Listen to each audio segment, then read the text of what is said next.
It's a cold but fresh day at Calling Seattle, just one of the many offerings we have at the World Tour stop for Flesh and Blood, one of the last that is coming in 2025. My name is Bryce Platz, and with me is an incredibly accomplished analyst. This is Michael Feng. You may know him from a little tournament called Pro Tour Baltimore, and I think he's pretty much participated in almost as many Calling Day 2s as Day 1s at this point. Michael, thank you so much for joining us in the booth. It's my pleasure. I'm so glad to be here. I'm excited for this weekend. I don't know what Ethan had to do to convince you to not play this event and instead to kind of slum it with me here in the booth, but I think the viewers and myself are very thankful for it. No, it's a privilege for me to be here as well. It's just such a cool opportunity. I mean, people beg to have opportunities like this. I was really happy to get this chance. So, Michael, this is, I'm not going to say a stale metagame. I think this metagame is just as interesting as when it started, especially because innovation in deck building and a couple other, shall we say, wrenches in the machine, some expansion slots that are making big waves. And also now, Armory deck Arachne in the mix. What are your predictions for what we're about to see? Are you just as excited about this meta as, probably as far back as Calling Memphis? Yeah, it's crazy. Deck innovators have been making changes week after week. Yep. I feel like as a competitive player, if I were to hibernate for a week and come back, the landscape definitely changes. Maybe not a tectonic shift, but just enough changes that you really have to keep up if you want to be at the top of the game. And I think we're going to be seeing that this weekend, especially with Arachne Army deck, especially with Mario just on the rise after calling Valencia, showing just insane results. And I'm excited. I'm excited to see if the meta shifts. I expect it to, and how it shifts. Well, knives are definitely at the top of our list. But before we get into all that, let's talk about exactly how callings are played. Your format for this weekend is Classic Constructed. It's going to be 7 Swiss rounds, followed by 5 Swiss rounds in Day 2, plus, of course, our top 8. And there's going to be a little bit more. We got some spoilers on the way, courtesy of Compendium of Rathe, one of, I think now after that dev talk, one of the most anticipated Flesh and Blood sets in our game's history. But beyond that, we've just got too many cards at LSS. We would like to give some away to you. There is a Super Slam box giveaway coming up that'll be drawn after finals, ladies and gentlemen. But what is on offer for everybody that is playing here at the Calling? It's cash. It is one of the one of the first copies of a gold cold foil of Quick Dodge Flexors. Let's take a look here. It's $5,000 USD for first, $2,400 for second, third through fourth gets $1,200, fifth through eighth, $750, ninth through 16th, $400, 17th through 32nd, $250, and that all culminates in $20,000 total. But that's not all, Michael. There's the gold cold foil legendaries. There's the PTIs, and not listed here are World Tour coins. Absolutely. And we are still kind of grandfathered in that old system where first place does get that 16 points, second place with 14, third and fourth with 12. It goes down and down up until 3 points for the top 32. That's a lot of points. With the new system, a calling win gets you 10, and a top 16 gets you 1 point. So points a galore for this weekend and all the way until London. And we also know that those World Tour points now have added significance moving into the next competitive season. I know you've probably got your eyes on it for that reason. Break it down for the viewers. Well, these points are going to be used for each season's qualifications for that Tier 4. For example, for Yokohama, we'll be using the last 3 seasons of World Tour point accruage, I guess. I just made that word up, by the way. It's definitely a word. It's in. I'm calling Webster's right now. It's in there. They just made a new dictionary, too, and I think they added some fun words. But that one, I don't know. I don't know about that one. I think there were about 6 to 7 new words, if I'm not mistaken. Yeah, I think so, too. They were really fun ones. I had to listen to NPR all the time and heard about it. Anyways, World Tour points. It's a big deal. It's a really big deal. We have this new system, and it's just you kind of get rewarded just for being able to just consistently top 16, consistently just make top 8s, but maybe not win the tournaments. And it's at the calling level pretty much only. Battle Hardens won't be counted, of course, in the next season, but Showdowns will. We haven't kind of seen that really in play yet. But yeah, it's going to be exciting. And I think this weekend, lots of World Tour points. Like I said, still under that old system.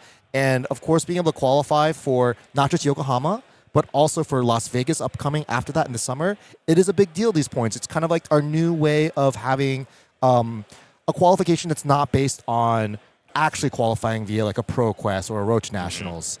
So I think players will be excited and really incentivized to get more World Tour points. It's no longer just, if I had to be frank, like the Brody and the Jacobs of the world and kind of, be number one in this like zero-sum game almost. There's a lot more kind of at stake with the new way 2026 Well, is we've going. talked about our new point system. Let's talk about one that is tried and true in Flesh and Blood. That's, of course, the Living Legend leaderboard.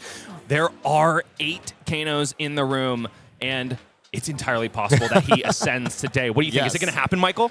Well, it hasn't happened in forever. Like, I don't think Kano's ever won a calling. I think Kano got really close to calling Memphis, making the finals, but it's been a long ways ahead. I think it's common knowledge that probably during this RTN season, Kano will finally ascend. Today, with 8 players, I wouldn't really put money on it, but never say never. Okay, the money is not where my co-caster's mouth is, but what we have in the next top, as also part of the top 3 is KO Armed and Dangerous and Florian Rotwood Harbinger. I think it is no surprise that neither of these are going to ascend to Living Legend. However, a Rogue KO, a Mandible Claw to the championship could mean another hero ascends in Road to National season. Yeah, KO ascending would have a ripple away of effects to other brutes, of course, but definitely not happening today with only, I believe, 50 points at stake with the calling. These guys are safe for the weekend at least. Safe at least for the weekend, but we've got several events coming up on the horizon that could change that. There's a little known World Tour stop in a tiny city called Hong Kong next weekend, and while Bryce and Michael are taking you through it this weekend, Michael and Bryce will be on coverage next weekend. Besides that, Michael, do you have your eyes on any of these events? Are you going to be in attendance anywhere else? Oh, I will be at so many of these. I will be at Akihabara, Columbus, probably at Portland. Kind of not really sure if I'll be at Rio for the last kind of, that will be time zone wise, the last actual Battle Hardened for the foreseeable future. I haven't made plans to go, but never say never. There are plenty on offer here, folks, in all of the regions that Flesh and Blood supports. This is an international game for a good reason. There's a common language. We all speak it. It's the language of great games, ladies and gentlemen. And the World Tour is offering $2 million USD, 36 pro level of events, and that's what culminates in the beautiful game of Flesh and Blood. I know I've got many of those events on my own horizon, and I hope you all do too. The games are going to be red hot today and everywhere that the World Tour comes to. Really excited to see all the action that we're going to see this weekend at the twilight of this meta. Twilight of this meta and also the year. Doesn't mean that we are done covering these events. No, we've had our World Celebrational in Philly not but 1 month ago, but there are upcoming coverage opportunities for you as well. I've already alluded to World Tour Hong Kong. That'll be covered by our evil twins, but nevertheless, you'll still be in good hands. Besides that, we've also got World Tour Akihabara coming up in the burgeoning of the new year. And Michael, there is something looming for Hong Kong. We've talked about how this Yes. meta has stayed very much the same, but in that recent Dev Talk video, there were some kind of spoiled shakeups that could be coming next weekend. That ban and restriction announcement coming right after this calling on that Monday or Tuesday, it's going to shake things up.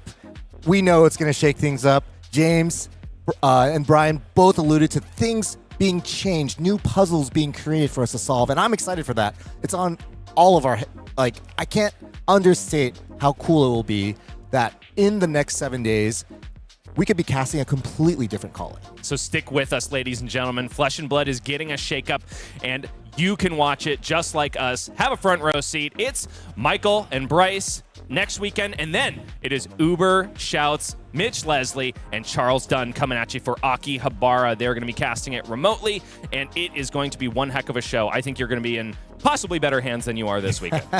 Possibly.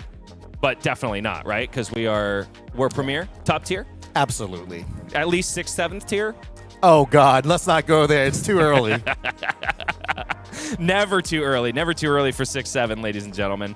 Okay, we've got other events coming up as well. These ones you can play in if you are not willing to travel. It's coming to a local game store near you. It is the final skirmish season that is going to be offering Blitz as we know it. This is going to be the last weekend for it, ladies and gentlemen. It has already commenced and it is almost coming to a close. So if you want to get out there, get yourself a cold foil Marvel Bravo Flattering Showman, some really fine playmats featuring all of our Super Slam heroes, you know, Rainbow Foil Herald of Secum, gem packs, and also some gorgeous cold foils for our our Lightning and Earth aficionados out there. Then get on down to your LGS, play some skirmish, and say goodbye to Blitz as we know it in the right way. And do it soon. Go to Event Locator right now, because it's today and tomorrow. That's the last 2 days. If you're not there right now, you're already not doing it right. What about you, Michael? Are you have you had the opportunity to sunset Blitz at all? I haven't, but I've helped some players. People have been asking me what to play, and I lately have only been playing Gravy Bones, and so he's actually reasonable in Blitz. I mean, like, you really just scale down the cards, and you got red and yellow Tipple, which is a pleasure to have. I played him in Living Legend, and it was like, wow, this deck is really good. How did I ever lose with him when I had these guys? But also, my guess is, based on your story you told me yesterday, you're a recent Shiana convert. Yes. Oh, my goodness. Very quickly, please break down that turn one that you experienced. Visit the Goldmane Estate. When you have 4 of the Olympia equipment plus a Victor's Shield makes 6 mites, and then I died the next turn to a pummeled, like, crippling. I was like, what just happened? Oh, and they pitched the Arknight shards and then played Germinate. I was just like, what just occurred? Like, I felt like I was in a dream world. So pick yourself up a Shiana and go have an absolute blast like the person who blasted my co-caster in skirmish season. Do it now. Or your money back. Not really your money back, but you might never get a chance to do it again. You know? Exactly. So get out, make it happen right now. Folks, we are coming close to the end of our pre-show, but we've got you just for a little bit longer. Let's review what happened in Valencia, not but a couple of moons ago. Paul Van Heysel takes this whole thing down on Gravy Bones' Shipwrecked Looter. Nevertheless, despite that win, has not provided a whole lot of converted players to Gravy Bones. We'll take a look at the metagame in just a little bit, but that's a little bit to something to put a pin in for now. Besides that, we've got a whole host of other heroes here. 2 copies of Oscilio Constella Intelligence, 2 copies of Arachne Marionette, and a Rogue-IO making their way to the finals. So not the most diverse top 8, but perhaps not what most people would have expected. No Cindra, no Verdance, and the real breakthrough weekend of Arachne Marionette. Both piloted by Jacob and, of course, Bartosz. This was kind of the week that really kind of opened people's eyes on this Chaos Assassin. And not pictured here, but definitely deserving of mention is the run on Lyath Goldmane by Jason Rolfe, which I think has inspired at least 3 players in the room today, one of which happens to be the premier runaway in Noah Bagelman. I definitely expect to see some fantastic things from him, some serious might tokens being popped, and big, bad tower effects coming across the table.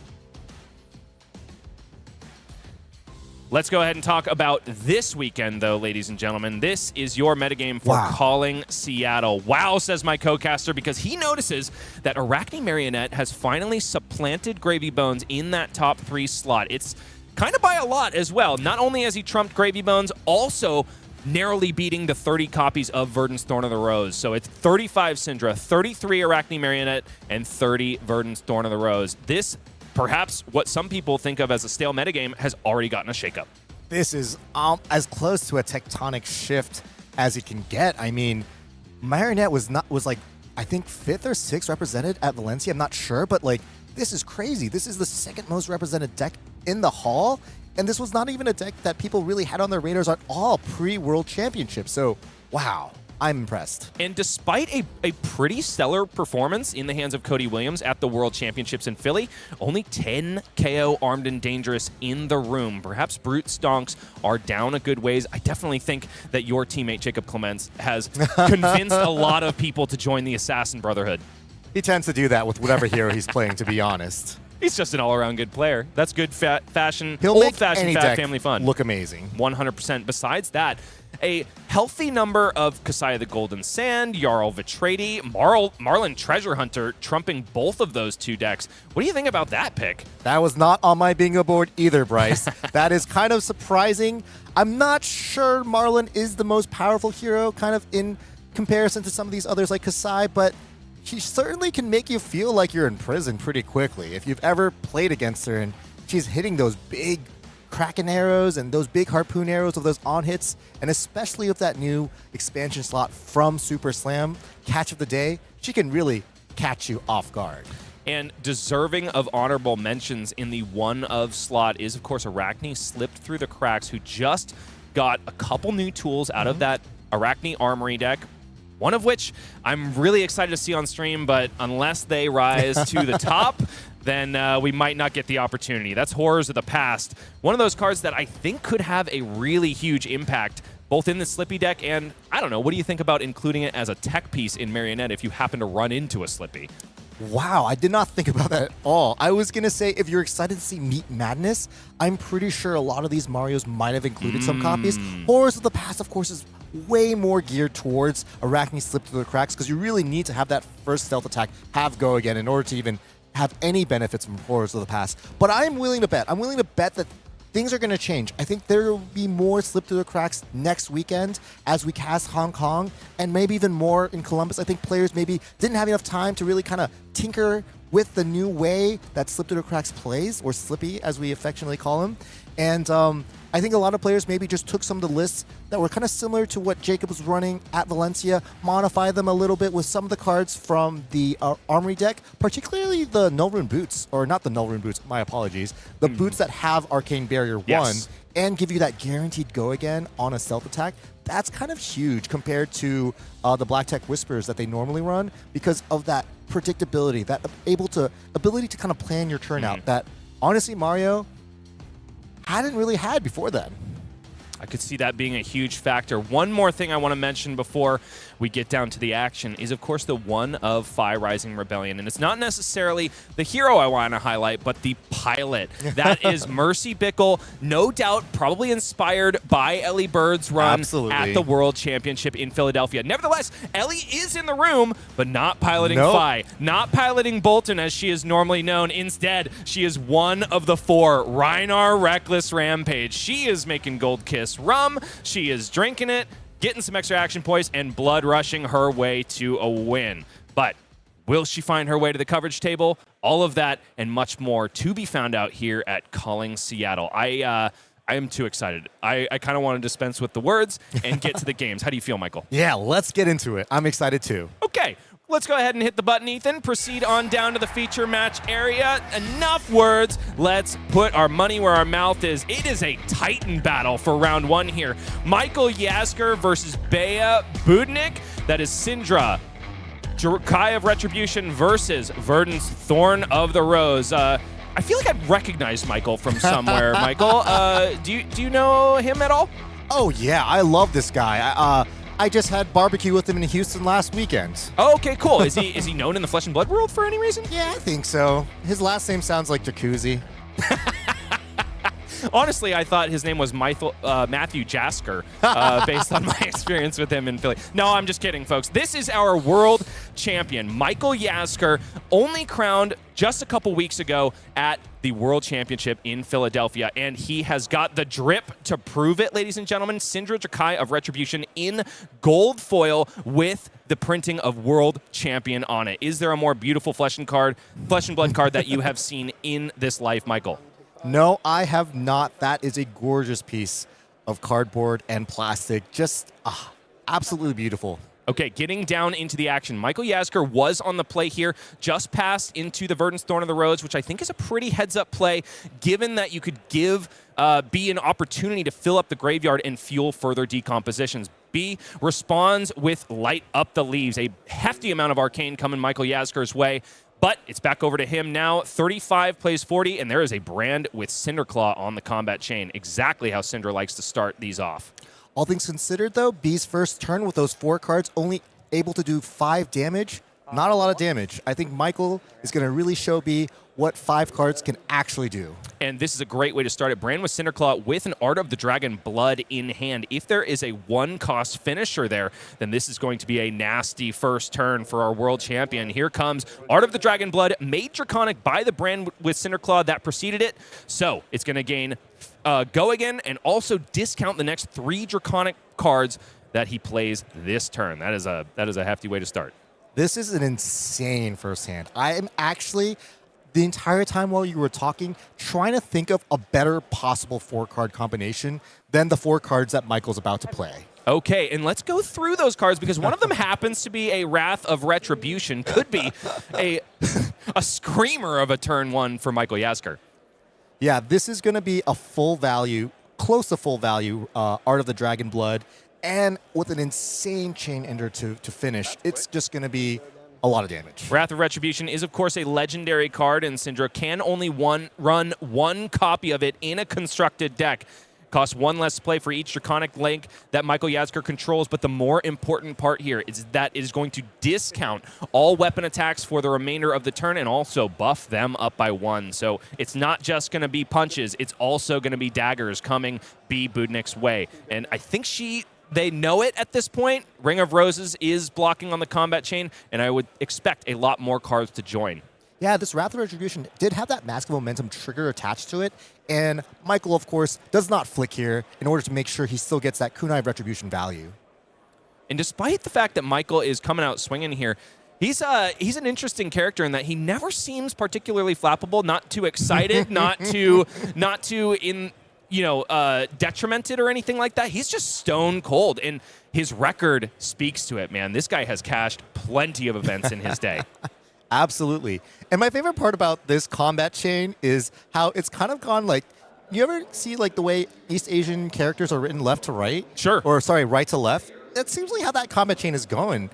I think as we watch his games, I'm not sure if Michael's going to consistently do this right to left, but I've seen him start in the middle, go a little left, go a little right. I've seen him gonna go left to right. I think he kind of just freestyles. You know what I mean? That can be a problem in a Draconic Ninja. I think if you start in the middle, your combat chain would have to wrap back around your equipment in a lot of ways. But for now, it's Breaking Point following the Kunai of Retribution. Stonewall Gauntlet blocked with there by B. Budnik, which is a really heads-up way to do it because that Stonewall Gauntlet is going to be reducing the amount of power coming B's way for the remainder of the combat chain. So this Breaking Point, normally for 5, comes in for 4. B says no blocks, but straight 2 reactions. Shelter of the Storm is going to protect the Arsenal card, at least for now. Michael Jaszczur already burning the Dragon Scalar Flight Path, giving Breaking Point Go Again. And I think that makes a lot of sense, given that he hasn't swung nearly as many daggers as we would like to see on a Wrath of Retribution turn. Michael did have a notable decision tree there. He could have closed the chain and then set the Breaking Point just in for 5, but he would have had to have flicked and gotten a resource off the Blood Splattered Vest, so he was kind of locked into this. And so Bede really did a good job identifying a good point to use that Stonewall Gauntlet to now already get 4 value, getting that initial 2 value from blocking the first dagger, 1 more point here for the Breaking Point getting that -1, and another point for this Kunai getting that -1. So even though this was a screamer of a turn for Michael Jaszczur, it has absolutely been blunted by the Stonewall Gauntlet of B. Budnik. The gold cold foil prize for last year's calling winners. In this case, not in gold foil, but doing the work as though it was. Hunt the Hunter is the follow-up here, only coming in for 4, but completely discounted by Art of the Dragon Blood. Michael Jaszczur feeling absolutely fantastic about the way this turn is shaken out, even though a lot of value has been gained on defense by B. This is an insane turn cycle. B has blocked for 3 plus 4, 7. This Stonewall Gauntlet is blocking 5, so that's 12.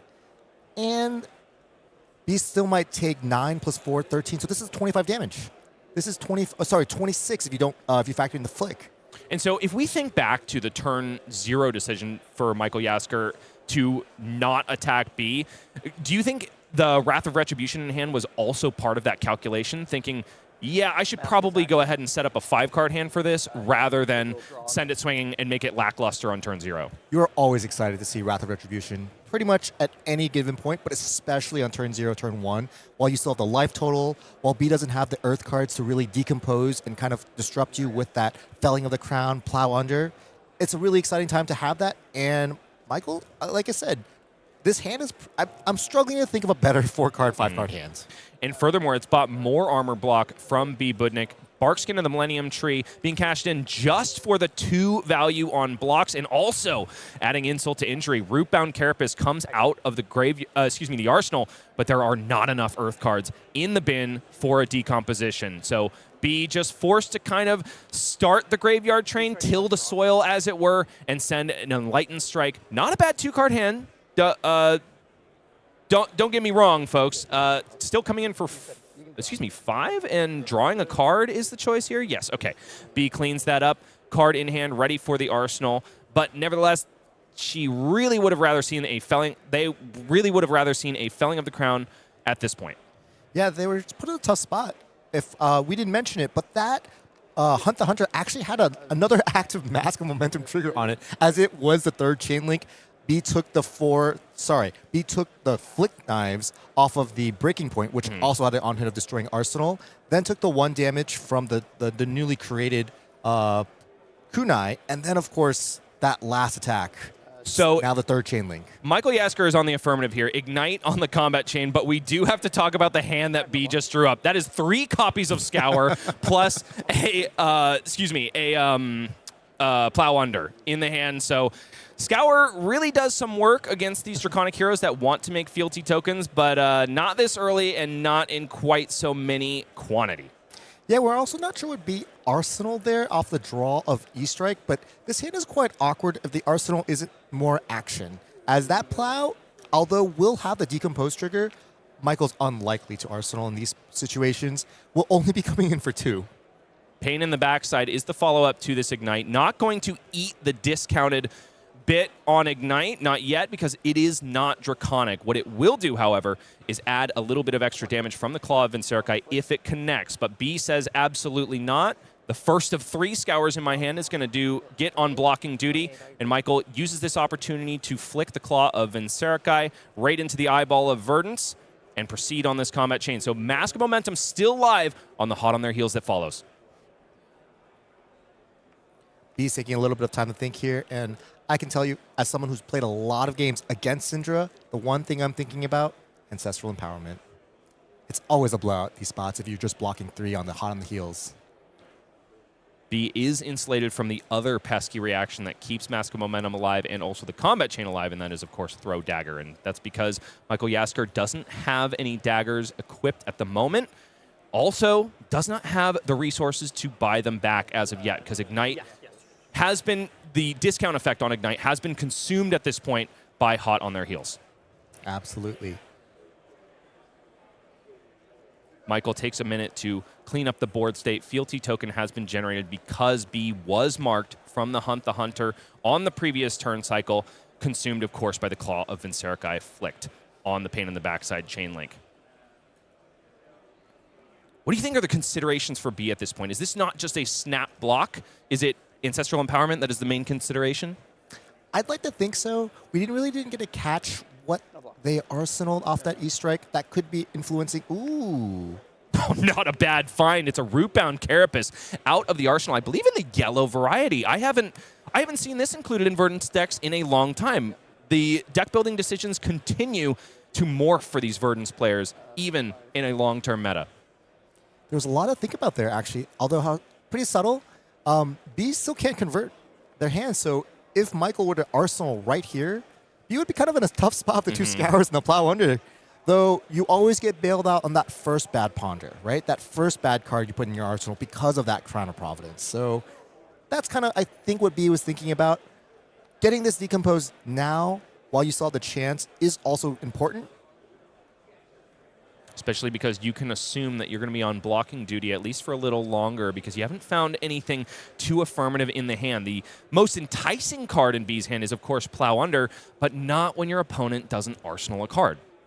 Absolutely. And if you do have plans to play that Plow Under, you really want to clear your own arsenal first so that you're not bottoming your own arsenal. So B kind of did a heads-up play there, making sure they got rid of that Rootbound Carapace. And also, incidentally, that makes the Plow Under come in for 6 now. Be in the tank here with 2 Scours in hand and a Plow Under. I do imagine this is a world where the Scours do their blocking duty and the Plow Under is perhaps parked in Arsenal for later. B could also be considering, I just need to get my Decompose online as soon as humanly possible so that Felling of the Crown can do its serious work when it rears its head. So Plow Under kept in the hand alongside a pitch card, the third copy of Scour, as Michael Yasgur buys back his daggers thanks to the fact that he's got exactly 3 Draconic Chain Link on the combat chain, and now it's back over to B, who has pretty much just one play in her hand.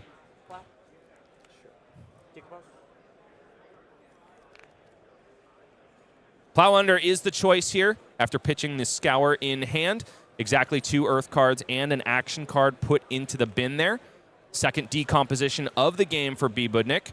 One from the Rootbound Carapace on defense, the second now from the Plow Under. So no extra value gained, but this is a fully powered Plow Under in terms of the damage potential it can offer. 6 damage coming across the table.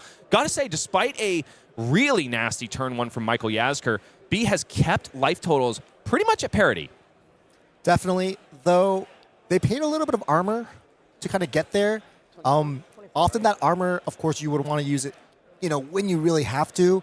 And to deny that mass trigger, which occurred almost 3 times in that first turn, B really paid the equipment price, not the blood price.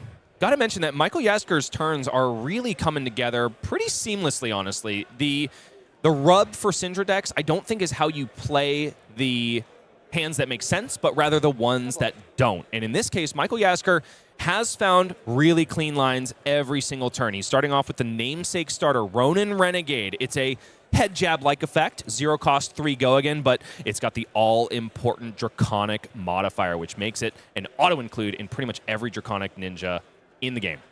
I know we just said that, but I think I just caught a glimpse and saw Michael having 2 snatches in his hand. That might be a right? little awkward. Yeah, I believe it's the Mahjong snatch with the Chinese text. Oh, that's why I'm not picking up on it. Indeed, it's not our classic card. It's the juicy one from Singapore, if I'm not mistaken, right? I think Hong Kong. Hong the Blue Kong. Pitch guys got him as a spoiler card for Chinese New Year, I guess, this year. 3 go again, accepted readily by B. Budnik. Back down below the life total of their opponent. 24 plays 23 now as Rising Resentment is the follow-up. 2 snatches in hand would be really difficult for Michael Yasgur in this spot, especially because the Dragon Scalar Flight Path has already been eaten up on the Wrath of Retribution turn. Still represents 4 damage. Could be worse things you're doing with a single card. And also the opportunity to buy back your daggers, even if he doesn't choose to cash in the fealty token to make the snatch Draconic, because pretty much anything you draw can then be pitched into the Cindra hero ability. Absolutely, yeah.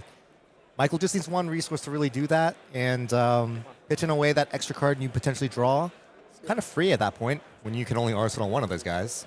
So even though this is a bit of a clunky hand for Michael, I was about to say he hasn't been forced to cash in any of his blood-splattered vest as of yet. Of course, he puts a counter on it immediately once the Claw of Vinserakai connects and uses it on a Kunai of Retribution, daring B to block this 1-power dagger. But in general, I think that is also one of the things that you need to keep your eye on in Cindra. If you are using Blood Splattered Vest to kind of fix your hands or buy back daggers at an inopportune moment, that is not the most value you can generate from that chess piece. In this case, Michael Yasgur, for the majority of turn cycles in this game so far, really able to utilize it to its full effect. Yeah, I think this is a really cool play to highlight. It seems very subtle, just getting that extra point with the Blood Splattered Vest, but B's already at 21. You're not going to have that many turns, especially with Cindra's average hands doing like 13, 14, upwards of 15. There's really not that many opportunities to make sure you actually get the 3 counters off of that blood-splattered vest. And by doing the play that Michael has chosen to do this turn, he's at least making sure I'm definitely going to at least get 1 point from this chest. It's risky business for B. Budnik at this point. This is another hand that doesn't convert super well on offense. There is an Enlightened Strike, but after having blocked with the 1 blue in their hand, that Burn Bear is either destined for the arsenal or blocking duty at this point. And with a snatch on the combat chain, how scared are you of giving Michael Yasgur that card after Dragon Scalar Flight Path is already consumed? I think both players know that the on-hit is close to fake in this spot. Michael, of course, did this line also, just want to highlight, to have that 3rd Draconic Chain Link. So instead of having to pitch a card to buy back the dagger, he's able to make sure he has 3 chain links and get that 1 extra damage with the blood splattered vest. It's really subtle things like this that really make a big difference in the Cindra mirror, in the Cindra matchups, where you're really playing these games in inches. You're min-maxing 1 or 2 points here and there. A lot of these games with Cindra are going to be so razor tight. Cindra doesn't really get to start with armor. B got to start with 1, 2, 3, 4, 5, 6, 7, maybe even more armor because of the embodiment of Earth. So you really need Cindra players out there. You're really going to have to learn from our world champion and really get all your points of value. Enlightened Strike is the one action for B. Budnik on their turn. The chosen mode, once again, is draw a card, which is the one seen hovering above the arsenal. And I think that is highlighting the stratagem that my co-caster alluded to earlier. The fact that Crown of Providence remains live means that the plethora of dead arsenals that Verdance has in the 80 are not too much of a risk for B at this point. Yeah, this is the best mode of Enlightened Strike. This is what we call the Lava Burst mode. You had 2 cards, you attacked for 5, you still have 1 card. Functionally, you only spent 1 card to hit for 5, and that's good math. It's another snatch in the hand from Michael Jaszczur of the Hong Kong variety. Does look like there's a clean starter in Art of the Dragon Blood thanks to the fealty token on board. Wasn't sure what Michael drew off the first snatch, but this could be the same snatch he had from the turn before. Very true. B drew a Pulsing Aether Life, which is a reasonable arsenal, but in this matchup, it might be at its worst just because of the Claw of Vinserikai. Also a curious inclusion in Verdance decks nowadays. Oftentimes, folks are just relying on the Light Up the Leaves and the Burn Bears to get the arcane damage done. In this case, B. Budnik says Pulsing Aether Life is good enough to make the 80. It has a quite good floor, blocks 3, and it is something you can play off of Storm Striders to get that kill. Obviously, it is arcane damage, and we're not sure what B's list looks like, but if you don't have Pulsing Aether Lives, cards like Channel Millennium Tree get a little bit worse as well. So it is a decision to include or not include that card in the 80 and in the 60 in this matchup. It's a fantastic start for Michael Jaszczur. When 19 plays 20, he is on the affirmative. A fealty token popped for Art of the Dragon Blood, but in the hand of B. Budnik is plenty of defense. There are 0 for 4 defense reactions to boot. There's a Shelter from the Storm, and also a Rootbound Carapace ready to do some work. There's a Command and Conquer if they are able to hold on to enough cards on the affirmative next turn. But 4 damage accepted readily by B. Instead of deploying those 0 for 4 defense reactions at first opportunity, I think they want to try to stuff Mask of Momentum triggers. That is the objective if you want to beat out Verdance Thorn of the Rose. Flick Knives activated here. B has the opportunity to respond by discarding the Shelter from the Storm in order to prevent 3 instances of 1 damage. But will they take the opportunity? Seems like they're in the tank. B's definitely thinking about it, and I think this gives Michael a little clue as to what may be in B's hand. Of course, this could be also Mental Block, which we haven't really seen yet, but is a powerful tool in the arsenal, being able to kind of defend. What I really love about this matchup is Cindra is the one asking questions, and Verdance has a lot of answers. Without a doubt, and here comes one of them. Shelter from the Storm discarded here. The dice represents 2 more instances of 1 damage prevention. Already, Michael Jaszczur's Mask of Momentum is stuffed, at least for now. If he's able to leak through more damage, that could be different down the line, but taking care of the Flick Knives is a really big move in terms of turning off that powerful headpiece for the turn. Yeah. Michael, of course, still has 2 cards in hand plus a card in Arsenal, so it's very possible he can still threaten Mask of Momentum again this turn. Of course, we know he does have that Snatch, so he's able to just do that outright, which is what's going on here. And honestly, this is one of those difficult Cindra hands that we haven't seen Michael have to navigate yet. The last card in hand is a Lava Burst. So it's not necessarily the Draconic Chain Links that are not cooperating. Instead, it's the action points. I'm willing to bet there's a cut-through in Michael's arsenal then, because that's one of the only reasons why he wouldn't be able to proceed with this chain, this combat chain. B made a really good decision there, discarding that Shelter from the Storm, as it really stuffed Michael's turn. Michael otherwise could have gone cut through Lava Burst, Arsenal Snatch, and it would have been a really clean turn. But B has some difficult decisions of their own, because even though there are defensive tools at the ready in the Rootbound Carapace, there's also a Command and Conquer. That hand is very red-locked, and if there's one thing that Verdance can't really do, it's convert cards without pitch, especially now that 2 Enlightened Strikes are already gone from the deck. Absolutely. B does have some decisions to make here. Of course, that Rootbound Carapace is a clean block here, but then what do you do with the Command and Conquer in your hand plus the Pulsing Aether Life in your arsenal? Do you want to maybe convert your Crown of Providence to try to have a better turn? Also, you do have this Shelter from the Storm that you really maybe want to get more value from. Lots of decisions. And so looks like the decision point is Crown of Providence.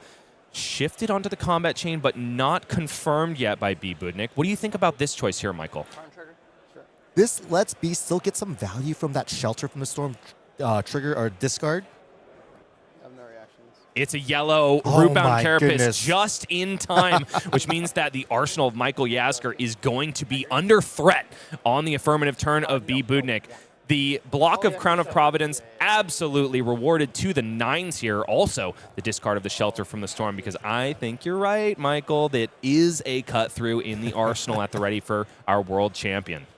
Yeah, I love playing the guessing game. You know, we're all students of this game, and as you see these things happen, you start, you know, you're all able to unfold what happened without really seeing the full picture. And with that call, I feel like I'm sitting next to Alton Brown and Iron Chef. No.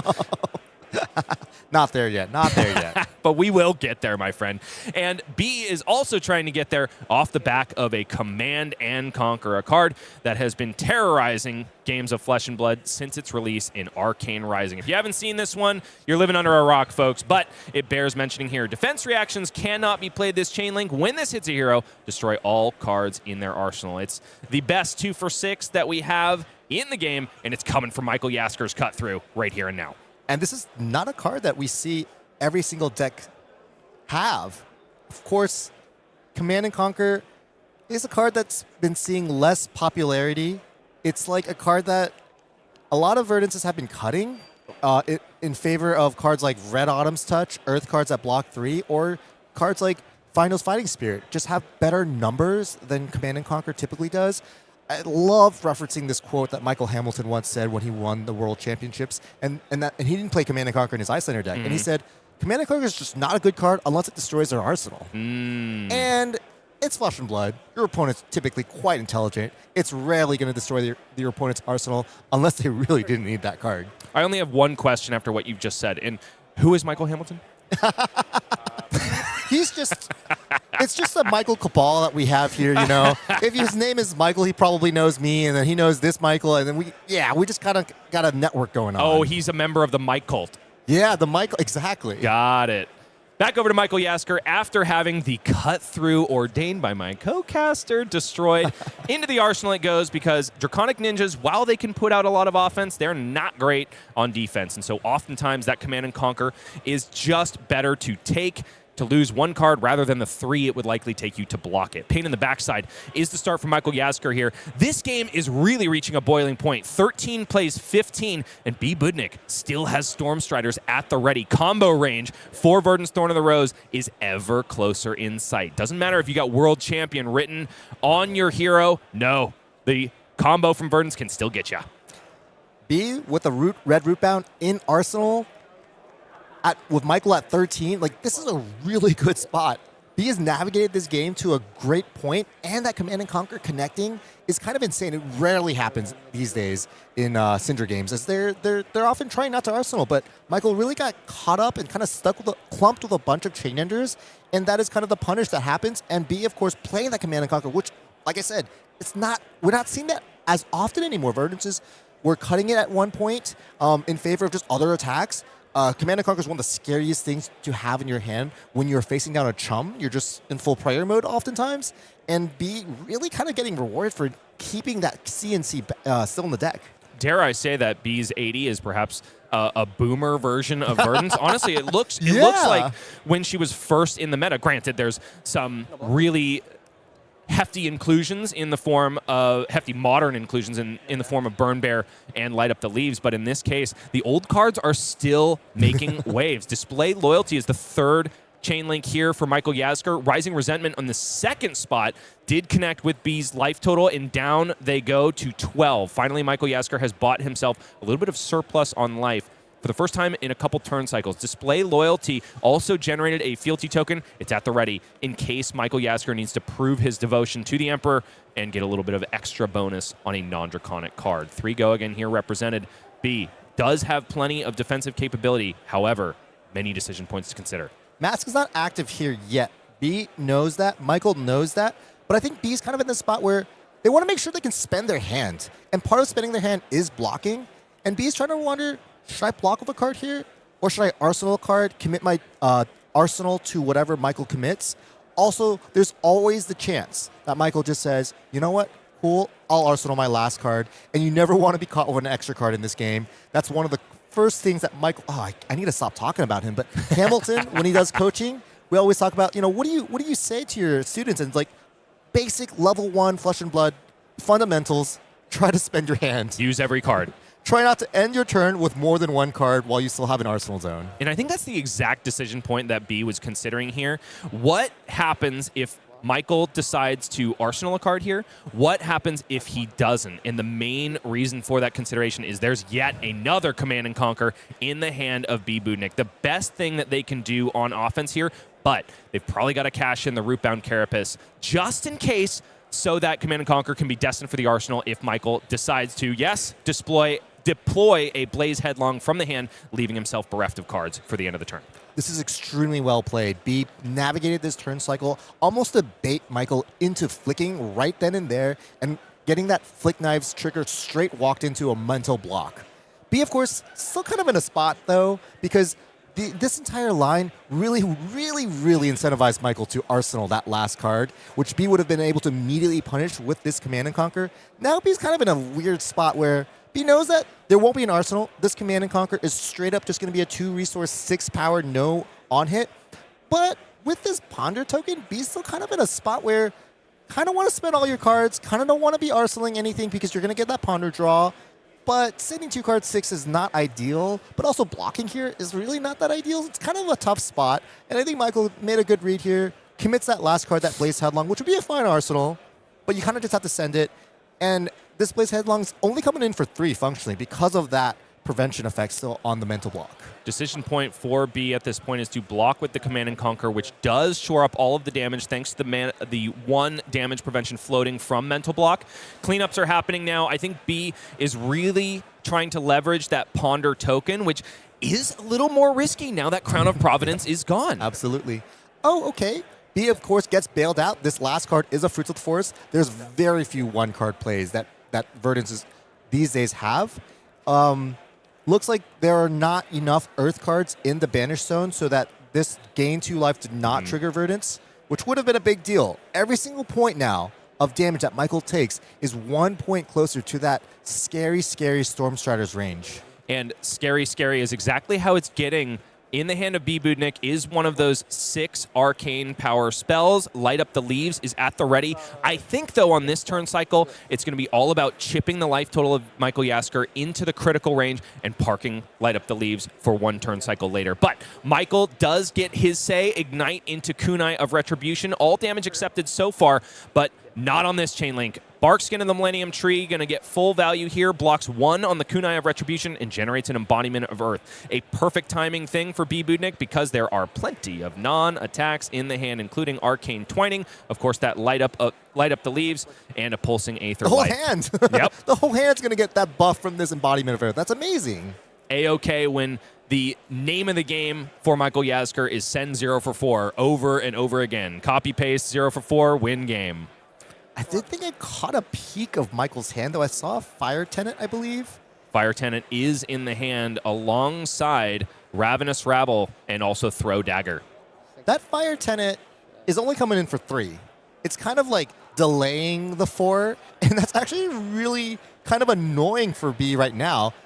They don't really want to block a 3 with a 4, but their whole hand are 4s. Does also allow Michael Jaszczur to activate Throw Dagger, which is going to be really sweet, especially when pairing the Ravenous Rabble that will follow with a Fealty token. Michael is definitely going to be able to convert all of these hands and threaten Mask of Momentum once on this turn, but when all of B's cards are blocking for 4, I don't think he's going to quite get there. Well, you know how much that Rabble will be attacking for if it becomes Draconic?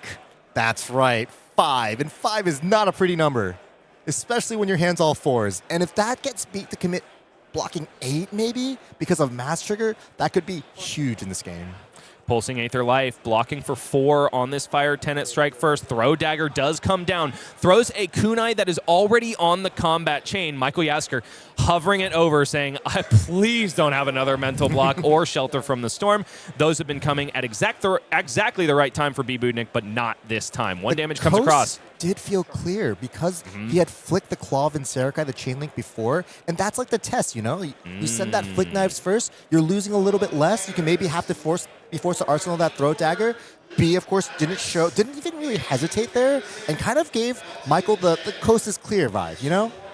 Ravenous Rabble to follow Fire Tenant Strike first. Made Draconic. Ronin Renegade found on top. This is coming in for 5 now. Yes. With Mask of Momentum still active. This is huge. This is not what I think B expected when they blocked with the Bark Skin to be put in a weird spot. This is Snatch of Go again. And you for can 5. You can see the consternation on B's face. And the worst part is, sometimes you hope that they draw like an Ancestral Empowerment, something they can't use immediately. There's a Ronin Renegade on top. This is representing 8 damage if it's not blocked. So even though it is not maximum value in terms of the numbers on the arena, this could be a consideration for B. Budnik. And I just realized, because I saw the draw of the Throw Dagger, but I didn't think too much of it. There's a resource floating here. And I believe Michael drew a Breaking Point. Holy free Which holies. would also come in for 5. With an on-hit. No longer mask active. So nasty for our world champion. Sometimes you just got to be Himothy. And things are coming up Michael. 2 cards thumbed for B. Budnik. Deciding that, yep, it is time to pay the piper. No, this is not the most efficient block in the world, but it's what I got to do right now. And the bill comes at the end. If it's Breaking Point right here, it's going to break the spirits of B. Budnik as well. They give a knowing nod and says, that is not what I wanted to see at this juncture. And this all came from that first turn where B committed 2 instances of armor. They're really missing it now. They're really missing it now. An unfortunate situation for B. Budnik. The Arsenal card is destined for the yard. This Arcane Twining is not really a card you want to arsenal. So I think we're going to see B block 4, take 1, lose their arsenal. Kind of just lose everything this turn cycle. Taking 1 down to 9 is B. Budnik. The Arsenal card, Burn Bear, another one of those critical combo pieces, hits the yard. And so now, I think there are only 1 copy of Light Up the Leaves and 1 copy of Burn Bear that can fuel the combo turn, at least for max value for B. Budnik. This meta has been relatively disruption light. But in this game, both Michael and B have had their arsenals destroyed by an opposing effect. Embodiment of Earth pops for B. Budnik, and 4 cards drawn back up. Not what they wanted to see. It's back over to Michael Jaszczur, who has got himself head jabs aplenty. Fire Tenant Strike first is going to be the first and potentially even the second card played on this combat chain. For now, it's 3 go again. No blocks from B. Budnik. Down to 6 they go. 13 plays 6 now. Michael has full tempo now. Every hand he has will be asking questions that B will have a hard time answering. The second Fire Tenant Strike first, blocked out by an Emeritus Scolding. Flick Knives converted here.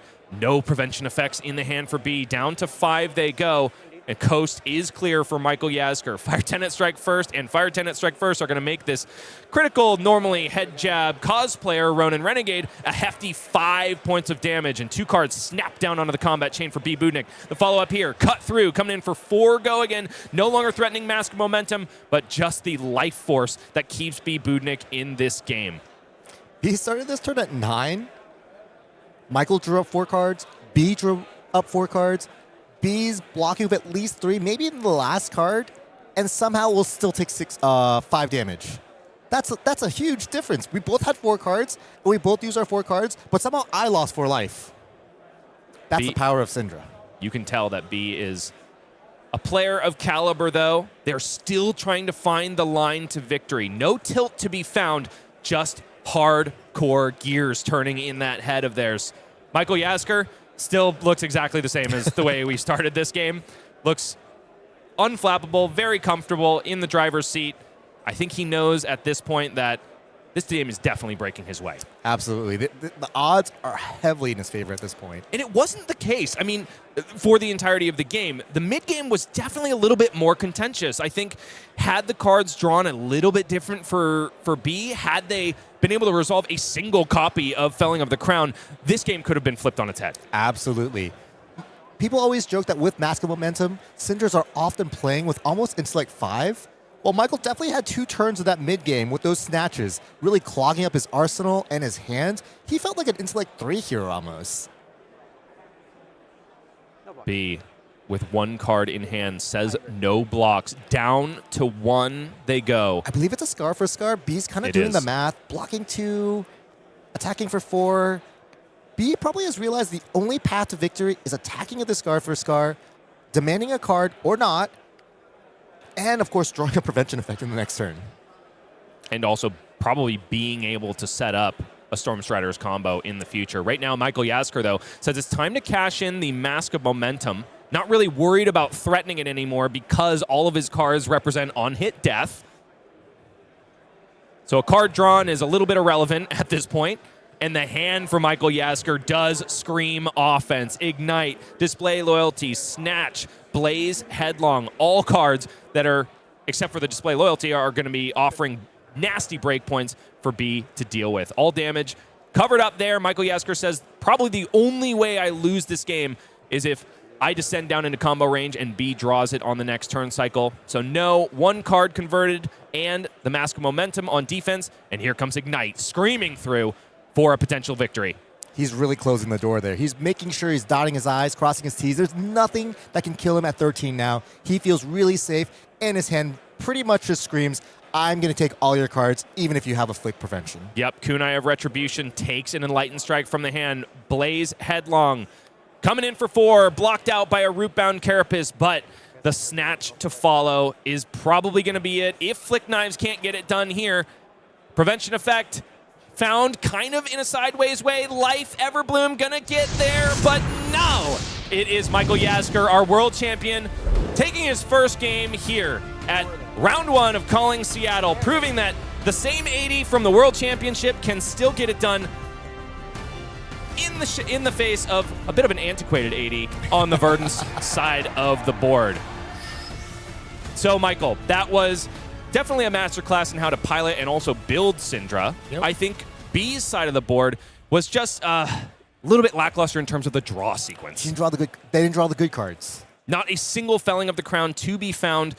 Able to convert a lot of hands, mind you. The prevention effects were found at opportune moments, but ultimately it was just that turn cycle that threatened too many 5s in the face of an embodiment of Earth that closed the door. That was amazing turn. I didn't see that as we were going, and we didn't see that at all because there was a throw dagger. That breaking point off the top, everything lined up so perfectly for Michael for that turn, and it just felt like that was just his game to win. That game was a showcasing of the top dogs of the meta, but if Flair is more your style, perhaps you can pick up one of our lesser represented heroes who just got a little bit of extra support in Armory decks, ladies and gentlemen. Let's go ahead and take a look at the latest products from Legend Story Studios. Number 1, Armory deck Rhinar. If you like our original Brute, if you want to be doing some intimidation, then this is the product for you. We got Torque of Vim, we got Bear Swing, we got a whole host of beat chest support in this Armory deck Rhinar. One of those mechanics that was introduced in heavy hitters, but not fully fleshed out, I think, until now. Alpha Instinct is a blue 6. We've been asking for blue 6s for so long. Yep. Smell Fear is definitely a card that I have got my eyes on, because if there's one thing that makes Rhinar what I know him to be, it is barraging beatdown. And if this is essentially another version of it, then we're doing turn 1 OTK kind of stuff in Rhinar still to this day. It's designed so cleanly as well. It doesn't say Rhinar specialization on it, but it's really just a Rhinar card for most intents and purposes. I love it when cards are designed like this. How about when cards are designed for slippery assassins that have been in the meta for a long time, but perhaps not getting the heyday that they deserve? Yes, a Christmas present from LSS is, of course, Armory Deck. Arachne Slip through the cracks. We've talked about some of the brand new tools that our slipperiest assassin is known to play, but only one copy here at Calling Seattle. I think players haven't quite figured out the 80 to bring it confidently to a Tier 3 tournament yet. I actually did have a little bit of a hard time buying that deck yesterday, so it could just be that, not all the decks have made it out here, but definitely there's going to be some serious upgrades and consistency, kind of smoothing out consistency issues with other assassins. Of course, these cards are great for Arachne Slip Through the Cracks, but a lot of these cards are also going to find their way into the Mario deck, both in CC and, of course, as we discussed further on, Silver Age. It's got to be my favorite named card in Flesh and Blood in the arm slot. Rage Baiters, because I have got a couple of members of my team that could be named that themselves. I don't know if it's the same thing in Super Armory, but that's what we got going on at Team AGE. Besides that, a whole host of new equipment for our Slippery Assassin, some that are really enticing in CC, not just for him, but as my co-caster mentioned, Arachne Marionette as well. Besides that, one of the nastiest cards I think has ever been printed in Flesh and Blood, Horrors of the Past. Yep. Yes, folks, you can resolve a persuasive prognosis, then play Horrors of the Past, then turn Horrors of the Past into Kiss of Death with a Take Up the Mantle, then flick that Horrors of the Past later on in the turn and have all of those effects triggered. Absolutely. It's gross. Horrors of the Past interacts very favorably with Take Up the Mantle. It's the easiest way to describe this interaction, and of course, making it Kiss of Death, you get that flick trigger that, of course, also Marionette has with Black Widow. These interactions are cool. They're technical. They require a little bit of setup, but they're so rewarding, and I really hope we get to see some games feature these interactions this weekend. Ladies and gentlemen, do you miss Art of War? I don't care if the answer is yes or no. We kind of have a little bit of a reprint of it in Knight's Embrace. No, it's not giving +1 to all of your attack action cards. It is giving it to all attacks with stealth, though, and it's doing it at reaction speed. Also, blue block 3 to boot. Yep, absolutely. This card is going to be a lot better than it looks. That first application of that +1 at reaction speed often can push an on-hit on your first stealth attack, and then your second stealth attack now comes in for 1 more damage, which is almost always going to be an annoying breakpoint. It does a lot more work than it looks like it does. So we've talked about kind of known quantities in the Armory decks. Let's talk about one that is lesser known. Definitely not quite fleshed out until we see some cards from Compendium of Rathe. That is, of course, Armory deck Hala, and it is an Armory deck Origins. You remember the Jarl series, ladies and gentlemen? Well, we've also got an Antiquated Warrior helping you out. That's going to be in stores April 17th, 2026. Michael, your first impressions of this hero? Dorinthea was my first ever hero. I always have I will always have a soft spot for her. I don't know exactly how to evaluate Sharpen as a mechanic. It seems like this ability costs a little bit of resources, or more resources than I want, but every time I read it, I learn something new about this this hero. And what I learned just this moment is it's not a once per turn action. You can actually activate this a couple times, which really sounds interesting. I feel like this kind of gives Hala the opportunity to be a warrior that maybe plays more blues and wants to be a little bit more grindy. Maybe wants to feel more like a Guardian-esque in that sense. And you know that if your hand has a lot of blues, you always will be able to convert them. And depending on what that sword actually looks like, it could be a sword that actually takes advantage of these counters more so than the current swords that we have access to, like Dawnblade, for example. So I'm pretty excited.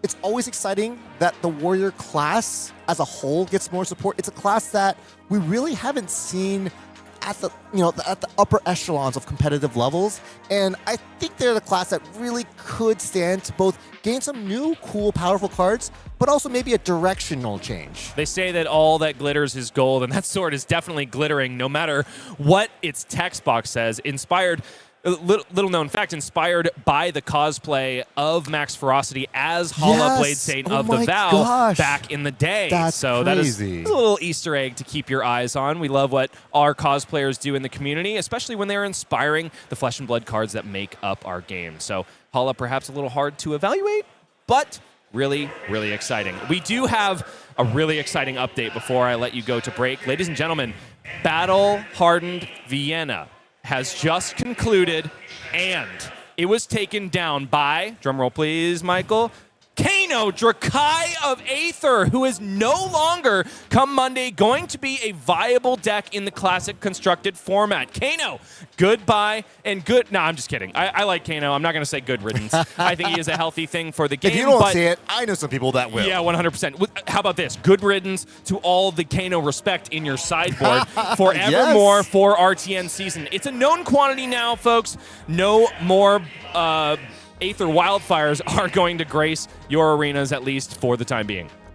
This is like having like a promotion in terms of deck size. It's like having like an extra 2 slots that you never actually had, and now you do. Well, some people always had them. I mean, some people never respected the hero, but like which I can't live that way. By your posture, I think you're the same. I mean, you know, like some heroes never really needed that arcane barrier. Okay, we are going to go to break, but we'll be back with more flesh and blood action and somebody let loose from the casting booth. It's Pankaj Bhojwani, Seattle local, who's going to be going up, trying to win his stars, make it so that you trust him a little bit more in the booth. But we're going to see if he can get it done, ladies and gentlemen. We'll be back with more flesh and blood, more flying daggers, and more casters in the play area after this.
Burning blades melt the leaves and till the soil for Verdance, Thorn of the Rose in round 1 of Calling Seattle. It's been top meta dogs so far, and next round might not be too much different. It's Cindra Drakai of Retribution in the hands of Pankaj Bhojwani, who's going to earn his weight in salt.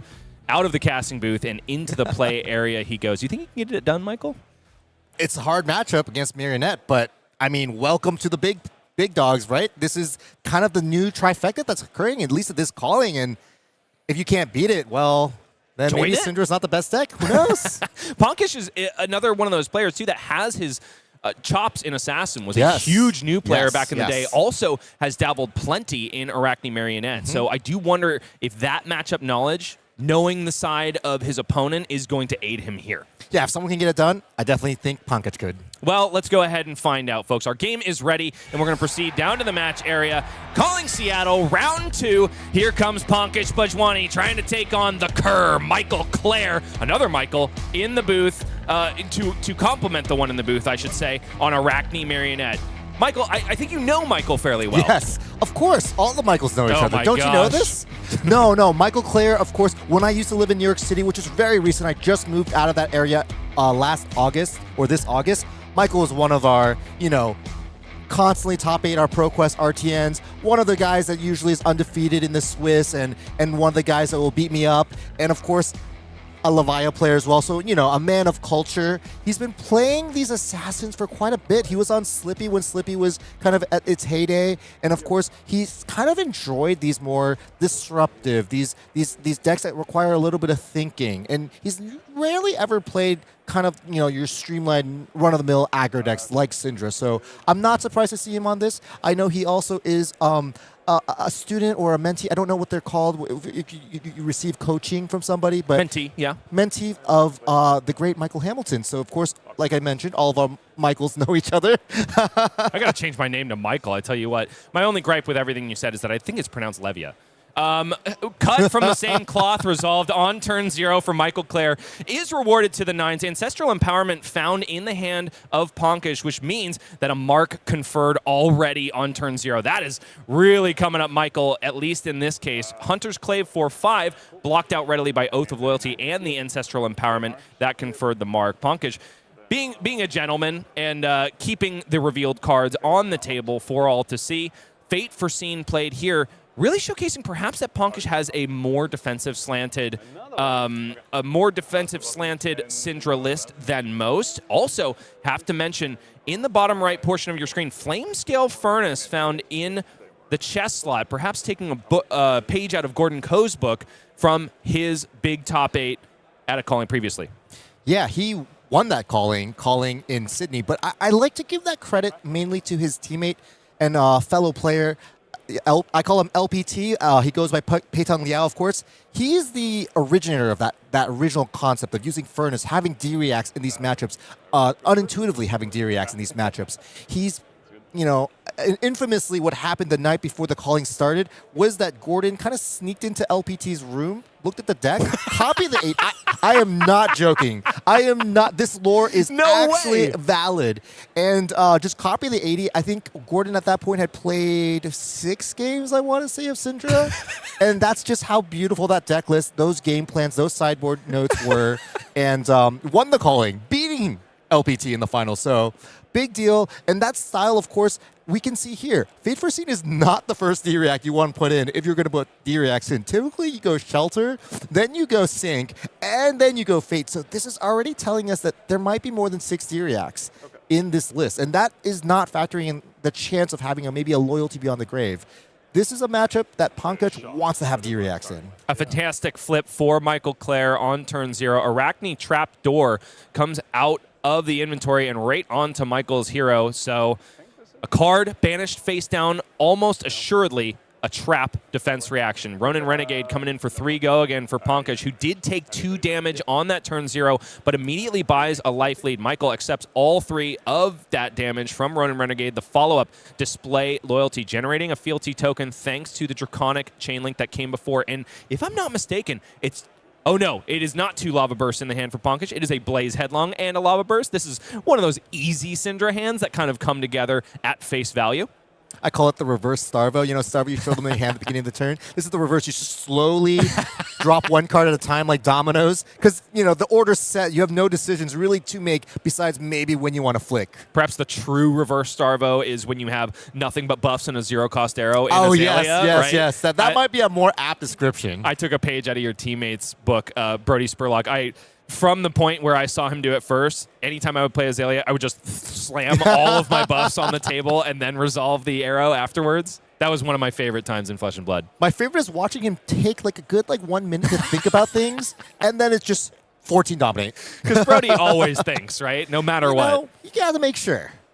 Display loyalty. Still on the combat chain here. Michael now thinking about blocks and really in the tank, and that's because he is thumbing the Mask of Deceit in hand. Pankaj does remain marked here.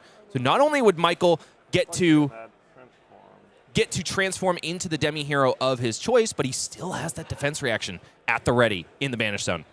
Orb Weaver, I think we will see this happen probably all weekend. It is almost always the choice in these early game spots where you don't have that graphene yet. Mario really kind of unlocks a lot of the hero once he gets that graphene. Kunai of Retribution flies across the table as Flick Knives is activated. Blaze Headlong, now the third Draconic Chain Link, but not the only one to follow on this turn. The Lava Burst is ready in the hand of Pankaj Bhojwani. Looks like 1 damage. Gonna convert here. No!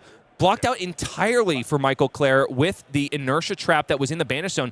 Perhaps a little bit hasty on that defense reaction because Lava Burst is to follow. So Michael does lose a little bit of value on the blocking side of things as 5 damage threatens even more damage on this turn. There was a mass trigger, so there's always, you know, this implicit damage value calculation of potentially getting another card. But I do think Michael's kind of in an interesting spot here. He did choose to block 3 with both of his armor parts, which these you know, that's all you have. He has a tunic. He doesn't want to block with that anytime soon. He has a Flick Knives.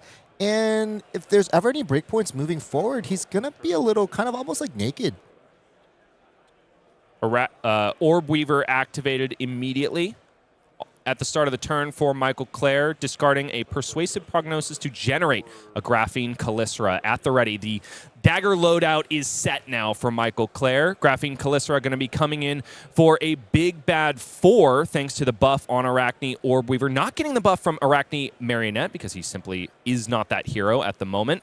But Graphene Calycera also given go again thanks to the fact that it is attacking a marked hero. If Marionettes could just start with a Graphene and a Hunter's Clave, I think 99% of the time 100%. you would do that. 100%. Instead, they do have to go through this kind of this journey, this adventure of getting that first Graphene, and sometimes you'll flick that Graphene if you want to make a new one. But there's a lot of like intricate sub-plays that are nuanced about having that Graphene, using that Graphene, flicking it, playing another Orb Weaver. It's really cool. It's really cool to see players navigate to make that first Graphene, and having that hat while your opponent's marked is the easiest way to do it. Codex of Frailty, the follow-up here in beautiful Marvel, I might add. And the choices for Michael in the graveyard are not perfect. The chosen card here is Mark of the Black Widow. Usually you'd like to see a Leave No Witnesses at the ready. And Mark of the Black Widow is going to be pretty good here because there's a Hunter's Clave ready to be flicked. Flick Dive's not activated as of yet. But Pankaj Bhojwani does have to take his choice of an attack in the arsenal, does have a 3-block at the ready, and here I think is where Flamescale Furnace is really going to be useful. Yeah, while Pankaj is just thinking about what he gets from this Codex of Frailty, I think that Codex of Frailty Marvel is crimped. I think it has like a little bit of a factory defect, which makes it... No, it's too late now, but... Michael Clair is a player who definitely loves blinging out his decks, and I wouldn't be surprised if it's kind of like a little bit of a crimped He likes Marvel. the Misfit toys. He likes the Misfit toys. He likes having all of his cards maxed rarity, cold foiled out, promoed out, whatever it is, he likes it, and it's a pleasure to see these beautiful pieces of game pieces on the stage. Pankaj does discard the Ancestral Empowerment in order to pay for the cost of getting a card into the arsenal, which is a curious choice given the fact that Ancestral Empowerment is one of those not really plentiful 3-blocks in the deck of Cindra. There is another one, though. It's Lava Burst in the hand and also Oath of Loyalty. I could see a block of Oath of Loyalty here, especially because there is a non-draconic card in the hand. It's kind of a hard one, though, because Pankaj doesn't know if Michael will commit this flick knives and flick that Hunter's Clave to mark him. Because if he doesn't do that, this Mark of the Black Widow really doesn't have an on-hit. Do you think there is any consideration for Michael Clair at this point? Like, if Pankaj says no blocks, you've got to be flicking that Clave, I believe right? so. I believe so. So perhaps a known quantity for Pankaj, saying like, yes, I could choose not to block this and call his bluff, but with a Graphene Calycera already generated and probably plenty of retrieve effects in the deck for Michael, maybe it's not worth the squeeze.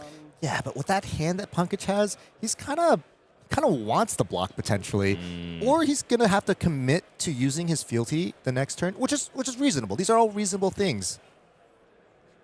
But it's the main reason why Pankaj is tanking on this block or no block for a little bit. No blocks is the chosen choice here for one of the best casters in Flesh and Blood. Hunter's Clave does immediately come across. The card banished is Lava Burst, one of the cards that could have been blocked with there. So perhaps Pankaj thinking, blocking, banishing, it's all the same, but maybe it's worth it to get you off of the Hunter's Clave, and I won't have to deal with pesky marks down the line. Michael misses that Ponder token. He, I believe, drew the blue stains that he's now shuffling in his hand. It is one of the worst Arsenal cards possible in this matchup. It's usually a 1-of or 2-of in the Mario deck, so it's a little unlucky that he got there. Tough break. It could be Arsenalable if his opponent was marked, but both with Pankaj not marked and with no more Hunter's Claves left, it was a reasonable thing not to Arsenal it here. Oath of Loyalty coming in for go again, but with a caveat. Pankaj is only allowed to play Draconic cards for the remainder of the turn. The follow-up is Blaze Headlong, only coming in for 3 thanks to the Frailty token generated by Codex of Frailty on Michael Clair's turn. So blocked out perfectly by Lair of the Spider, and also Pankaj is now marked once again, making Stains of the Redback a little bit juicier of a card, but Pankaj says Fealty token is getting cashed in here. Here comes Ravenous Rabble. Also, because of the Flick Knives converted on the Blaze Headlong Chainlink, Mask of Momentum remains live. This is just tough. Michael's in a spot where he has to either block 4 with 2 cards or let Pankaj get that draw, and this all came from that first turn, committing both pieces of armor to that block. I'll draw a mask. Yeah, 3. No blocks here from Michael Clair, which means Lava Vein Loyalty comes straight from the top of the deck onto the combat chain. Pankaj probably heads up, not arsenaling any cards, because if there's one thing assassins do in this game, it is threaten your arsenal. So down to 22 goes Michael Clair with 3 cards in hand, none in arsenal, thanks to the fact that it was a little bit of a doo-doo card coming off the top for the Ponder token. Nevertheless, 22 plays 30 is a pretty comfortable spot for Arachne Marionette, especially when you're starting off with Kiss of Death. Coming in for 4, thanks to the Arachne Marionette static text and the fact that Pankaj is marked. Yeah, Pankaj just showed us Lava Vein Loyalty, which is not a card that we see too often in these Cindra lists. For example, it was never anywhere to be found in Michael Jaszczur's World Championship lists. This card does represent a 3-block Draconic attack. It just doesn't have any real text, but its inclusion in this deck gives us a little bit more idea of what Pankaj is, how he built his deck. It's going to be a little bit more blocky. Pankaj takes a total of 6 here after the damage step. Blue Stains of the Redback going to push that Kiss of Death up to 5, and then down 6 goes Pankaj Bhojwani, because there is, of course, a cheeky little on-hit on Kiss of Death, which is lose 1 life. That is Stains of the Redback, which is going to give go again no matter what. The follow-up here is Graphene Calycera, and does look like holding on to a blue Reaper's Call is Michael Clair, just to discard and remark Pankaj after all is said and done. Really valuing the transformation into a demi-hero, and rewarded big time, because a roll of a 1 means Arachne Black Widow comes out to play, the most fearsome, I think, of any of the Chaos demi-heroes. And I'm not sure if Michael Clair flicked the Kiss of Death or not, although that seemed like that was probably part of his plans. It's possible he missed this window, didn't want to maybe take things back, but that was a really good turn. If he had flicked it, I think he might have missed it. It would have just been a really nice play to get that 2 extra points Extra of 2 damage. damage. Yeah. Kunai of Retribution is the start for Pankaj Bhojwani, pitching a red out of hand. Not exactly what you want to be doing, but that's one of those costs that you have to play bringing Cindra to an event. Sometimes that's what you got to do. You got to do the below rate thing just to get a starter on board, and it makes sense given the fact that there are no clean Draconic starters in the hand for Pankaj Bhojwani whatsoever. Wow. We just saw an Enlightened Strike. That's not a card we've seen in these Cindra decks either. It just further represents kind of that ability to have blocking cards, having more flexible cards. E-Strike in particular against Assassins does give you some more flexibility. You can play these 1-card hands, these 2-card hands. We saw B in the last round cleanly use that E-Strike for that, what I like to call, the 1-card 5, the Lava Burst mode. And, that might be something Pankaj does here, but with the Mask of Momentum, you're able to do some tricky things. You can make your Chain Link 3, the one with the mask trigger, come in for 7. And that's not something a lot of players are used to from these Cindra opponents. The first retrieve effect found from Michael Clair in the hand. It is an up, sticks, and run. And I do believe a blue to pair with it. So Hunter's Clave could be flying back from the graveyard, doing Cindra cosplay, telepathically finding its way back into the hand of our cheeky assassin. But first, Pankaj still has to have his say. Life totals are evened up after that Kunai of Retribution. 21 plays 21, and Michael descends even further, down to 17 after a pain in the backside connects along with the Kunai of Retribution that remains on the combat chain. It's not blown up, though. No, pain in the backside doesn't do that. Enlightened Strike is the follow-up here. Enlightened Strike, chosen mode, plus 2 power. Still showcasing exactly Pankaj's game plan in terms of not arsenaling if he doesn't have to. Also, the fact that Mask of Momentum was live there meant that he didn't want to be left with too many cards in hand. That Michael was a Clair. snatch for 7. That's insane. E-Strike looks really good here. A-OK. 9 plays 21 now, though, and Michael Clair held on to every card in the hand. It's 4 coming Pankaj's way, and I think that is mainly because Arachne Black Widow is the demi-hero on top of Marionette at the moment. Up 6 and run, paired with a blue. Going to find a Hunter's Clave, bring it back to the right hand, and to be ready to do some serious marking. Bryce, you ever been attacked with the Kiss of Death when your Mario opponent's Arachne Black Widow? Nah. You ever Now I experienced that? have. It's miserable, but I don't want to think about it here, Michael. Well, it's something that it's like the most powerful thing you can do as Mario to kind of like pivot back and get that tempo back. And it's because of Flick Knives. Flick Knives, of course, is able to retain that Black Widow trigger because it's not really this Kiss of Death is not a proxy attack. It's not your graphene. It's its own attack, and if you flick it, it retains that on hit. So oftentimes when you're given this question, the Kiss of Death with Black Widow, it's my hand is probably all gone anyway. Block 9. Wait block a minute. 10. So you're telling me, Michael, that Kiss of Death is going to come in here. If Arachne Black Widow is activated, Pankaj will have to banish a card here, and then if it's flicked on a next chain link, he's going to have to banish another card? Absolutely. Oh my gosh. Absolutely. And if you call now, folks, you can also be induced into vomiting immediately upon request. There are some cracks here, though, because if Pankaj is able to fully block this attack and prevent the go again, which Michael is representing with his Black Tech Whisperers, the turn is over. This Kiss of Death does not have go again. It doesn't even have like the base Arachne mode of potential conditional go again on hit because he's marked. There's just no go again at all on this guy, and we can't really represent go again besides Black Tech Whispers and represent the Black Widow hit trigger. So it's a little face up here in terms of what's going on. And this is the moment where Pankaj could be incredibly rewarded for packing defense reactions. He's holding back a Shelter from the Storm, 100% expecting for this Kiss of Death to get over the blocks that he represents now. But will Michael Clair commit? If he does, Pankaj has probably won this turn cycle.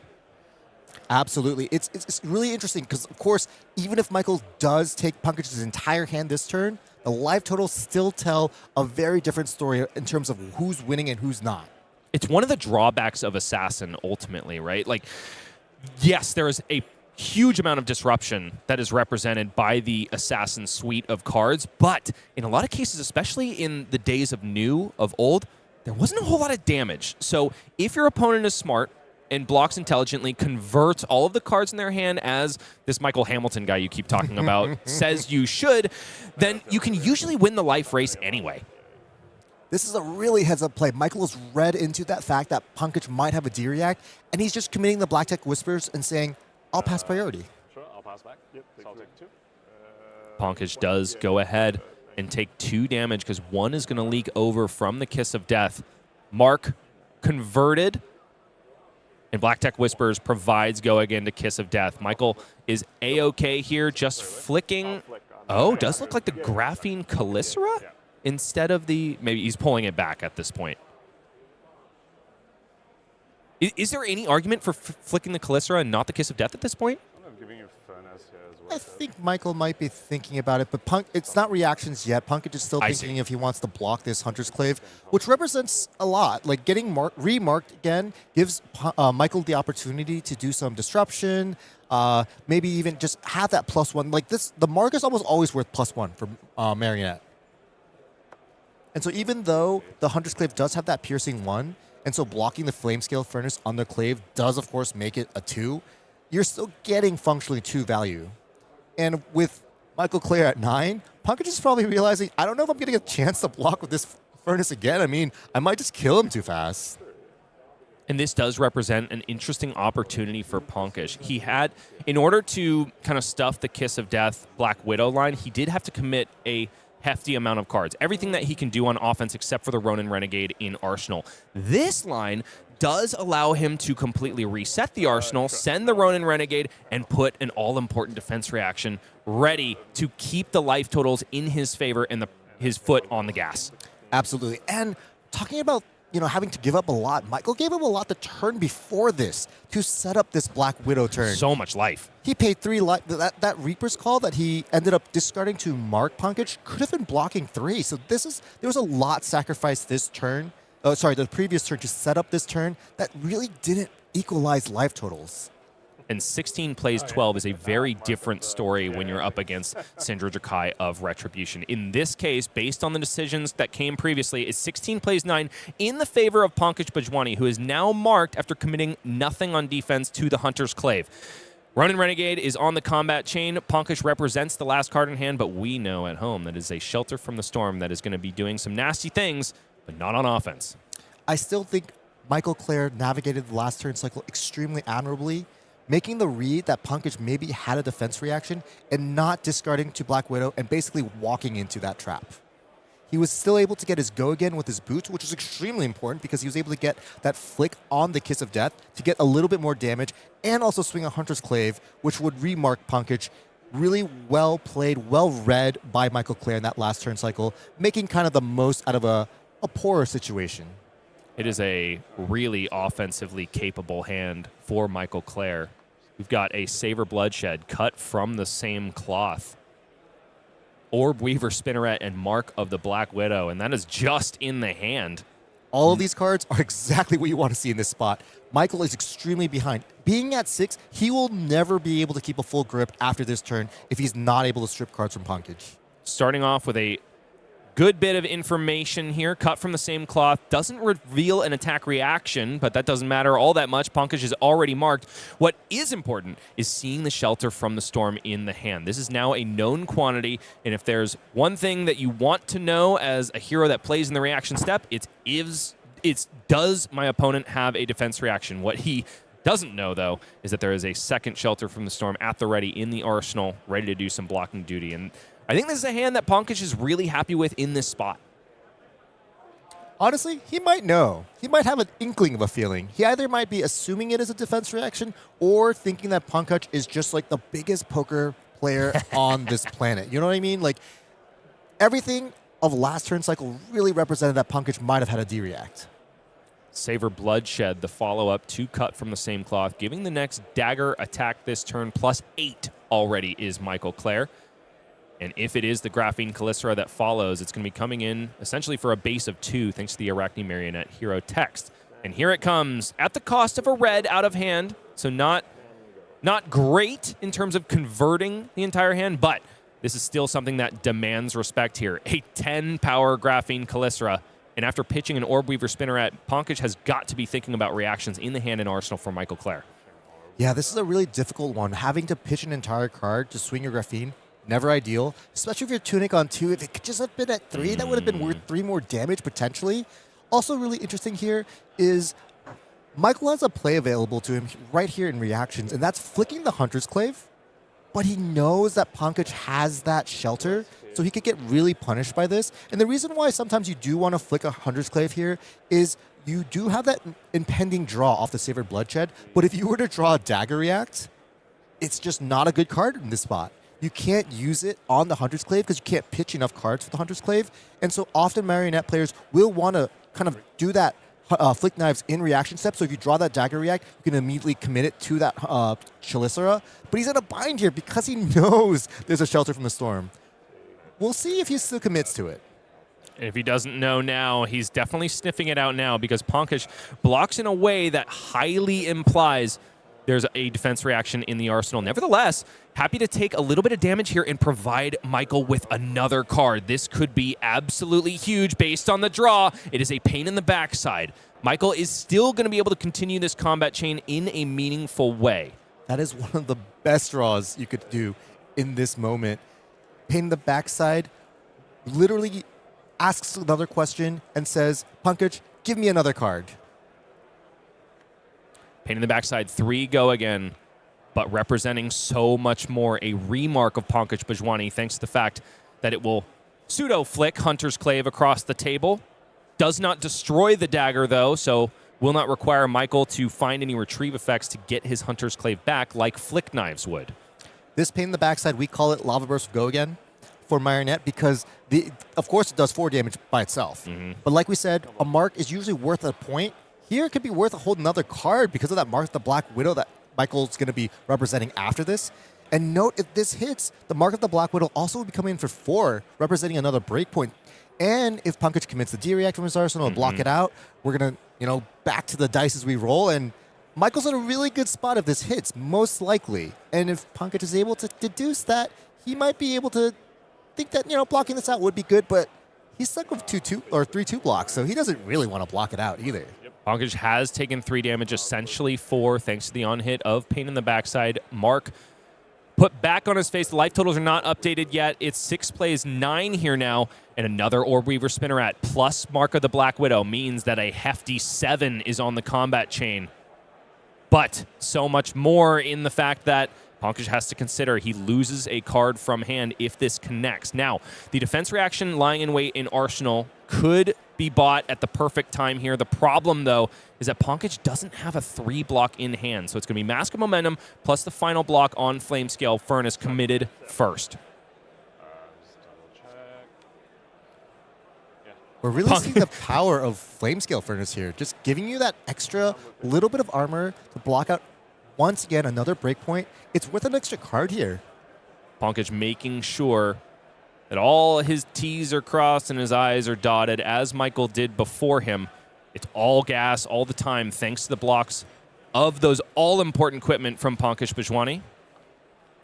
Orb Reaver rolled on the Arachne Marionette trigger at the end. One of the better ones to have at pretty much any time, especially when you're facing down super lethal from Pankaj. 3 go again here. Fire Tenant strike first. Going to be buffing up the next Draconic attack this turn. Pankaj has one lying in wait. This Brand with Cinderclaw, then followed up by a Draconic Snatch. Really, really nasty, especially when the Dragon Scalar Flight Path remains at the ready. Held on for a lot longer than Michael Jaszczur did.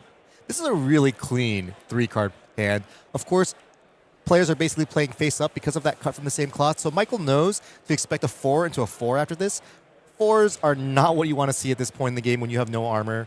And more importantly, both 4s are functionally going to be representing his entire life total. When you're at 6, under Assault by 4, it's basically your entire life total because of Flick Knives. What I was trying to show there was not the beautiful watch of Michael Clair. It was instead the Shelter from the Storm that is in the hand. So there is at least a breakpoint that can be covered up here. I think that's also a frailty trap in a different language. Yeah.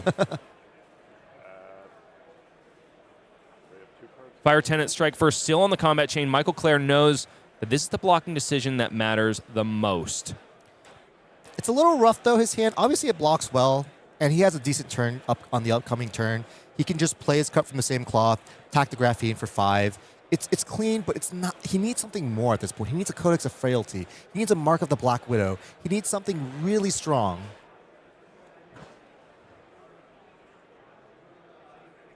Michael Clair still thinking this over. Does bear mentioning that Pankaj is at 9 here. So a swing of 5, while not exactly getting the job done that you want, is still a little bit better than the life totals currently represent. Follow up here, Brand with Cinderclaw. Buffed up to 4 thanks to the Fire Tenant strike first that came before.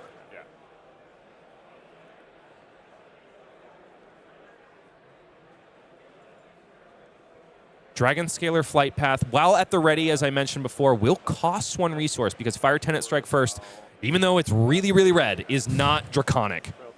Yeah, kind of interesting there. Michael held a little bit of priority before Pankaj basically made his attack into a real attack in the layer step. And that's just because Michael was thinking of potentially discarding Shelter because he knows there's going to be a 4 here and a 4 on the next attack and probably a Flick Knife. So he was going to actually be able to get the full 3 value from that Shelter potentially. And Pankaj does not go for the flick here because Fire Tenant Strike First not being Draconic means that even though Brand with Cinderclaw made Snatch Draconic, he still would not have had enough resources in order to buy back the kunai. And if there's one thing you don't want to do as Cindra, it's go down to 0 kunai, especially in the hot seat like Pankaj finds himself in now. And the play line here for Michael Clair is cut from the same cloth into Graphene Callistra. What isn't represented yet is the Tunic energy counters that need to go by the wayside in order to pay for it. But when all is said and done, this is definitely going to be a Graphene Callistra 4-5 with go again, but with nothing to do after all is said and done. I want to talk about what Michael can do to actually win this game at this point. Because Pankaj, with this hand, he's not blocking. This is 5 damage. He's going to 4. His hand represents a truckload of damage. It's likely to take some armor from Michael as well because of that snatch at the very end. So we're looking at this next hand, and we're hoping for maybe 1 or 2 D-Reacts and probably a Codex. I haven't seen a Leave No Witnesses either. Michael's in a really tough spot, and I think he's going to need a lot of help this turn and maybe some, negative variants for Pankaj to really pull it out. Yeah, negative variance with that kind of hand. I don't think you can bank on that. And I do have to call back to Pankaj's decision not to flick a kunai on the previous turn cycle. It's going to be paid in dividends here because he gets to do the thing that you want to do with Ignite, which is swing a kunai of Retribution after Chainlink Resolution. Just a very disciplined play. Pankaj, of course, on Furnace, so he doesn't have that, get out of jail free, get an extra resource whenever you want on demand. And yeah, this is looking really good. This is already representing, of course, Mask. The hand is exploding out onto the combat chain for Pankaj Bhojwani. Represents a 4 on Ravenous Rebel before even checking the top card of the deck because who are we kidding at this point? And Snatch is at the ready to be yet another breakpoint to put Michael Clair into the coffin. Right now, he's only got 1 breakpoint breaker in the hand. It's Shelter from the Storm and then another 3-block in the form of Savor Bloodshed. It's not going to be quite enough to deny the card draw on Snatch, but it is it will be if he is patient. But you can't really be patient in this situation. You've got to be doing something affirmative at this point. If you give cards to Cindra every single turn, then it's only a matter of time before you go into the X and 1 bracket. We've seen this time and time again. Michael started with 4 cards. Pankaj started with 4 cards. Somehow Michael still takes 3. It's just that's just the life of Cindra versus someone else when you put them in the Cindra blender. So now let's talk once again about what Michael can do to win this game. Is there any hope besides Cindra drawing a brick? There's little. This is a Graphene for 2, which does, put Pankaj at a reasonable life total because of that Flick Knives. So what Michael can represent here is flicking the Hunter's Clave this turn. It will still keep Pankaj marked. He'll go to 3. And then by not blocking the Graphene,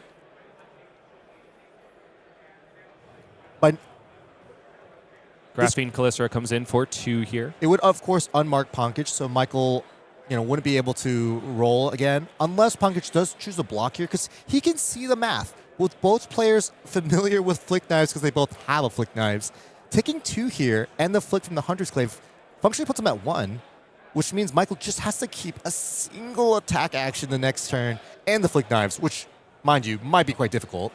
And he could possibly represent a win.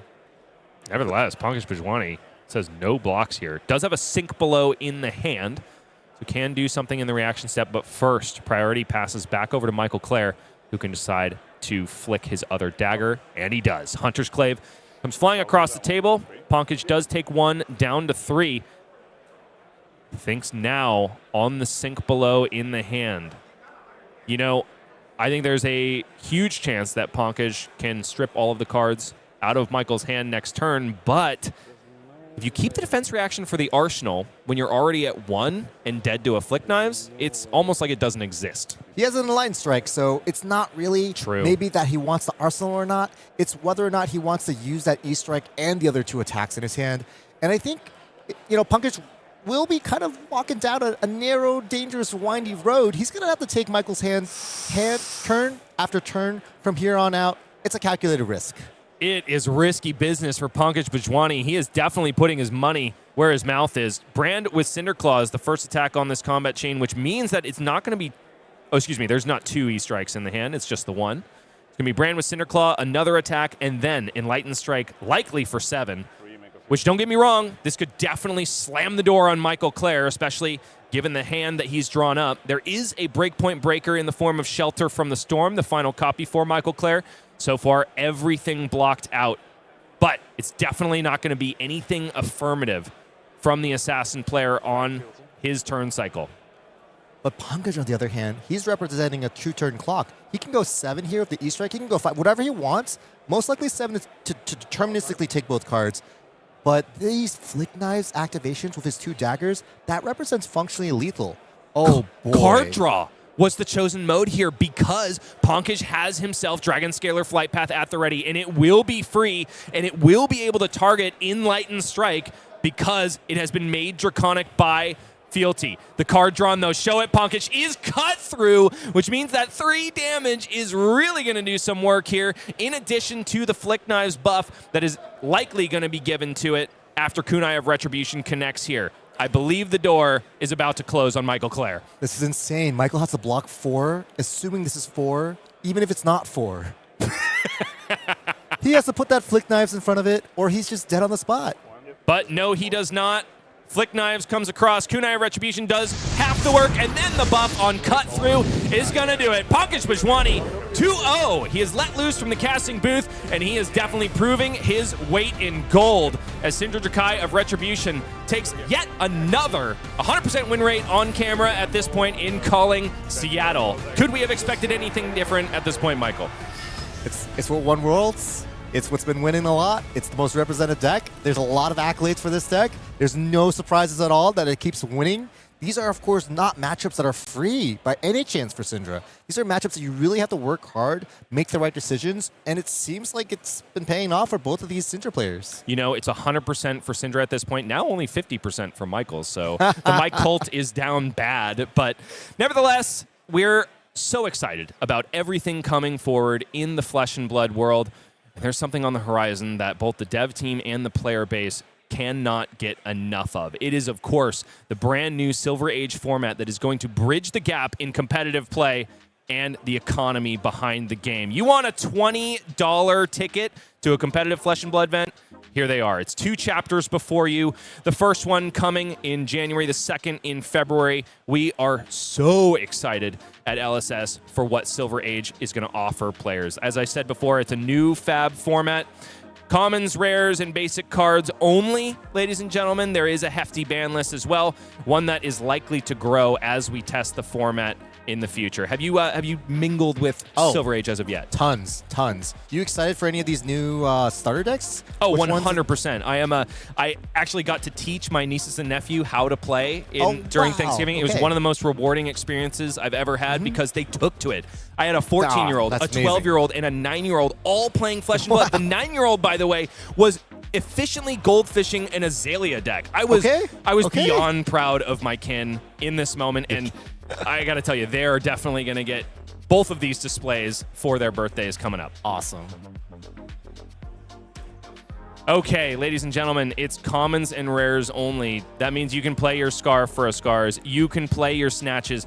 Hey, you can also play Crouching Tiger because that happens to be a basic. There's a juicy little combo going around with that particular ephemeral card as well. You ever heard of Life of the Party? Yeah.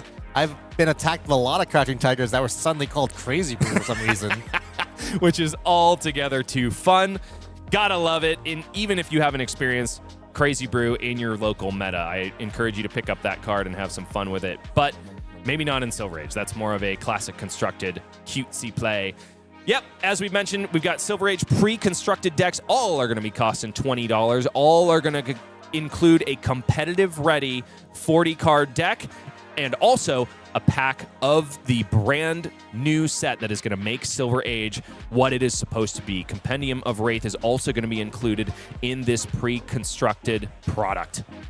I can already see pre-constructed deck battles at like PAX or Gen Con, these conventions. This is like one of the perfect products to really introduce new players to this game while still giving them kind of a really strong foot in the door. You mentioned pre-constructed battles. How about at the world premiere in London? That is going to be a celebration event for the release of Compendium of Rathe, and it's going to be all about facing off those pre-constructed decks against one another. Are you going to be in attendance? Oh, absolutely. I've already booked my flights, my accommodation. I've bought the world premiere. I mean, what have you been doing? Literally watching a child, ultimately. And unfortunately, I will not be joining you in London, but I will be watching the action at home because some fantastic casters and also our illustrious production team are going to be bringing it to us all weekend long. Besides that, we've also got events at your local game stores. Be on the lookout for Silver Age coming to your stores, ready and waiting.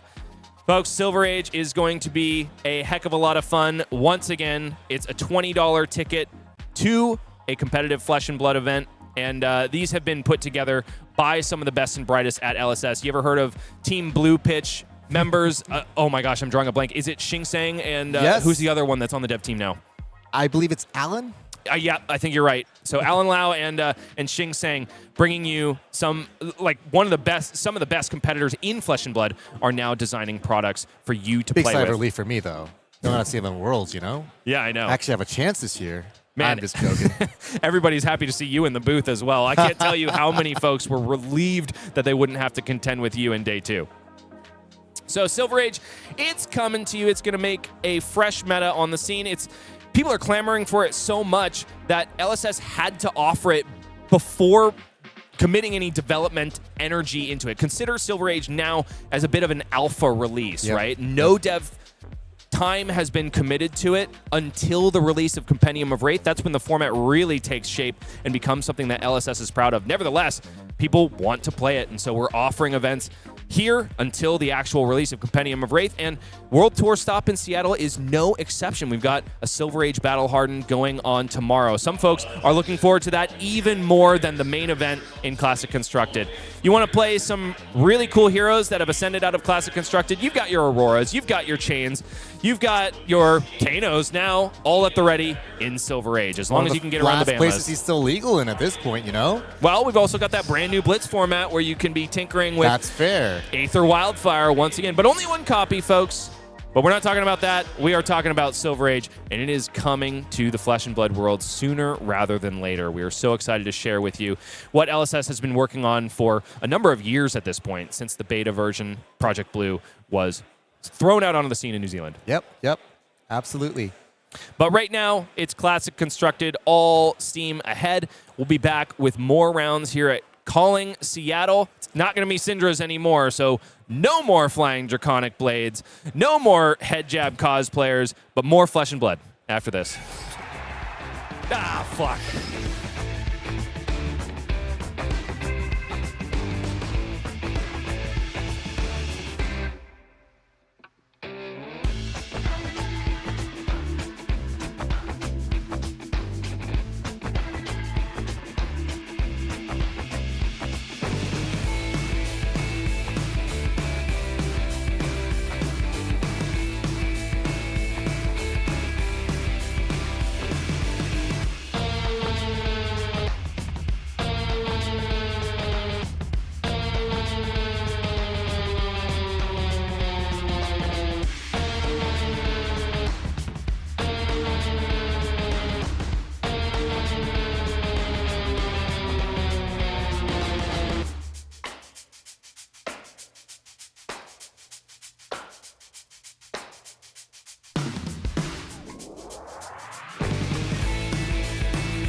Ah, Seattle, where the Space Needle is high, the weather is brisk, and the casters' mouths are as swarthy as a shipwrecked looter. So happy to be back with you. My name is Bryce Platz. I'm with Michael Feng, of course, bringing you all of the analysis and all of the fun all weekend long. Let's go ahead and take a look at all of the heroes that showed up at Calling Seattle. One of the many offerings we have for World Tour Seattle. Okay, we've already talked about the top of the meta. It has been shifted. Arachne Marionette has supplanted Gravy Bones as one of the top 3 dogs. Also, technically, Verdance Thorn of the Rose, who remains in the 3rd slot. Besides that, Michael, what is interesting to you? Dash, Oscilio. These guys are 5th and 6th.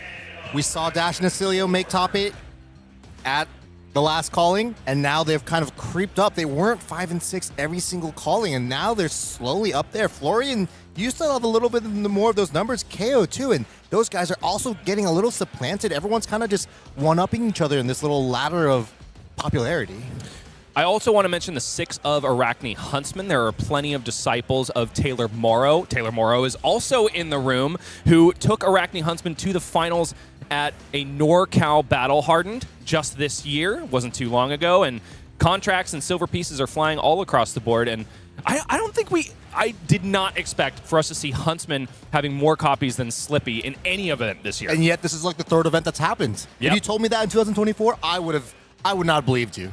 I would not have believed you at all. Brian Gottlieb is absolutely tickled at this moment, and I now want to direct our attention once again down to the 1 of Phi Rising Rebellion in the room. It is Mercy Bickell who is going to be gracing your screens in the next feature match. So even though I said there were not going to be any head jab cosplayers coming through, that was an outright lie, because Phi Rising Rebellion has a couple of those in his arsenal. Exactly. You know, she's a world's finalist. Phi's won world championship before. Maybe she's just trying to take a page from that book, you know?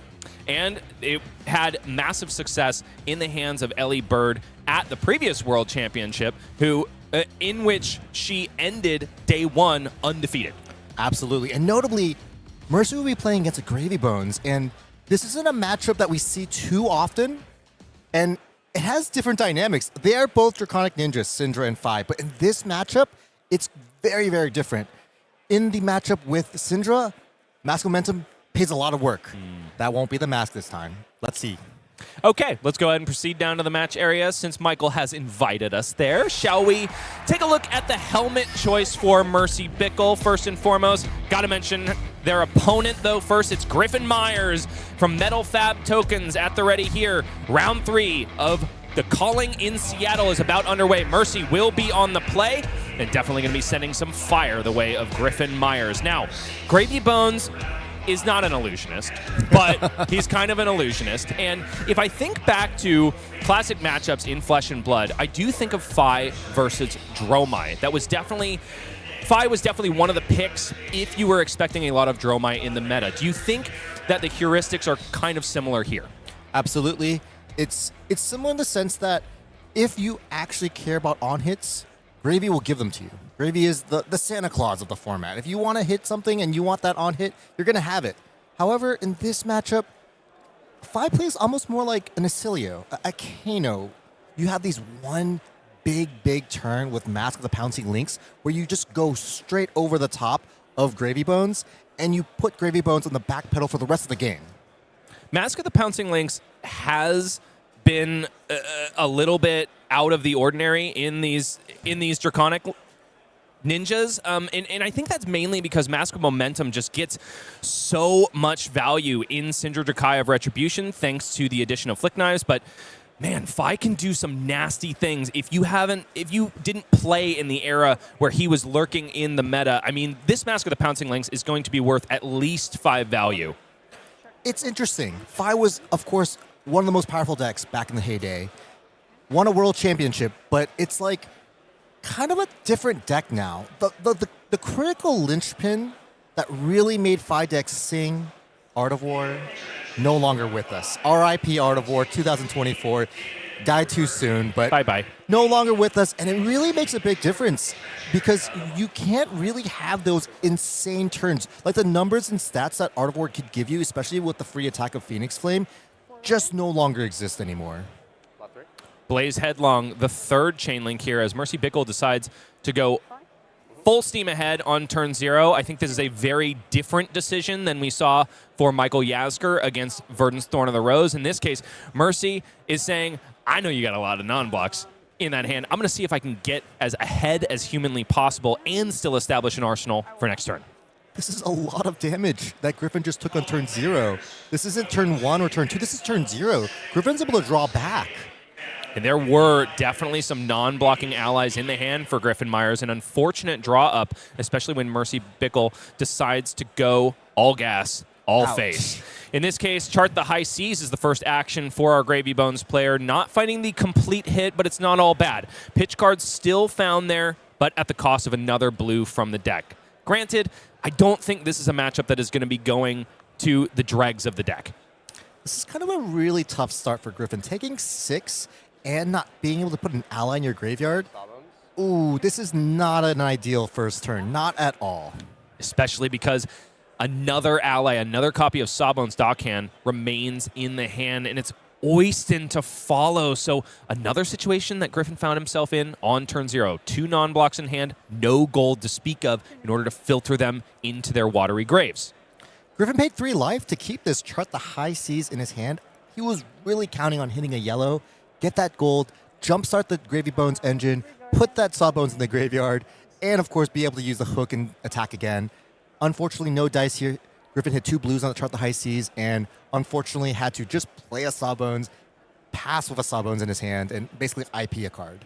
Mercy Bickell starts off the turn by playing a little bit of Left 4 Dead, removing Sawbones Dockhand as quickly as he hit the high seas. Fire Tenant Strike first is the follow-up, made Draconic by the brand with Cinderclaw that killed Sawbones. 3 damage accepted readily by Griffin Meyers. Down to 31 he already goes in the second turn of the game, and Mercy is not done swinging. Ronin Renegade comes in for 4 thanks to the buff of Fire Tenant Strike first, and finally a blocking card is pulled out of the hand for Griffin Meyers. Sunken Treasure is going to produce the all-necessary gold that Griffin has not been able to establish so far in this game. But now the coffers are starting to get full, and maybe, just maybe, Griffin can filter out some of these non-blocking allies. This dynamic is kind of different, though, from the Cindra game. Not having to worry about masking momentum means that Griffin's able to block much more freely. Phoenix Flame comes out of the graveyard and onto the combat chain. I don't blame you folks if you don't know what a Phoenix Flame is, if you just joined our game. This is something a little unique to this Draconic Ninja. Phi Rising Rebellion gets to start the game with this card in their graveyard from their constructed deck. Phoenix Flame, if you control 2 or more Draconic chain links, Phoenix Flame has +1. Also has Go Again innately. Also is Draconic innately. Phi Rising Rebellion, much like his knife-throwing counterpart, has an ability that fetches that that Phoenix Flame from the graveyard as long as you have enough Draconic chain links to pay for it. So Phi is going to be getting his chip damage in, but just in a very different way than Cindra does.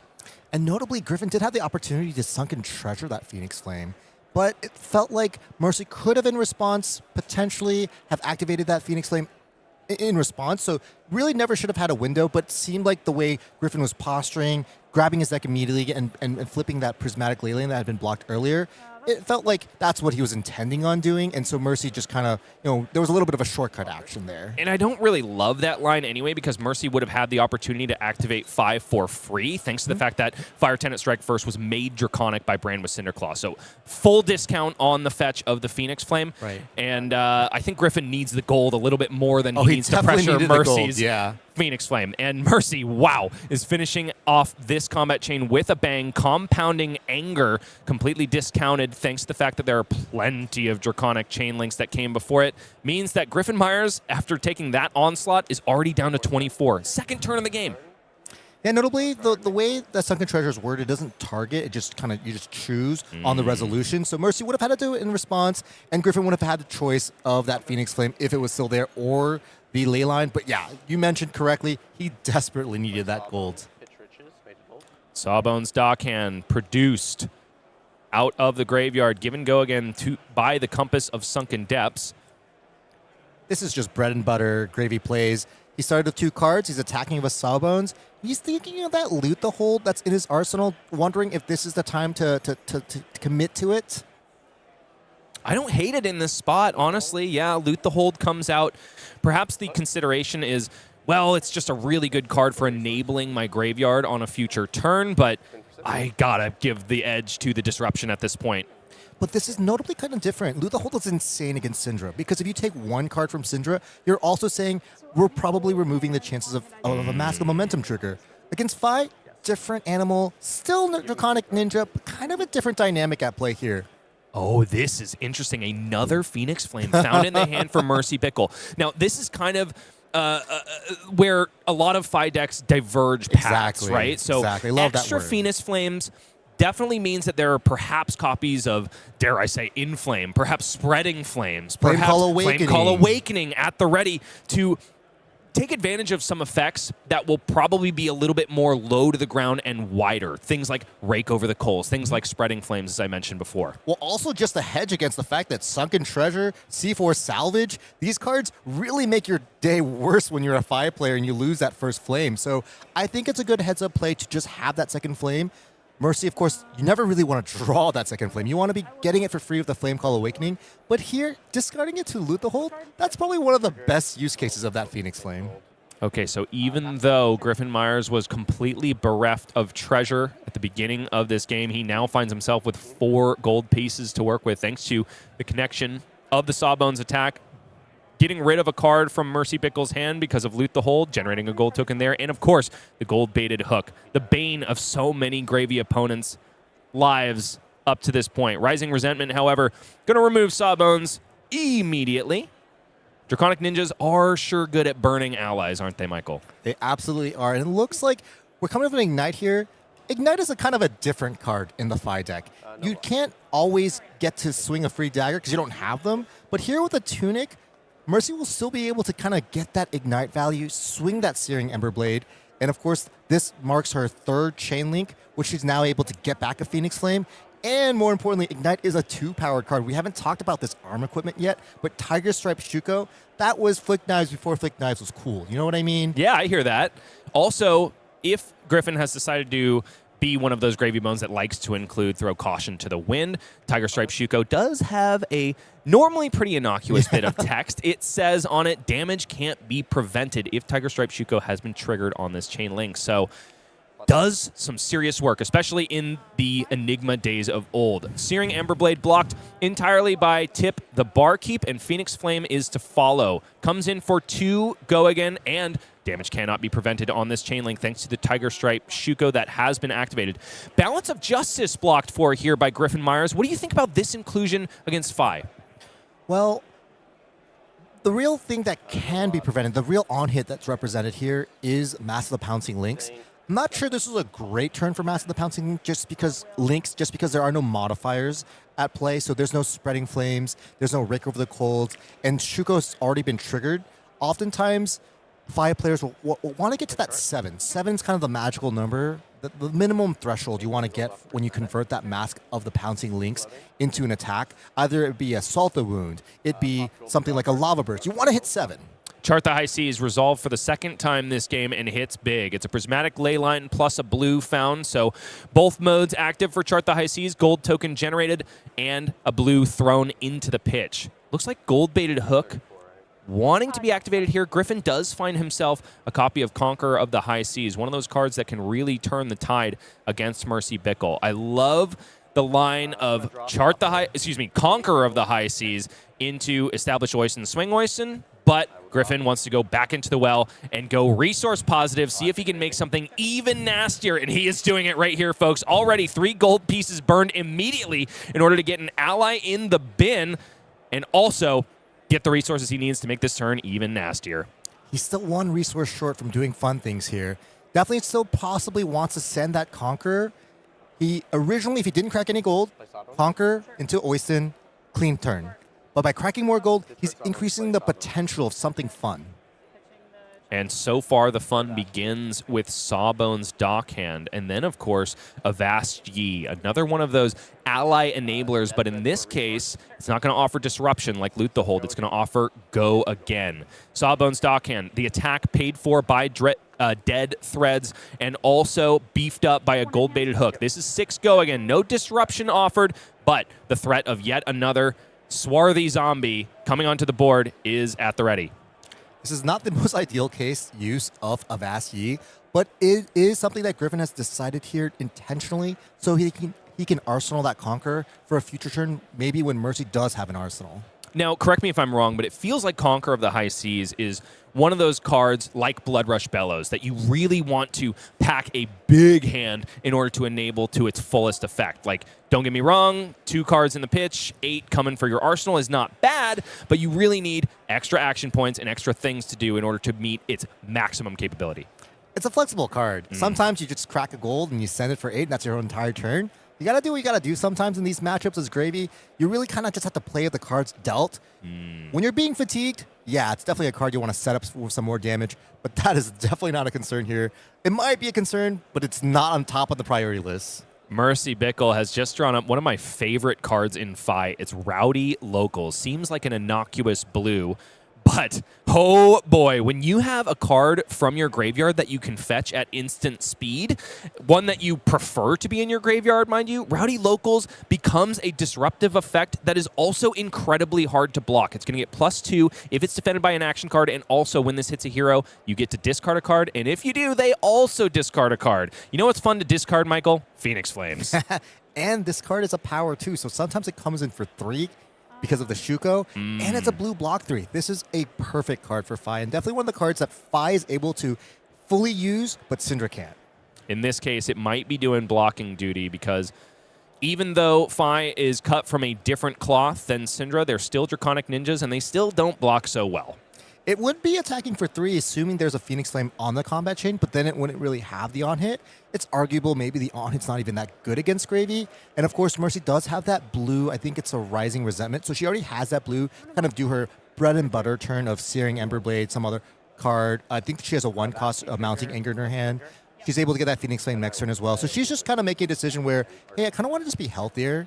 And knowing that she is kind of the Oscilio of this matchup, the deck that really wants to keep your full grip when the time is right, when all the spreading flames and the modifiers are there, it makes sense to me. It's back over to Mercy Bickell, who took a little bit of a licking. Sawbones did connect for 3 damage. Life totals now are 31, plays 22, as Sawbones goes into his watery grave. Oyston was established on Griffin Meyers' turn, which means now that unless Mercy deals with the Heart of Gold, then the floor of Griffin's turn is send 3. But sending 3 first is Mercy Bickell, Searing Emberblade, coming in hot and ready for 3 Go Again, thanks to the fact that a Draconic Chain Link has preceded it. Griffin's kind of in a precarious spot, despite having a good start, or not a good start, having a good turn 2, creating all that gold. He's kind of in a bind right now. He doesn't have any allies in his graveyard, and that's kind of important for the Necromancer. He does have a D-React, that Blood in the Water. He did take a peek at the top. We're not sure what he's thinking. We're not sure what it was, but it probably wasn't an ally on the top, judging by the block of this Jittery Bones. Jittery Bones does shirk off Searing Emberblade. The follow-up, Mounting Anger, a traditional Draconic Ninja attack, but pretty much only in Fi. This one is going to represent an extra +1 damage if Mercy has any cards left in hand, which she is, of course, going to find at instant speed. The Phoenix Flame comes roaring back to the hand, but Blood in the Water is going to cover up the on-hit of Mounting Anger in its entirety. No mill off the top of the deck for Griffin Meyers does imply that there was no ally to be found. Hit that Rigor Mortis. Oh, I'm so sorry. He hit a Rigor Mortis. He's sitting right there. He's looking me right in the face. Well, Mercy has a decision to make here. She has a little Phoenix Flame, and she does send it at the Oyston. I like this a lot. I think clearing the board of a Necromancer is pretty much always a good thing to do. Lot to factor in. With Griffin still at 22, it's possible he'll get more than a single point, because that's all that Phoenix Flame was going to do, 1 damage of value from the Oisin. So I think it was a good heads-up play by Mercy. Chart the high seas in the third hits big, but not in the way you traditionally know. This is probably one of your favorite ways for Chart the high seas. If your streamed games are anything to be referenced here, it's Fiddler's Green off the top in addition to a blue. So when Fiddler's Green is put into a graveyard from anywhere, including the combat chain, Griffin is going to gain 3 life. So now 25 plays 31, and this game is looking a lot closer than it initially started. I will say with caution, though, that Mercy is...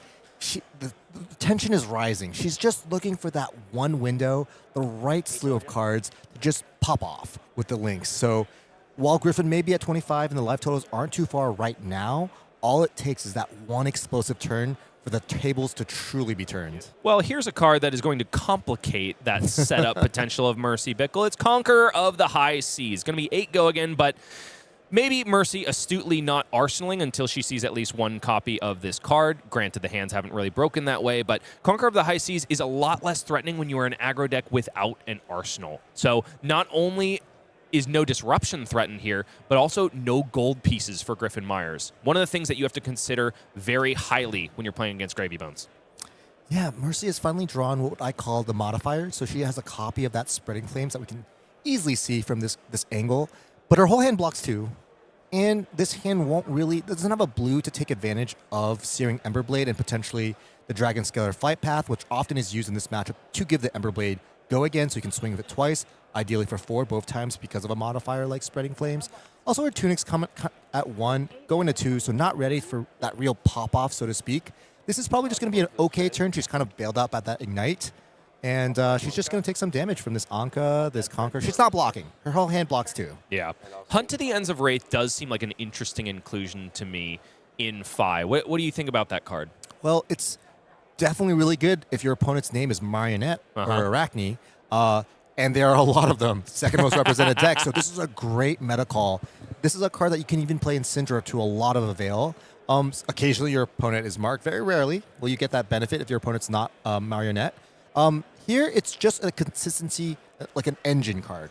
It's functionally a yellow Ronin Renegade in a lot of these matchups. Obviously, it doesn't pitch for 2. You're rarely pitching your yellows. You don't really want to do that in Flesh and Blood. I think it's just a great inclusion. It's kind of like a meta call for this weekend. Anka, drag under, joins the arena and swings in for a swarthy 5 thanks to the activation of Dead Threads. Mercy Bickell, now for the first time this game at a life deficit. 18 plays 25. There's a zombie to kill and also damage to be done. The start here is Ignite. 2 go again. Not going to lead into a Kunai of Retribution quite the same way that it does in Cindra. And because Tunic is not fully online, it's not even going to lead into an Emberblade. She does have that Spreading Flame, so it'll be interesting if she wants to commit it this turn while it's discounted and free, or arsenal it for a future turn. What do you think about the efficacy of that, especially when your opponent has Arsenal Disruption like Conqueror of the High Seas? I think I want to commit to playing that Spreading Flames, it's actually a 1 card, it's like a leg tap, but it's actually attacking for 6, because it will buff I believe there's a Phoenix Flame, it'll buff the Hunt to the Ends of Rathe, which actually has a base attack of 2, and it'll buff the Devotion, Demonstrate Devotion. So it's just a clean numbers play. Speaking of commitment, in the reaction step, quick dodge flexors come out to play from Griffin Meyers, and I do like that. I think Ignite is one of those signpost cards that tells you you're gonna get some value on quick dodge flexors this turn. Granted, usually when you see it in Cindra, it's telegraphing maybe a Wrath of Retribution turn, and that's really where you want your quick dodge flexors to get the most value. But in this case, it's a little bit more amorphous as Phi, and I do think that one of the benefits of playing this Draconic Ninja is that he is just less of a known quantity in this meta. Yeah, Griffin does have some context. Mercy took 13 damage to keep this hand. She's probably doesn't have too many duds in it. She's probably going to be sending multiple chain links. Seems like a good time as any to commit those flexors, especially given the context of Griffin's hand. He just has a bunch of blues and not much to do with all of them.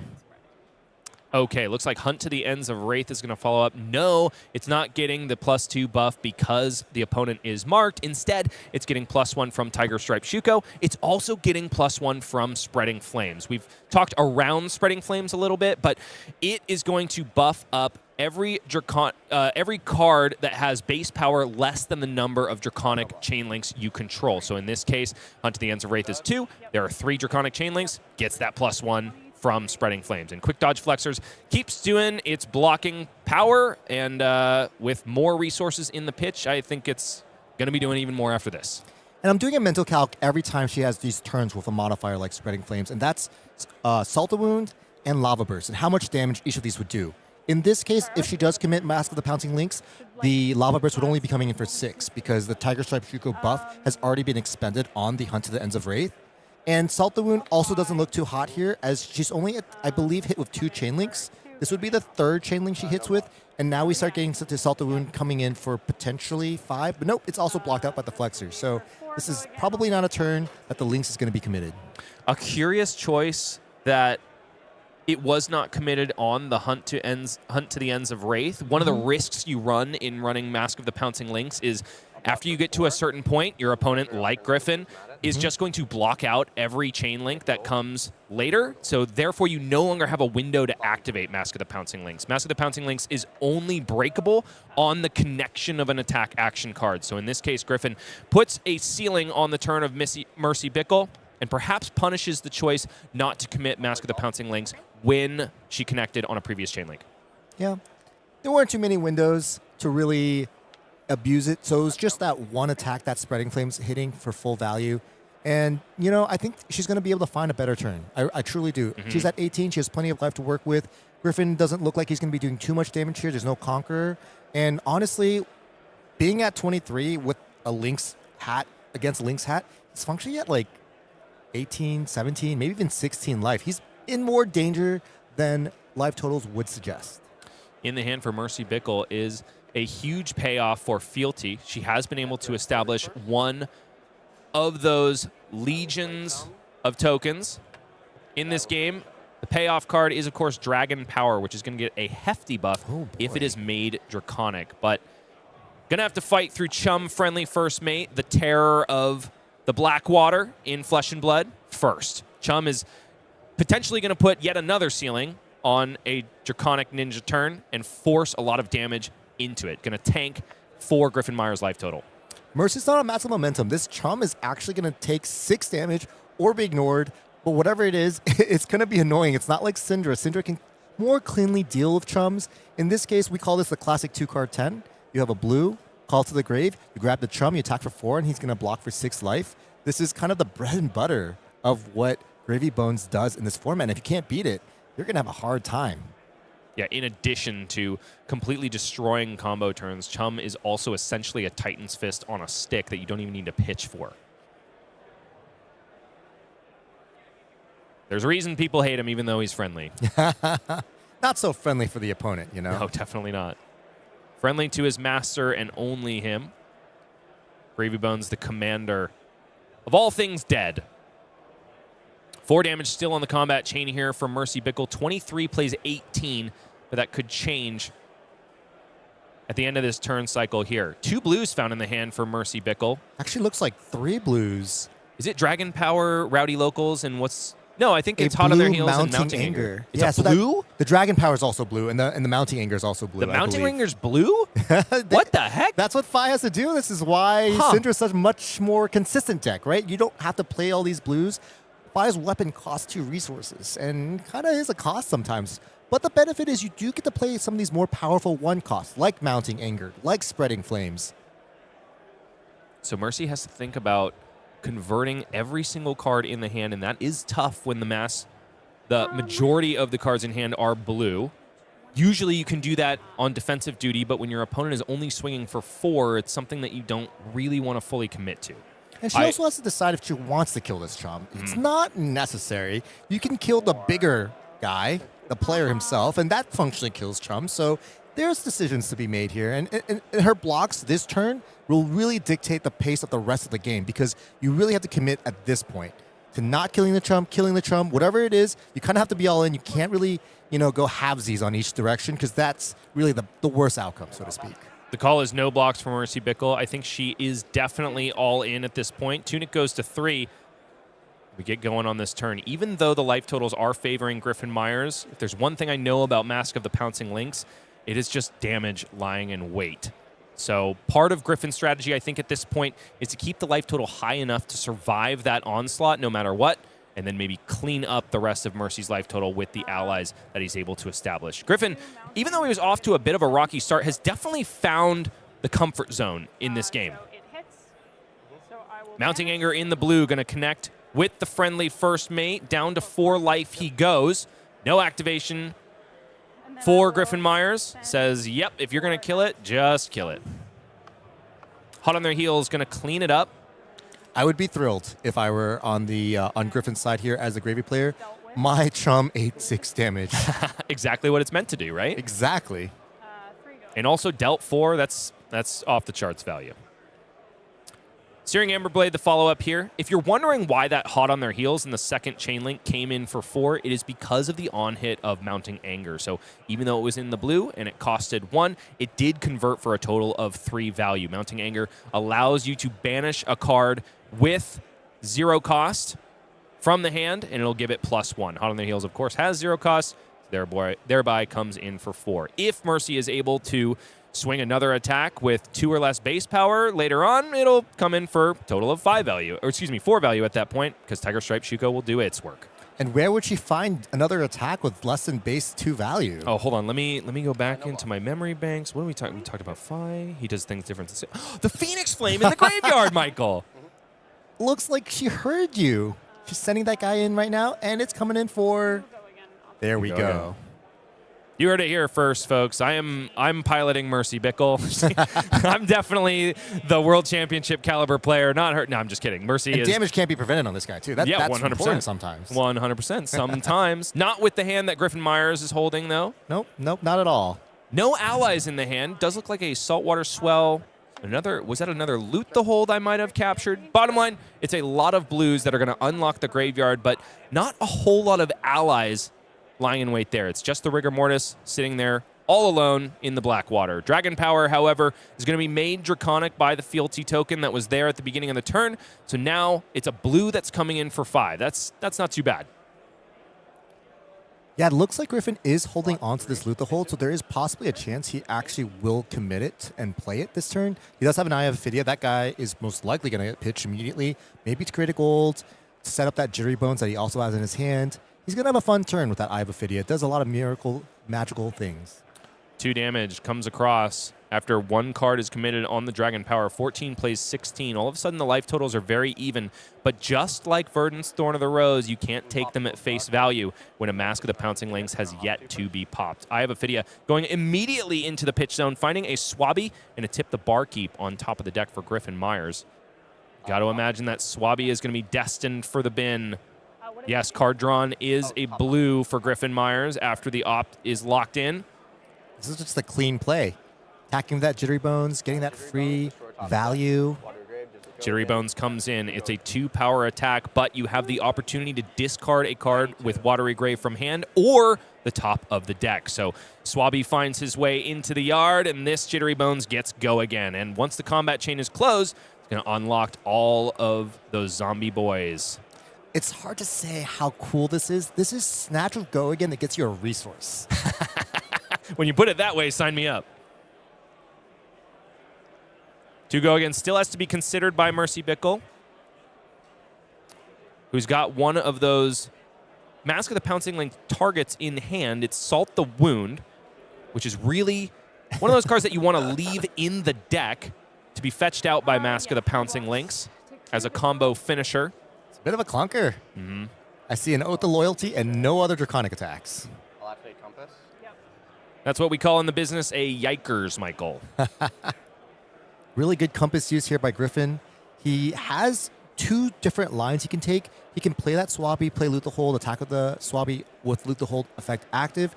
He can be a little bit more conservative, maybe not play the Loot the Hold, draw a card with the gold, have a free arsenal. I believe he just looked at a Blood in the Water on the top. Could be an excellent choice for that arsenal. Dead Threads for a resource. Rigor Mortis comes out to play. Dead Threads allows the swing of Rigor Mortis. Down from the top rope of the Crow's Nest comes 6 damage, courtesy of the lankiest zombie in the arsenal of Gravy Bones. Destined for the actual arsenal zone is Call to the Grave. Our friendly neighborhood friendly chum getter. Ooh, I'm in a little bit of pain because I think I can see what Mercy might do next turn. She has 2 different decisions. Depends on how much she values this Warmonger's being used as a card or used as a pitch. So Warmonger's Diplomacy in the hand and Fire Tenant strike first. So Mercy could very well remove Rigor Mortis and then try to put Griffin into a blender He does. and make it so that he can only play attacks or non-attacks. And here comes Warmonger's Diplomacy. The bane of many decks in Flesh and Blood, not the least Rangers, which I tend to frequent. Warmonger's Diplomacy is going to force each player to choose. Starting with the hero on the left, each player chooses War or Peace. If you choose War, the only actions you can take are attack actions or activating non-attack actions of weapons. If you choose Peace, it's non-attacks all the way. And the difficult thing for Griffin is that he needs a healthy blend of attacks and non-attacks, being that establishing allies are non-attacks and attacking with them are attacks. Peace is the chosen card for Griffin, and my co-caster's head is in his hands because it's a rough Peace turn. This has happened to me too many times. This is so painful to watch live on stream. Griffin's hand is not a good war hand. If it was war, he would send the Murderous Rabble for 3 and pass. He has 2 D-Reacts. This is not when you want D-Reacts. Warmonger's when a Warmonger's is played against you, you're praying you have a Conqueror of the High Seas, and he doesn't have that. And the turn before, he had a decision to make. He could have pitched this Call to the Grave to attack with the Swabby on the Loot to Hold effect, which would have made the Loot to Hold effect a little bit stickier. But instead, he arsenaled the Call to the Grave and got really kind of punished by this Warmonger's. Mercy gave up a lot for this Warmonger's. Despite being behind on life, she could have swung the Searing Emberblade for 3, picked up the Phoenix Flame, and because of the Fire Tenant, sent the Phoenix Flame. Oh, I apologize. She could not do that. Because Fire Tenant is not Draconic, and I need to remember that. I'm telling you, that card is so red, it makes you think it's Draconic. So she couldn't swing the Searing Emberblade with Go again. She only gave up 3 damage for this Warmonger's, and it is very worth it. Extremely worth it. Listen, it's not all bad for Griffin Meyers at this point. He's found his riches of Trouble Donnie once again. He is going to be able to establish 2 allies, one of which is the premier when it comes to stuffing your opponent's combo turns. That is chum-friendly First Mate. Cannot attack with it, so he might as well use that remaining action point after Go Again resolves to establish yet another fearsome ally. And at this point, he's got himself the defense reactions to make it through basically whatever Mercy throws his way. Yeah, it ended up being not too bad. He committed 3 cards and got to play a Swabby and a Chum, and also that Chum wasn't a net negative to his graveyard because of the Call to the Grave. So ultimately not too bad. He got 9 value out of this hand, assuming that Mercy respects the health of these allies. And at 12, I think Mercy is inclined to maybe clear at least that Swabby, but maybe not the Chum. We'll see. Because at this point, Gravy Bones is all too happy to play the blocking game swing Chum pretty much every turn cycle, right? Yep. Because Mercy is not on Cindra, not on Mask of Momentum, there's pros and cons to choosing a different hero. And one of the major cons is not having Mask of Momentum to almost freely kill these allies. War chosen for Mercy Bickell. That is altogether fine for Draconic Ninjas. And I want to mention, Win-Fi was actually a huge popular deck, and so is Dromai. They used to play Mask of Momentum just for Dromai, Yes. almost always just for Dromai. But I do know that, and this is just from knowing Ellie Bird, who probably is the architect of the deck that Mercy is playing. As we see more and more cards, I'm seeing more and more of Ellie's influences. Oh, there's Ellie all over this deck. Yeah, exactly. That's just not a consideration. The MO has been find that big hand, send a lot of damage, 25 plus ideally, have tempo for the rest of the game, put Gravy Bones in kind of like the blender, the blocking blender, behind a little bit. And we haven't seen Mercy find that hand yet. And I think she's been playing really well. She just hasn't seen it yet. That Spreading Flames turn, if she had a blue instead of all reds, that could have been a good opportunity. But it was also staunched by the Flexors. So really, really cool gameplay. And it's really cool that we get to see so many turns from a sometimes blistering fast matchup. Swabby is sent to his watery but now burning grave as Ronin Renegade connects with the Nihilistic Carpenter. Down he goes to the first attack on this combat chain. Mercy Bickell, 12 plays 16, is still on the front foot. There's a blue in hand and a Searing Emberblade at the ready. Also, 2 more attacks in the hand. That's all she can play, but that's all she wants to be playing at this point anyway. The decision tree at this point is Kill Chum or Leave Chum. Cinderskin Devotion is the follow-up here in the blue. Coming in for 2 go again. Costs 1 as well. Another one of those kind of awkward includes, but does fit into the resource math and also maximizing the value on Tiger Stripe Shuko. And in general, just getting Phoenix Flame. That's kind of like the first part of the how to win as Phi is getting Phoenix Flame every turn, constantly getting that extra 1 damage. Phoenix Flame, the same concept has applied now to Flick Knives and Kunais. Just that 1 extra damage that's really hard to interact with is kind of the bread and butter of these Draconic Ninjas. Searing Emberblade targets Chum, who remains only at 3 life after taking that licking. Phi, Rising Rebellion activated here. Here comes Phoenix Flame for 2, thanks to the Tiger Stripe Shuko. Not preventable. Compass activated. Looks like a Rigor Mortis on top. So more allies at the ready, and also a Gravy Boat in the hand. This could be the turn cycle where Griffin decides to go all front foot and see if he can just strip all of the cards from Mercy Bickell time and time again. But it is risky business, falling down to a comboable life total.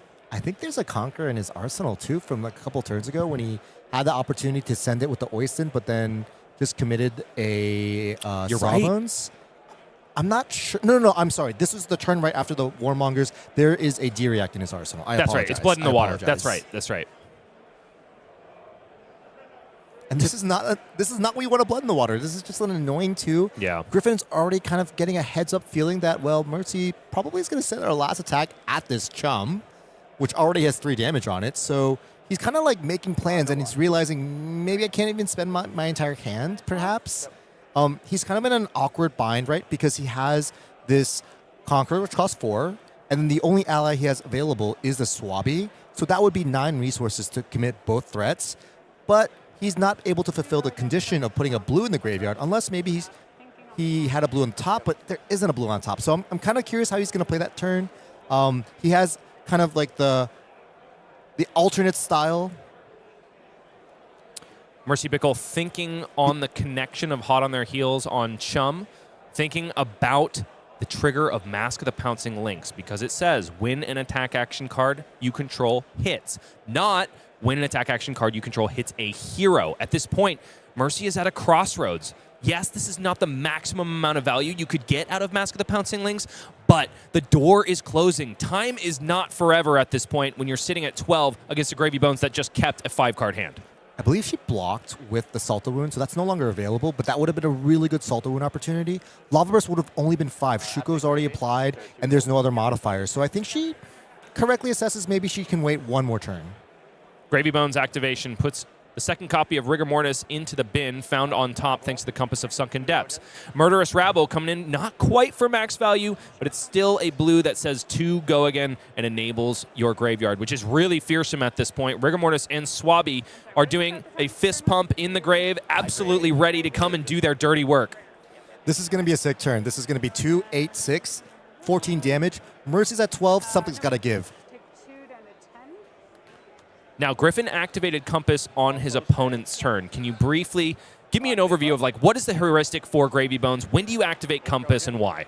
Well, he couldn't play his entire hand in an ideal case, right? He has that Swabby and a Conqueror and no way to kind of freely put a blue on top. So if there was a blue on top, alternatively, what he could have done this turn, just sent the Conch, activate Gravy, draw, discard a blue, and then play this the Swabby and swing it.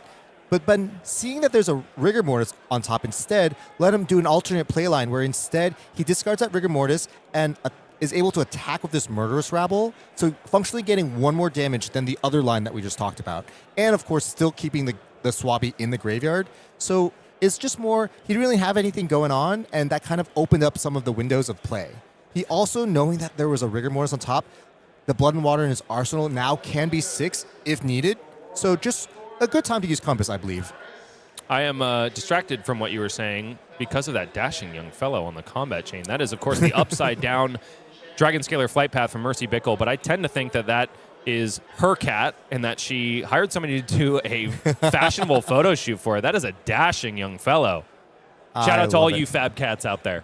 I think fab dads that have cats is I That's think me. there's a I'm a huge- fab dad that has a cat. So is Michael Ham. There are so many players. You'd be so surprised by the number of top tier quality players that are also cat dads. Well, I'm definitely the latter of Or those moms. of those things. 12 plays 10 here, but life totals are going to be very different after this combat chain resolves. There's a gravy boat on the combat chain, and currently Mercy Bickell is only posturing blocking with 1, and that's because she's found such a good hand. Finally, if Griffin is not able to threaten lethal, Mercy is going to come back swinging. There's a blue in the hand. There's Lava Burst, Oath of Loyalty, Ignite, and also Dragon Scalar Flight Path at the ready. So Mask of the Pouncing Lynx likely targeting the 3rd Lava Burst in the deck because Mercy will be relegated to only Draconic attacks if she resolves the Oath of Loyalty at the beginning of the turn. And I just realized this is a naked hook or a dry hook, so to speak, on that Conqueror of the High Seas. And Mercy probably realized that she can't really afford to block 8 at this point. She is sufficiently behind. It's been turn of not really having the Mask of Momentum trigger, not finding the good Mask of the Pouncing Lynx, and this is the final turn that she really has to give something. And I really think she's choosing to give the right things because she has got to make something happen offensively on this next turn. Otherwise, she is simply circling the drain. Unfortunately, might have to give up the Fiendal Spring Tunic when it is just about to reach potency. No, instead the choice is Tiger Stripe Shuko and a postured card from hand. It is demanded because there is 6 damage on the combat chain. Mercy, after accepting most of the damage from Conqueror of the High Seas, is only at 3. Lava Burst is a good block here. This is Pass turn. probably Mercy's last ever opportunity to cash in that Mask of the Pouncing Lynx. And I think Griffin is aware of this. I think he has to be aware. But there's nothing he can really do to stop it because of the fact that Mercy's hand can reasonably get the Phoenix Flame, and the Phoenix Flame can be sent at the Rigor Mortis. I'm just not sure what's left in the deck in terms of tutor targets for the Mask of the Pouncing Lynx. I feel like I've already seen all of the Lava Bursts and Salt the Wound, so I'm just not sure. We'll see. I thought I had only seen 2 Lava Bursts, in which case blocking with this one makes a lot of sense. Nevertheless, Oath of Loyalty resolved first. Only Draconic cards from here on out. The follow-up is Ignite. And after that, Searing Emberblade, only costing 1 thanks to the Ignite that preceded it. Yeah, she'll be able to potentially use Boots and swing this Searing Emberblade one more time. She's really running out of time to like hold on to these things, so it might be now or never. And will have an uninteractable source of activating Mask of the Pouncing Lynx, thanks to the fact that Phoenix Flame can connect directly into Rigor Mortis. Yep, and here comes the Mask of the Pouncing Lynx. The chosen target, though, anyone's guess. There are 2 left floating. Ooh, there's still a Lava Burst left. There is still a Lava Burst. Flight path, so paying 0 for flight path, but then swing sword again. Yep. Dragon Scalar Flight Path targets Searing Emberblade, going to give it go again, even though it wasn't the active chain link, and because it is a weapon or an ally, Mercy Bickell will be able to swing with it once again. So 8 more damage left to come through on this turn. Not lethal on Griffin Meyers' side of the board, but it is still significant, especially when you're a Draconic Ninja that can do little bits of chip here and there. Go to 2. Down to 2 goes Griffin Meyers. He is not scared after blocking with a card from Arsenal and a card in hand. There are 3 more left to do the dirty work of the Shipwrecked Looter.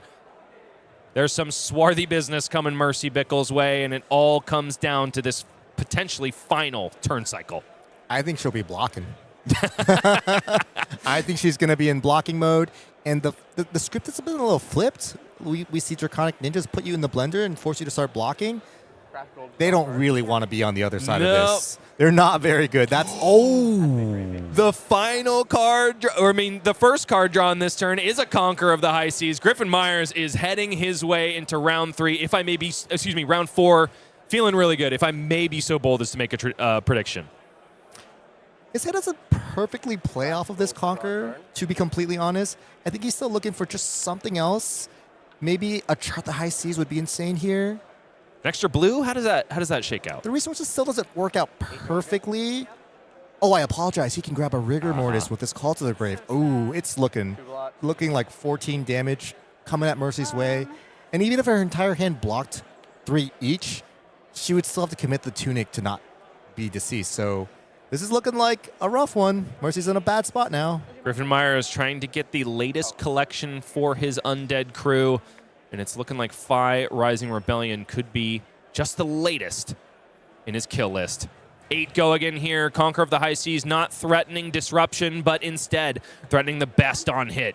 In Flesh and Blood, and that is on hit death. 3 cards already bought from Mercy Bickell, which means that any ally is going to clean it up. Call to the Grave, looking into the deck and fetching probably a copy of Rigor Mortis. There he is in all of his lanky splendor, ready to slam the coffin with extended limbs on Mercy Bickell. Phi Rising Rebellion is fiery no more. Instead, he is looking a little bit waterlogged nowadays, ladies and gentlemen. Griffin Meyers, who started off that game a little bit on the back foot, unable to establish the treasure that Gravy Bones needs to fuel his nastiest turns, is able to get there in the end. And honestly, a big part of it was draw variance on Mercy's side of the board.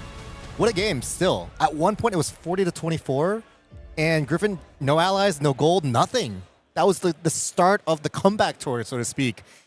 And honestly, it was that dry hook that he did the turn before was also the extra gold that he needed to get the Conqueror into the Rigor Mortis. So just excellent play by both players. So it's not out for Mercy Bickell, but the sun has set on her undefeated run. Speaking of sunsets, we are sunsetting one of our beloved formats in Flesh and Blood. That is Blitz, and it's changing dramatically at the end of skirmish season, which is going to be over this weekend. I'm so excited for that new change. And of course, if you haven't already, go to Event Locator and get a Blitz game in. Ladies and gentlemen, these are the prizes on offer. Cold foils, playmats galore. But now it is time for us to take a quick break, and we will be back with more swarthy gentlemen, more draconic ninjas, and more Flesh and Blood after this.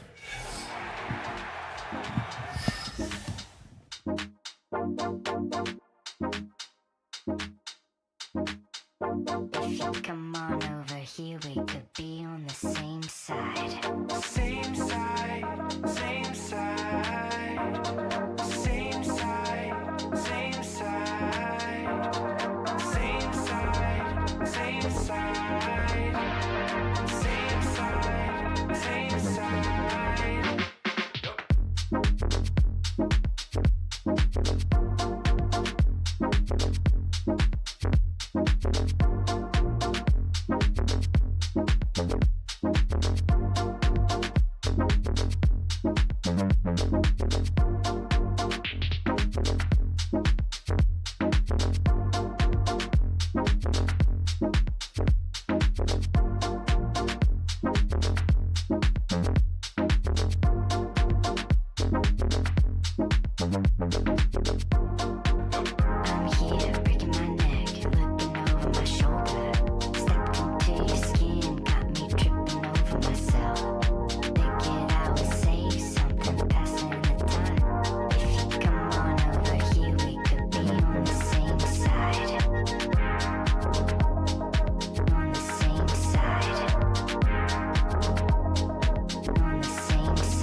just gotta flex, flex, flex on the lean.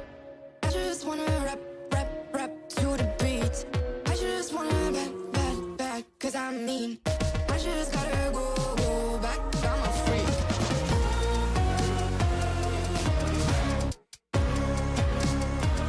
Gotta go.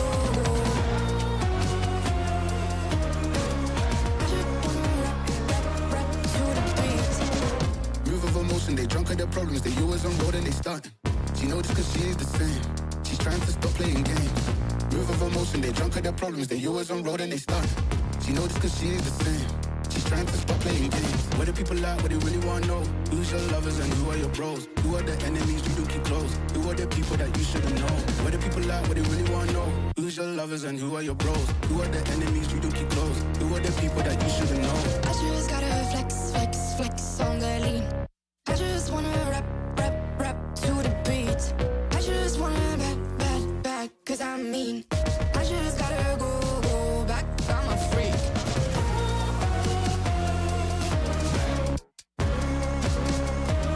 Gotta go. I just wanna rap to the beat. The chains, my vest, my watch, my belt, my cheese, my house, my sneakers, my blouse. I just party hard, topping the one in the chart. I've already won, babe, but then you start. Flexing on ya, flexing on me. Flexing on ya, flexing on me. I just gotta go, but I wanna hold on. I can't let you go, but I gotta stay strong. Unless you heard it from me, then you ain't heard it from me. Got it from me, all the energy extra. You don't wanna see me with the hitters. Generations caught up, look how things will switch. People they're quick, now they wanna move at the bits. Boy wanna go to him, bitch, nah. Now I'm moving. I gotta do what I do. I'm really here on my ones now instead of 4 3s or 2s. And now it's F from Paris. I could've been F'ing you in Paris. I don't wait for the drop, I just flow from the pop.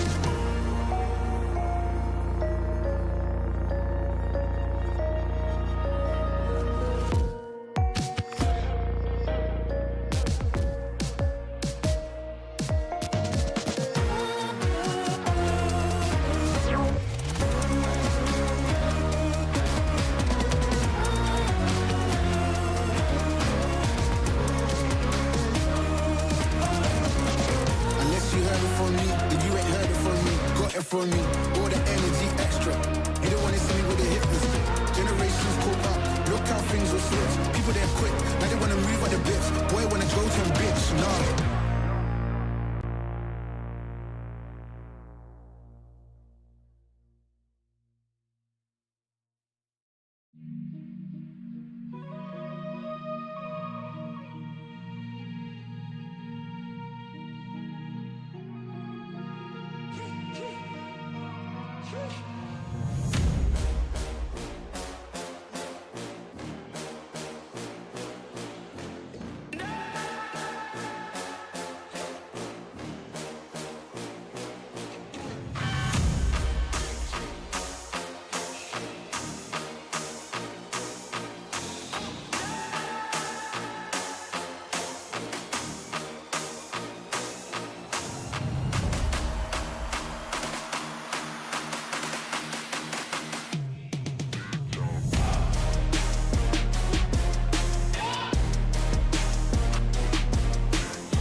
Bryce Platz and Michael Feng back at the action and calling Seattle, where I'm actually picking fish out of my teeth from the lunch that we just had.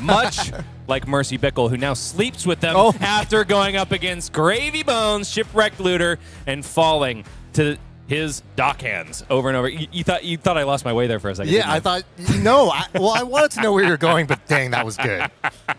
Hats off to you. I got to make my money somehow, right? And it's not just cuss words that get me there. Okay, ladies and gentlemen, we have got an exciting segment for you. First, it's the first one that I've gotten to be involved in, and I'm very excited as a result. Caster picks. Who did we think was going to win here? Michael Feng is doing pretty dang good. XO on a lot of our competitors, picking some really big names. Taking the world champion, oh my gosh. 2 world What champions. kind of a move is that right here? However, in a surprise turn of events, Evan Herndon and Noah Bagelman falling down to the X and 2 bracket. I did not expect that. Wyatt, this is a hard deck to play. Gravy's hard deck to play. Not saying the other decks are not hard to play, but, you know, it happens sometimes, and Pablo Pintor went 0-2 and won a Pro Tour. There's always a chance. I am so thankful that at the top of your list is, of course, Christopher Ayali. He is one of the preeminent players from my own team and a man that I give a lot of respect to. I have so many stories, not enough time to share. All I can say is, over the weeks and months and years, he has won my heart. Yeah. He is just such a gentleman, and just like, I have so many things to say, but I'll keep it brief and just say, I love this man, and I hope the best for him. That's awesome. Okay. I'm up next, and I'm a little bit nervous. Okay, we're somewhat evenly gaming. paired here. I'm very disappointed to see Alexander Vor on Oscilio descending down to X and 2, but hey, you took one of the best from my team. I took one of the best from yours. Jacob Clements is X and O right here. Arachne Marionette is still looking good. No surprises because he is the man to pilot it. Ellie Bird, unfortunately, after a monstrous start, is down into the X and 2 bracket. Rhinar Reckless Rampage not doing exactly what we had hoped, but my boy Anthony Pham, I think one of the biggest sleepers in this game so far, a immensely good innovator on Ninja decks and Assassin decks alike, is in 3-0, and I'm happy to see that. Okay, and here comes the voice of God to Give me let that us intro. know Give me that how intro. everything's Yes. been going here. Oh, wait, I'm sorry. I'm getting a check. It's actually Ethan. It's not the voice of God. Oh, Bryce, you're fired for the Leviathan, first and foremost in that second. But It's we Levia, picked, actually. No, we're not doing this. We're not doing this live on right now. I picked strictly friends of the show. This is complete bias across the board here.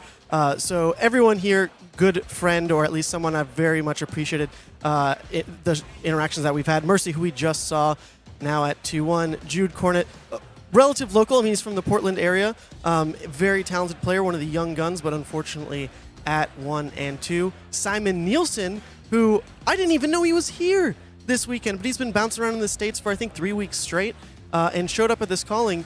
And of course, I had to ask, oh my goodness, like, were you approached about casting? Do you miss the booth? How is it? And he said, no, I really want to play Prism.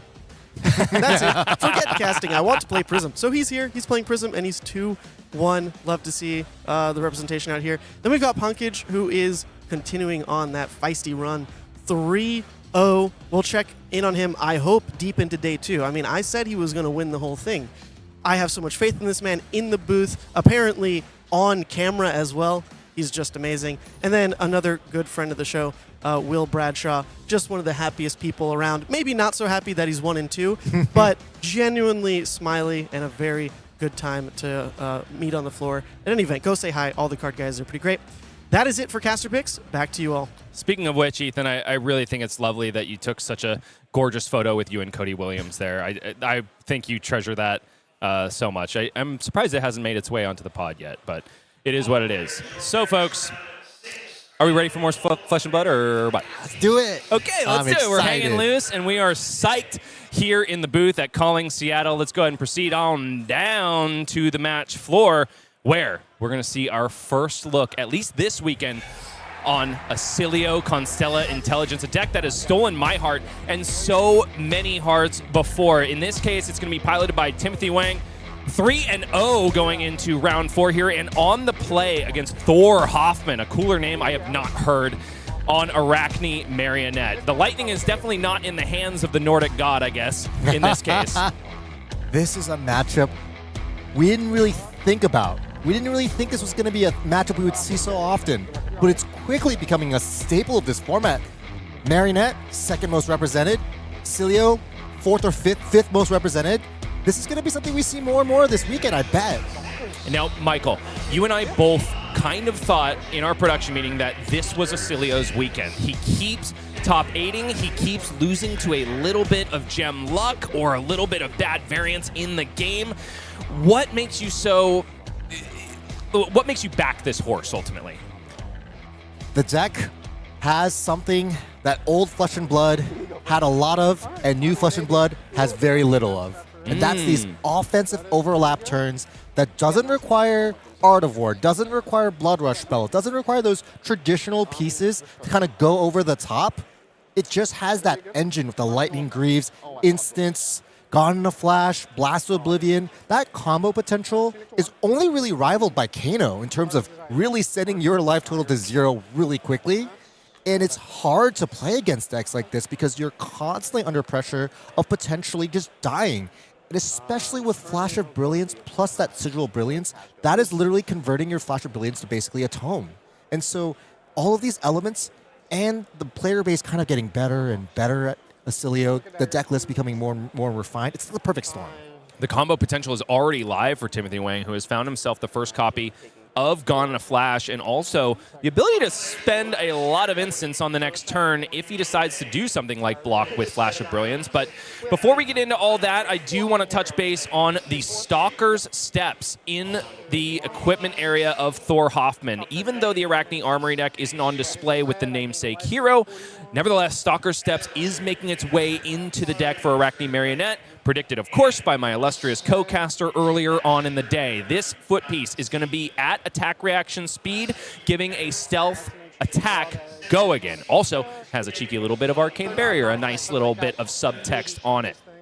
It's arguable that you would play it just for that first line of text, and the fact that before you use it, you have the ability to Arcane Barrier 1 makes this just such a good choice against all of the wizards. Dagger, dagger. Timothy now saying dagger, dagger. Probably exactly what Thor is going to be saying all day long in this match. Hunter's Clave coming in 4-1. I think I just saw Gone in a Flash. It might already be he's already time. drawn one up. Yep. We have that Sigil of Brilliance. We have a Flash of Brilliance. It's getting to the combat chain. Also has a blast. Yeah, the Blast to Oblivion in the hand. And if we wanted to do a Flash of Brilliance cheeky block right here, could be to great effect. That Your dagger reacting. Timothy's definitely wanting to block a Flash of Brilliance this turn. Let's be clear. He wants to return that Sigil of Brilliance back to his hand. He wants to draw a card off the Sigil of Brilliance's leave trigger. He wants to discard a lightning card to draw another card, potentially getting an instant. So that Blast to Oblivion might get discarded. It's the only other eligible bachelor, so to speak, as that Cosmos Shock is a really good candidate on your combo turn. You know Thor doesn't realize how much danger he's actually in. And it's not...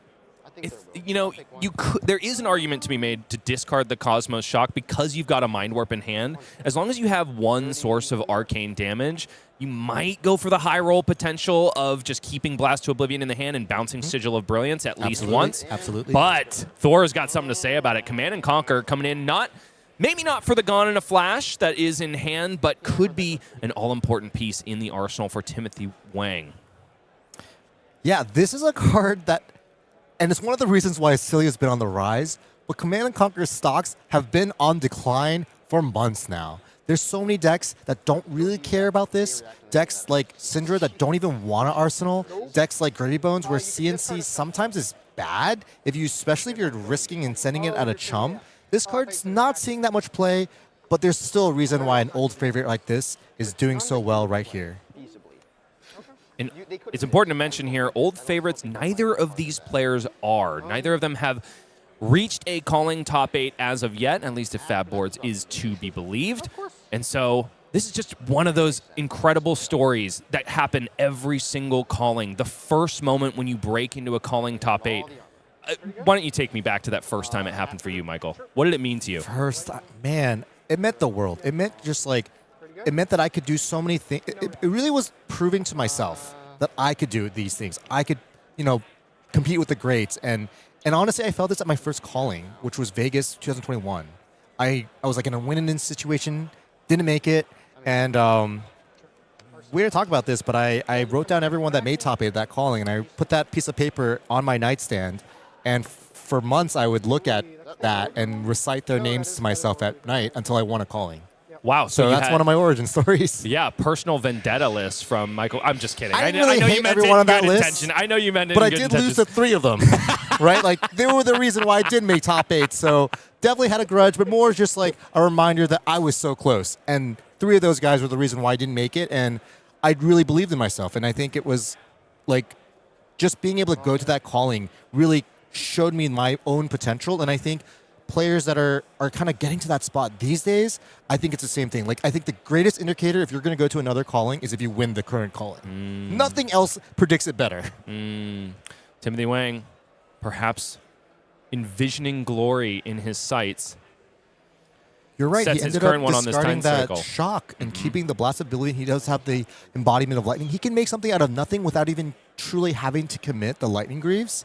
So let's see the action. I think he really wanted to draw an instant though. Yes. Off of that flash of brilliance. Not drawing an instant means his blast oblivion may not even have a real target. Currently, but you have a target. Yeah, drawing an instant I think would have been full steam ahead. This is the go turn. Yep. Especially after Yep. blocking with all of his pieces of equipment, getting maximum value there. In this case, it's Blast to Oblivion to start it off. Has go again thanks to the embodiment of lightning generated by the sigil of lightning that popped at the beginning of the action phase. This one in the yellow coming in for 3 go again. In this case, it's just a head jab. It's using that embodiment of lightning and just kind of acting as a head jab. Thor did roll Orb Weaver, which is kind of what you always want on turn 0, but he wants more. He blocks the hat, gets the mark of the Black Widow, or sorry, switches to the Black Widow Demi Don't worry, I'm hero. trying to slow myself down to make sure I'm not making mistakes. Thor saying that he wants to slow himself down a bit, perhaps because of the lightning quick clip that Timothy Wang is going at here. I don't know why it is that the most complicated decks often invite like the fastest players. I feel like that is kind of a truism in this game, which is contrary to everything that I am. I am very, very slow when it comes to piloting difficult decks, and Oscilio has captured my heart for a number of different reasons. This electromagnetic somersault is going to be absolutely huge here. Interesting to deploy it on the flittering charge here. Another indication that an instant would have been absolutely huge for Timothy Wang, because that would have meant that he could have played out the Sigil of Brilliance on the combo turn and bounced it twice with Blast to Oblivion. Usually exactly what you want to be seeing. So a curious and very patient play from Timothy in the lead up to what he hopes to be a massive combo. He's setting up for a better turn ahead. He still has that Sigil of Brilliance, which will be giving him another card next turn, and he has a Golden Flash in his arsenal. He's set up for some really fun, cool plays. First pick up the point coming through for Thor Hoffman. I say first because there is another one in the hand ready to deploy also, along with a Lair of the Spider, a defense reaction that you usually want to leave in deck and fetch if you happen to change into Arachne Trapdoor. In this case, could be the perfect enabler for Arachne Black Widow. This is not exactly what Thor wants to be sending at this point in the game, because this pick up the point would unmark Timothy, but because he has Mark of the Black, he is the demi-hero Black Widow, I think Timothy can reasonably think that he probably won't be able to keep all the cards in his hand this turn.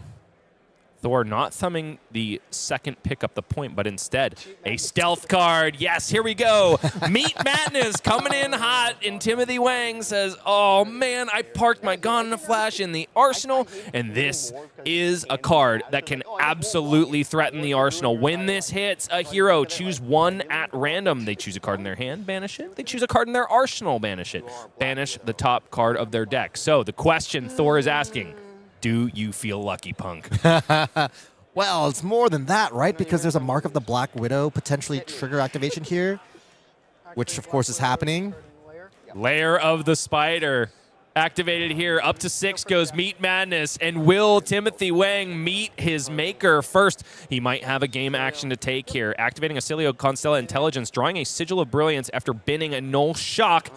And now, what will the Piper make him pay on this Meat Madness? The first time, I think, on camera that this card has been resolved. 6 damage comes across. Down goes Timothy Wang to 21. And here we go. It's the die roll, ladies and gentlemen. Let's listen in. This one happens first. Do we get to know what Meat Madness is now or later? It's an on-hit trigger, so I order the triggers that this on-hit trigger happens first. So we don't know what this is until later. Yeah, because it's when it hits, I choose one.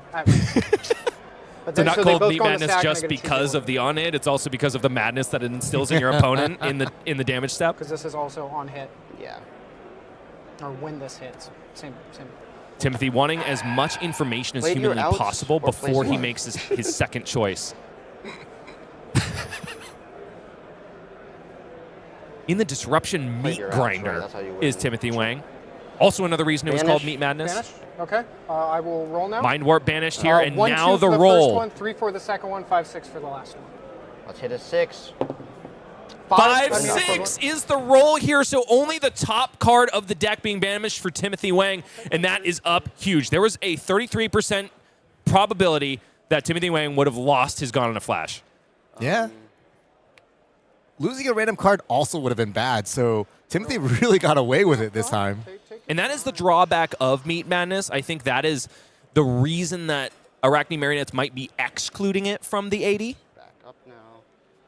But you know, if you're up 50% of the time, that's basically Scabskins math. Yeah, and sometimes your opponent respects on hit, 1, and that's good enough. draw. Sigil of Brilliance going to pop at the beginning of the action phase. Yet another instant found for Timothy Wang, and I think he's hitting the button, ladies and gentlemen. Gone in a Flash out of the hand, but Greaves turn. there is no source of arcane damage in the hand. Mind Warp was banished, and of course the Null Shock discarded to the Oscilio ability. But it begs the question, if you're not comboing on this turn, what are you doing? Good practice. Well, Opposed knocker. Sure. I think he's priced in. There's no blink in his hand. He's going to have to commit the Greaves plus the old knocker. You can just put it sideways there, or that works too. However. Yeah, it's over here. Old Knocker, Then tapping down go- Oscilio Constella Intelligence. Doesn't matter that Timothy is not representing it here. That's the only thing that is relevant in terms of tapping for Oscilio. Blast to Oblivion coming down. Timothy does have an opportunity, thanks to Blast to Oblivion, and another instant in hand to find that arcane source. Yeah, It's a- drawing that Sigil of Brilliance from the Oscilio trigger was insane here. This could be another draw and potentially another arcane spell. There is an electromagnetic somersault in the hand, too, so it's 2 opportunities for Timothy to find a source of arcane damage. This could absolutely be a huge ceiling here. Electromagnetic somersault going to trigger Blast to Oblivion, bounce Sigil of Brilliance, draw a card, but more importantly, get Blast to Oblivion back into the hand. So the cycle will go Gone in a Flash, play Sigil of Brilliance, essentially draw Gone in a Flash, and then play Blast to Oblivion once again, see if we can draw that arcane. We drew it. Sigil of Aether. Ping. Chain is still open, even though there's Wait, that won't do arcane damage this turn, though. Oh, unless he bounces it with Blast to Oblivion. It is something, even though it is not the highest ceiling. Also has the opportunity to activate Oscilio if he wants to fish one more time. we have amp 1. Find something a little bit more efficient. Does look like he's representing Aether Bindings of the Third Age, having been popped as well. So currently 2 amp on any source of arcane that we can get on this turn. Yeah, thinking. Okay. Down It's to so 31. innocuous. These cards, they don't look like they do 20, 30 damage. But that's what's going to happen. Ultimately, the way you got to think about it is every single card that says instant in the hand of Timothy Wang also says draw Gone in a Flash. Yep. And also amp 1 on amp Pulsar. 1 on the Volzar. Oh, Oscilio's so fun. I don't know if Thor feels that way right now, but I sure do. Damage. Damage, sorry.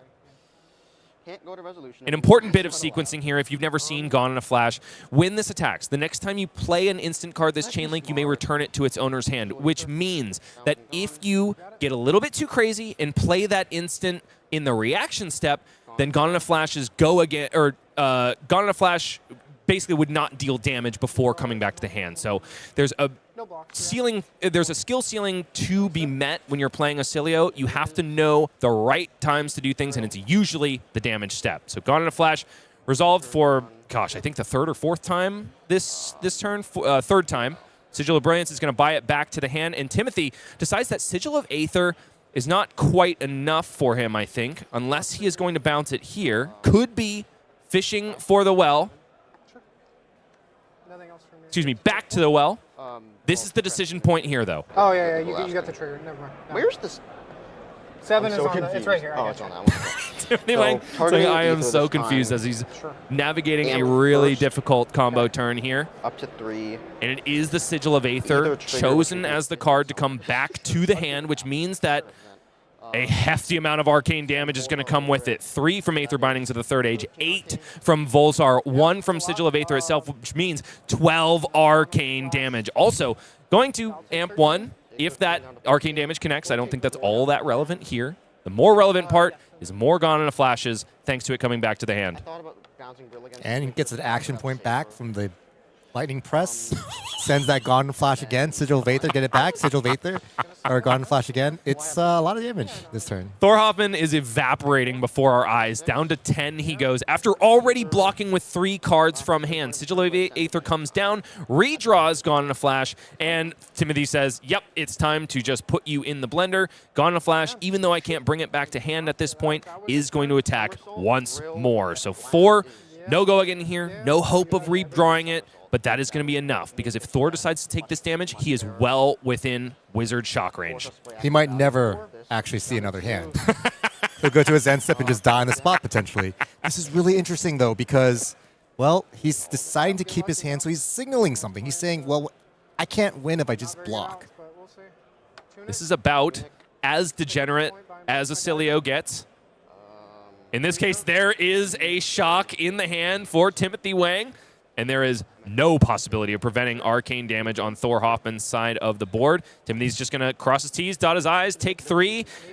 And as we go to the end, there's a big laugh from Timothy Wang. Meat Madness comes I see out. A blue and a Comet Storm. I'm not sure about this one for Thor.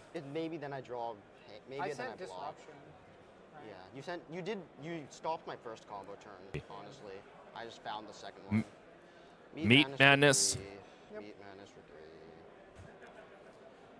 Meat Madness on the combat chain, but will it even connect? Timothy Wang absolutely has lethal on board.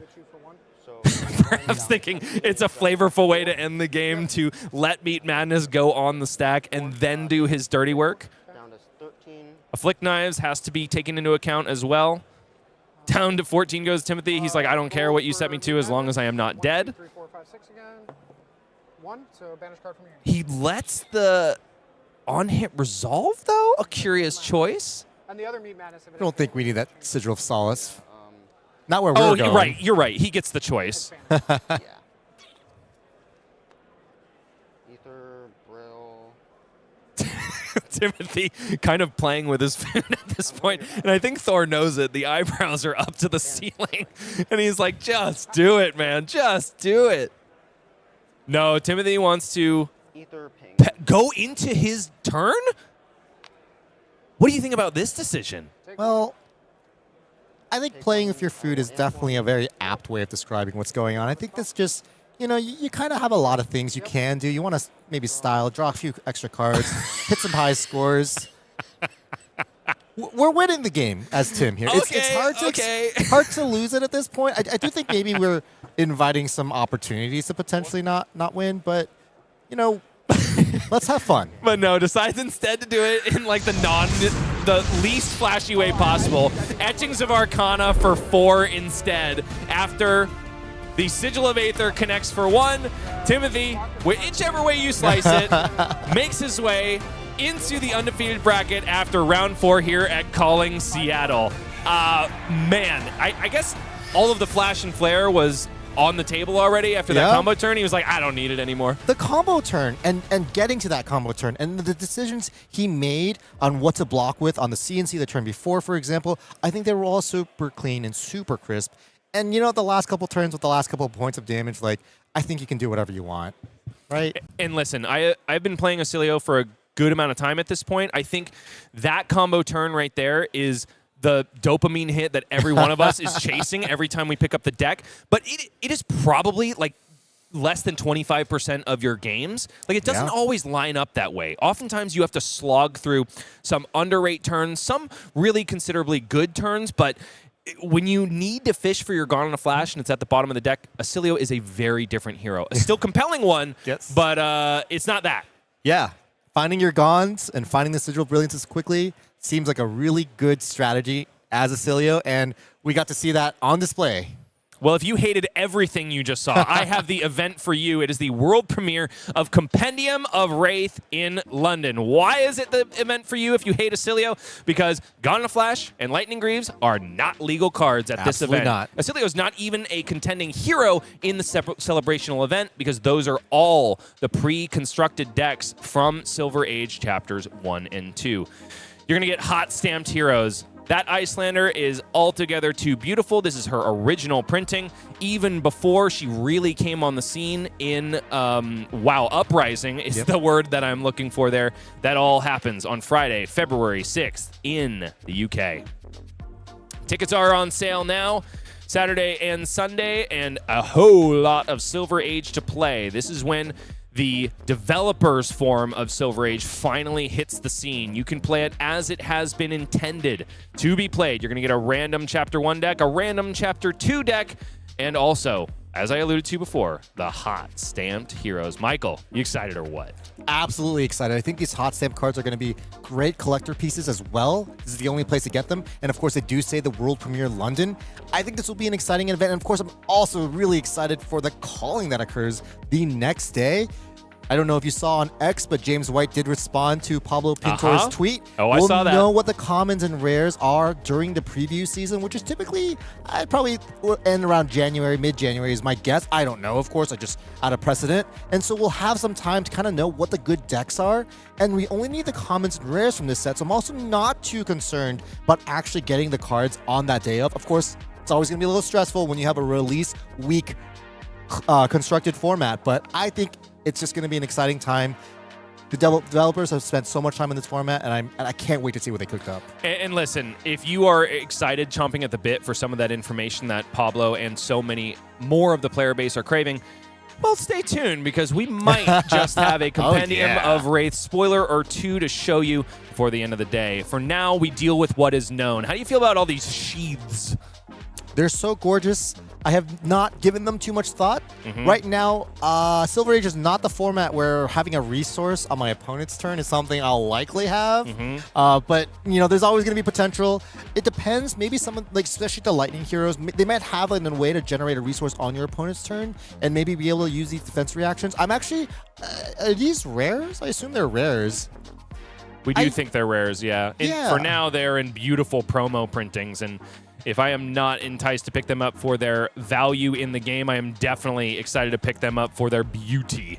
There's also the collection package, which is going to give you a box of Compendium of Rathe and some question marks. Yeah, I'm excited to see what these promos are. I've already purchased 2 boxes.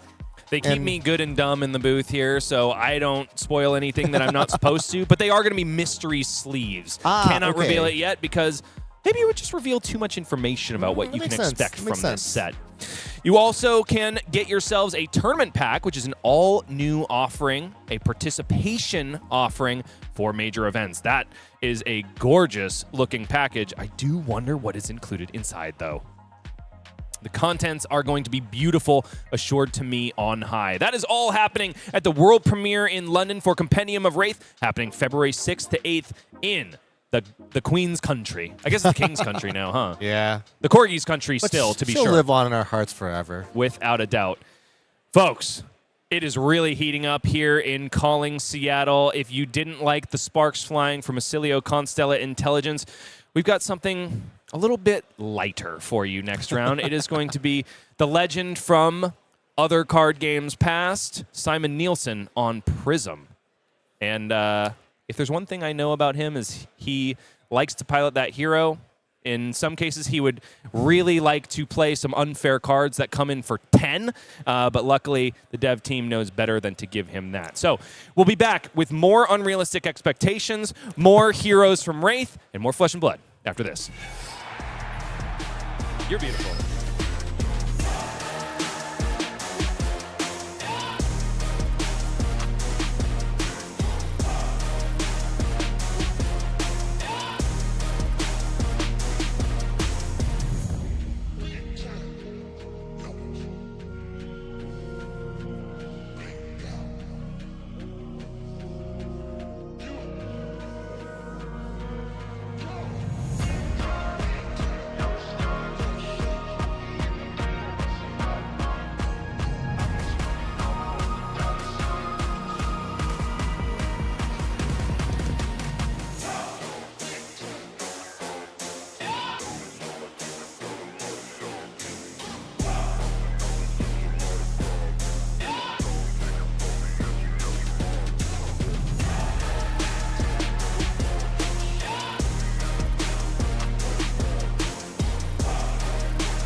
Blades and Angels is the story of the next chapter of Calling Seattle. Dorinthea Ironsong in the hands of Richard Truong is going to slice right through the phantasmal attacks of Simon Nielsen on Prism, Awakener of Soul.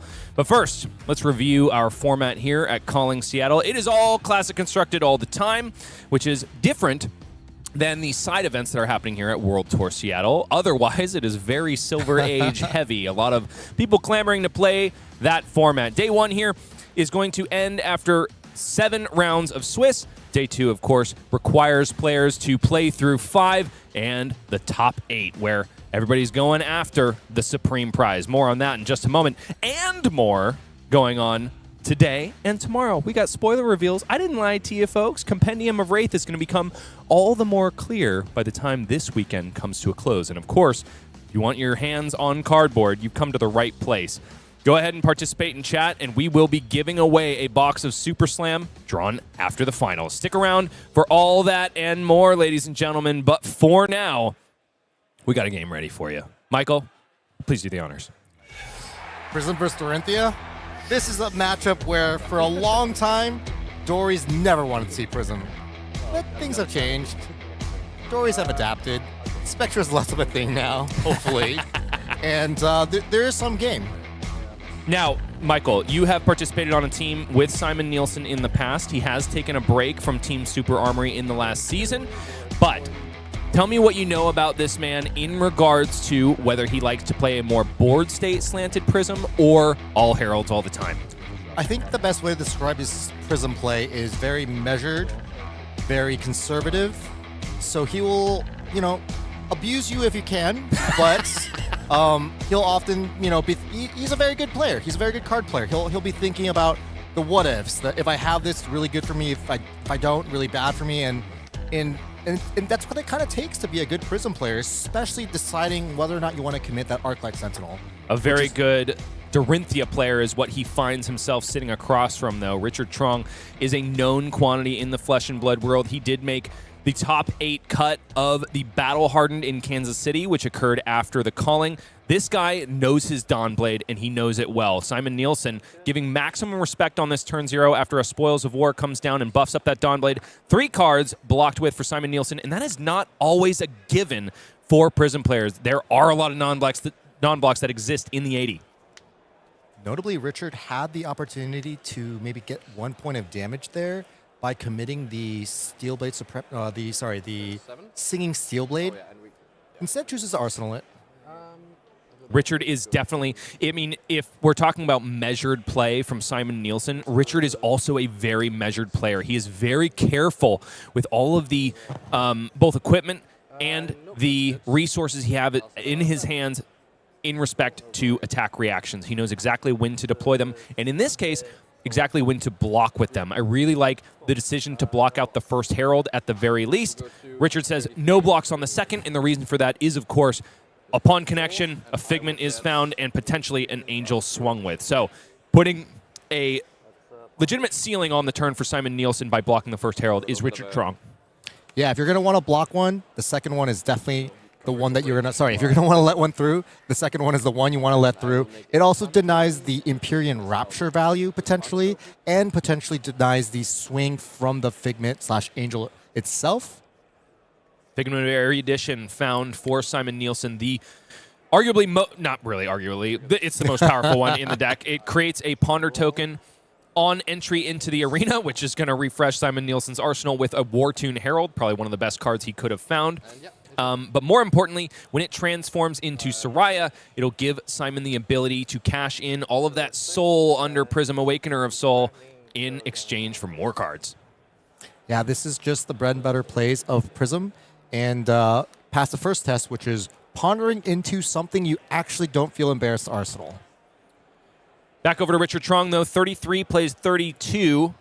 That beleaguered beginning life total for Simon Nielsen, already looking at parity against Richard. But there's a Dawnblade beefed up by a Warrior's Valor, which means that it comes in for 6, and Richard is representing the go-again dice on the Warrior's Valor because it will require a connection of the Dawnblade in order to get his action point back. Yeah, unbeknownst to Simon here, if he chooses to maybe just block 6, that's good enough to deny a counter this turn.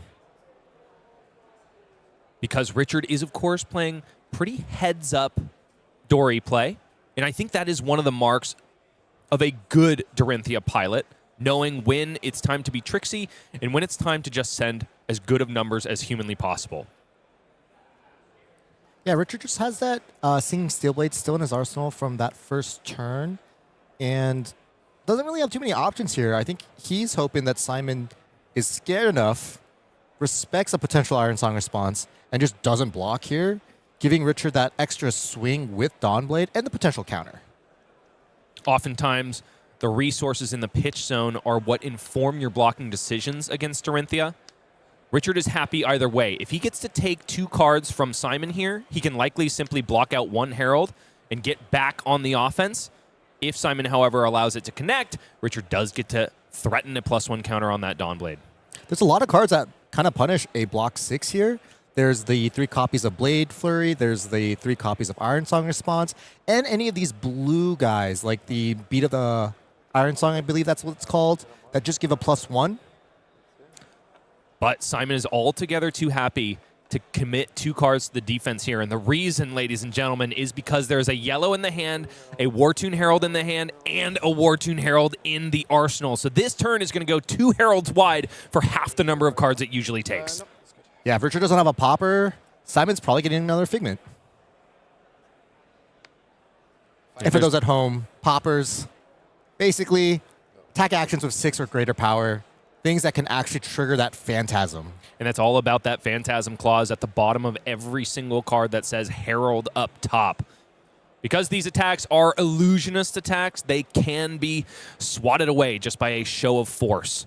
Richard Truong, however, piloting a hero that is not exactly known for packing poppers. Usually, Dorinthea derives most of her offensive power from the weapon in her equipment zone rather than the attack action cards in the deck. So, Richard accepting readily 5 damage from the blue War-Tune Herald, which proceeds directly to Soul and offers Simon yet another opportunity to tutor out a Figment and threaten a powerful Angel on board. More importantly, there are 2 cards in Soul now, which means that Simon could absolutely flip Figment of Erudition, turn it into Soraya, and then convert another card in Soul in order to get 2 more cards from the deck. I don't think it's happening this turn, but the threat is there.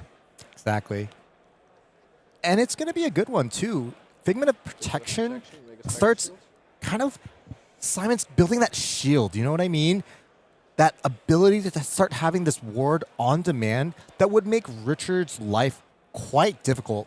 Dorinthea is kind of an old school hero. Her hero ability almost has no text if you don't connect with that first swing. So it's going to be kind of an uphill battle now with Richard. He didn't really have that punish on Simon's block 6 the turn before on that Red Warrior's Valor Dawnblade. And this turn, he's kind of keeping all of his cards and just saying, send me the bill. Definitely not a position that you are stoked to be in against any Prism player as any class in this game. Because, like so many illusionists before her, but probably especially for Awakener of Soul, if she has 1 life point, she can still win the game. And it all comes off of the pivot of Halo of Illumination and also a hefty amount of damage prevention that can be put into the arena in the form of Angels and also Spectral Shields. Yeah, a card to watch in this matchup from the Dorinthea side, and this has become a main board card, mainly because of this matchup, is Jagged Edge. I don't think Richard has it in his hand this turn, but that is the make or break in this matchup, and I think I'm coming to realize why Richard keeps sitting on this Singing Steel Blade as if his life depended on it.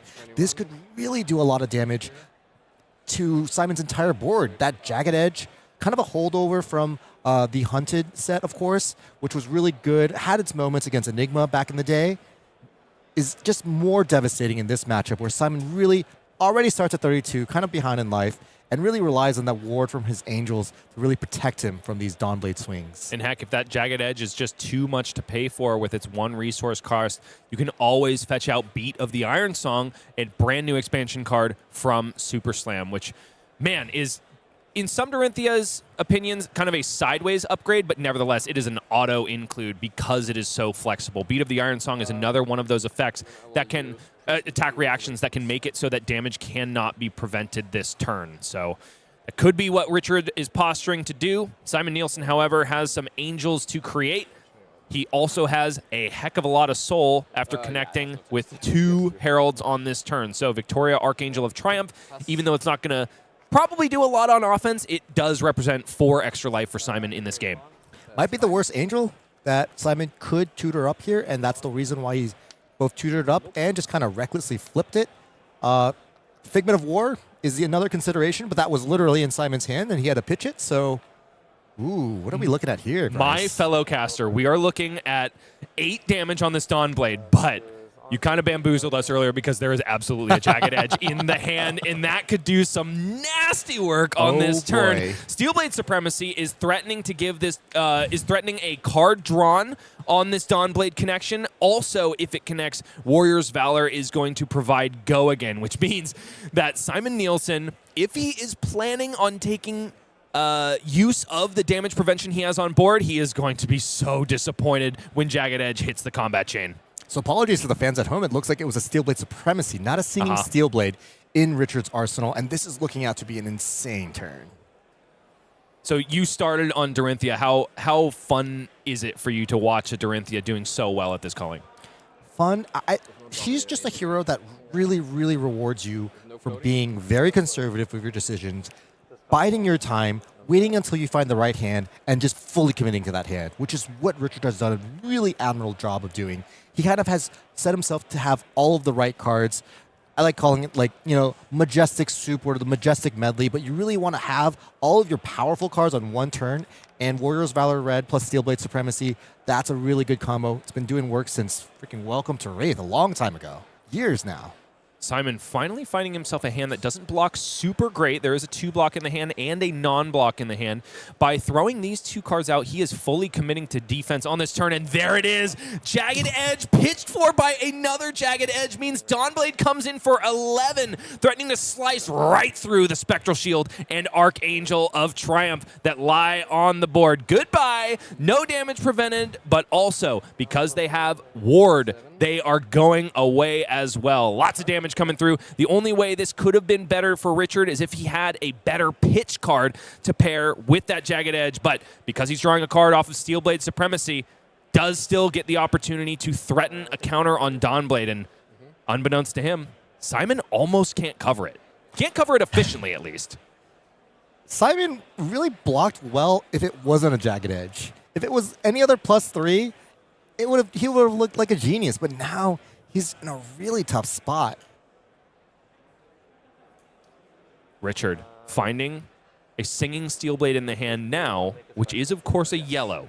And because this Dawnblade has connected, that means Richard has a couple options. He can generate a Vigor token from Grains of Bloodspill on hit, or he can do this, which is much more enticing when you're threatening the on-hit of a +1 counter on the Dawnblade. He can activate Brave Forge Bracers now that a weapon has hit, and give his next weapon attack +1. So now, 6 hefty points of damage thanks to the buff of Steelblade Supremacy, which persists onto future combat chain links. This makes a world of difference, actually, because of Prism's activated ability being an instant. If it was only for 5, Simon could pitch a blue and awaken a Figment, put his footsteps in front of the Dawnblade, and functionally block 5, which not just blocks out the Dawnblade and the Dawnblade hit, also prevents a draw. This is huge. Heads-up play from Richard seeing that line, and he's going to get rewarded handsomely here. That Dawnblade is looking very sharp in this place. And if this turn isn't good enough, you also have to factor in that Simon is essentially going to have to pass on the next turn. All he's got is a Pierce Reality, which is an Aura with Spectra that is not going to do much until subsequent turns, and an Angelic Wrath, which needs a Herald paired with it. To be fair, this is going to be a really sticky Spectral Aura.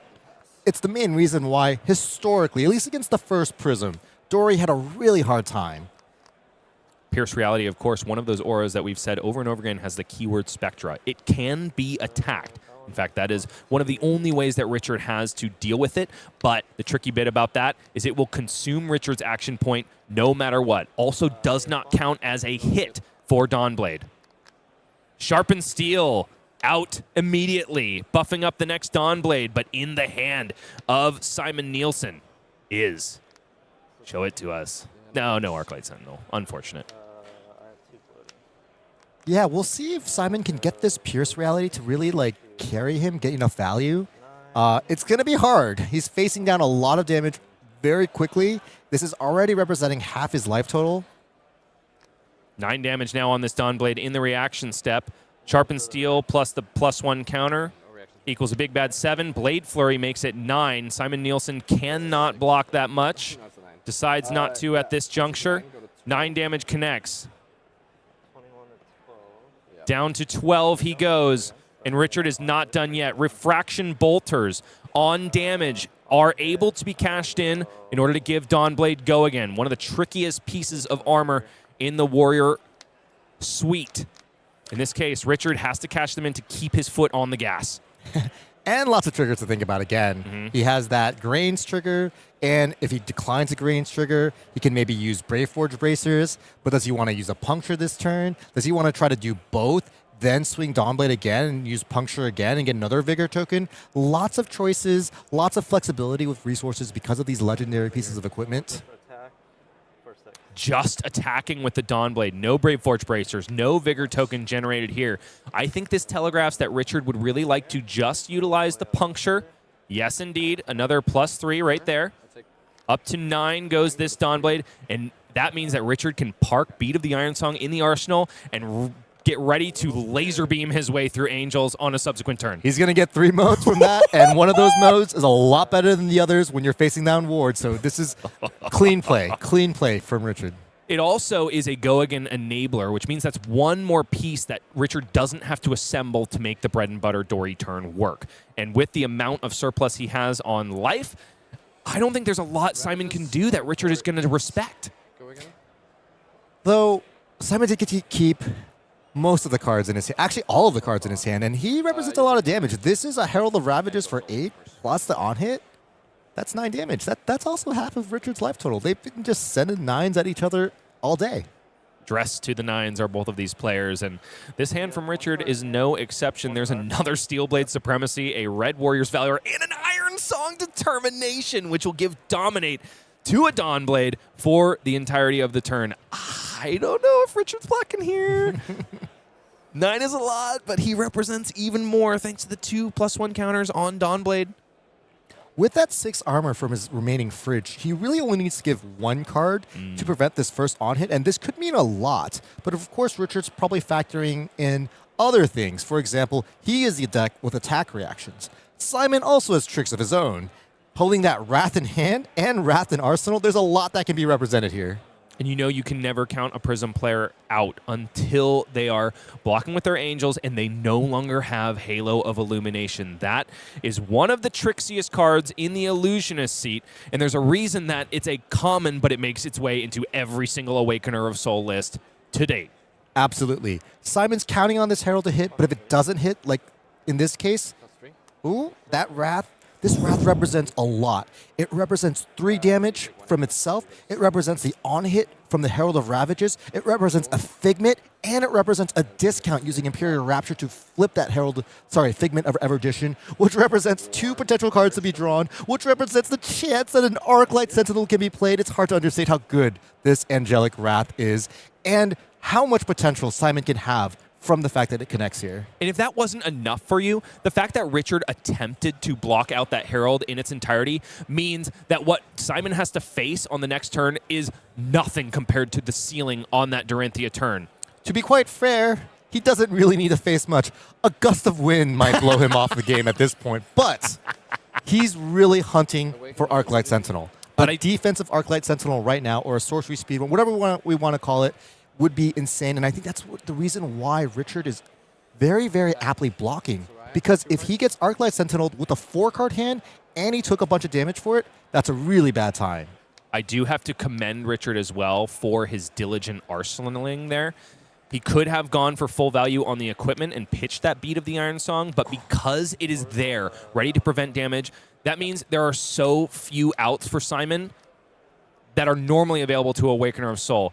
You know what else doesn't give him any outs? His current hand. There is a that all you got and 2 Angelic Wraths in the hand, which means that there is no way to convert all of it. I think you can Halo here just to try to draw like another card. It is less than ideal any way you slice it. But it is not ideal, no. Prism is once per turn, so Prism cannot be activated. Simon just doesn't really have a way to convert the cards in his hand at this point. And if that's not bad enough, Balance of Justice has just been popped in the in the attack, in the layer step, really, for Richard Truong. Draws himself up a card because 2 cards have been drawn for Simon Nielsen. And that Spoils of War is definitely worth more than the 2 cards that Simon was able to draw off of the Soraya activation. Things are not looking good for the Illusionist here, folks, especially as they pop Calming Gesture just to get a yellow Angelic Wrath out of the hand.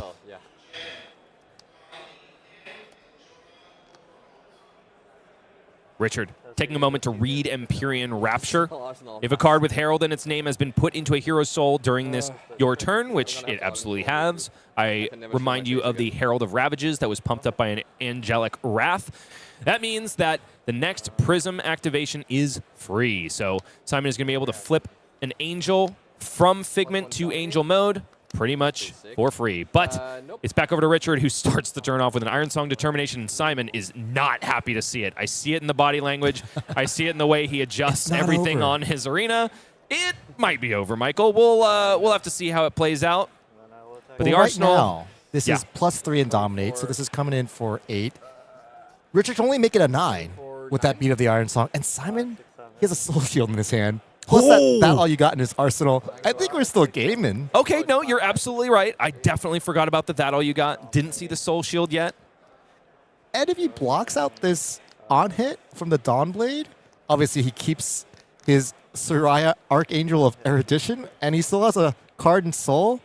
He has a really powerful turn to start his next turn. Dadgum, and still a Halo of Illumination on the board, not utilized as of yet.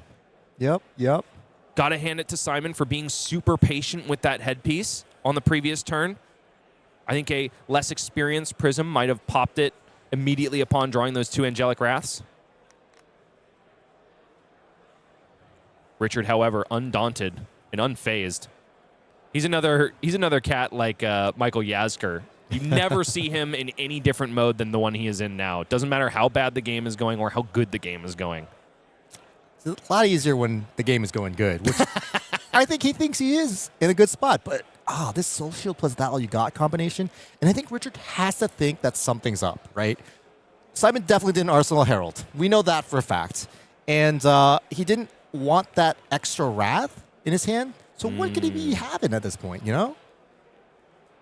Bells have to be ringing for Soul Shield, I would have to imagine. Yep, NED React.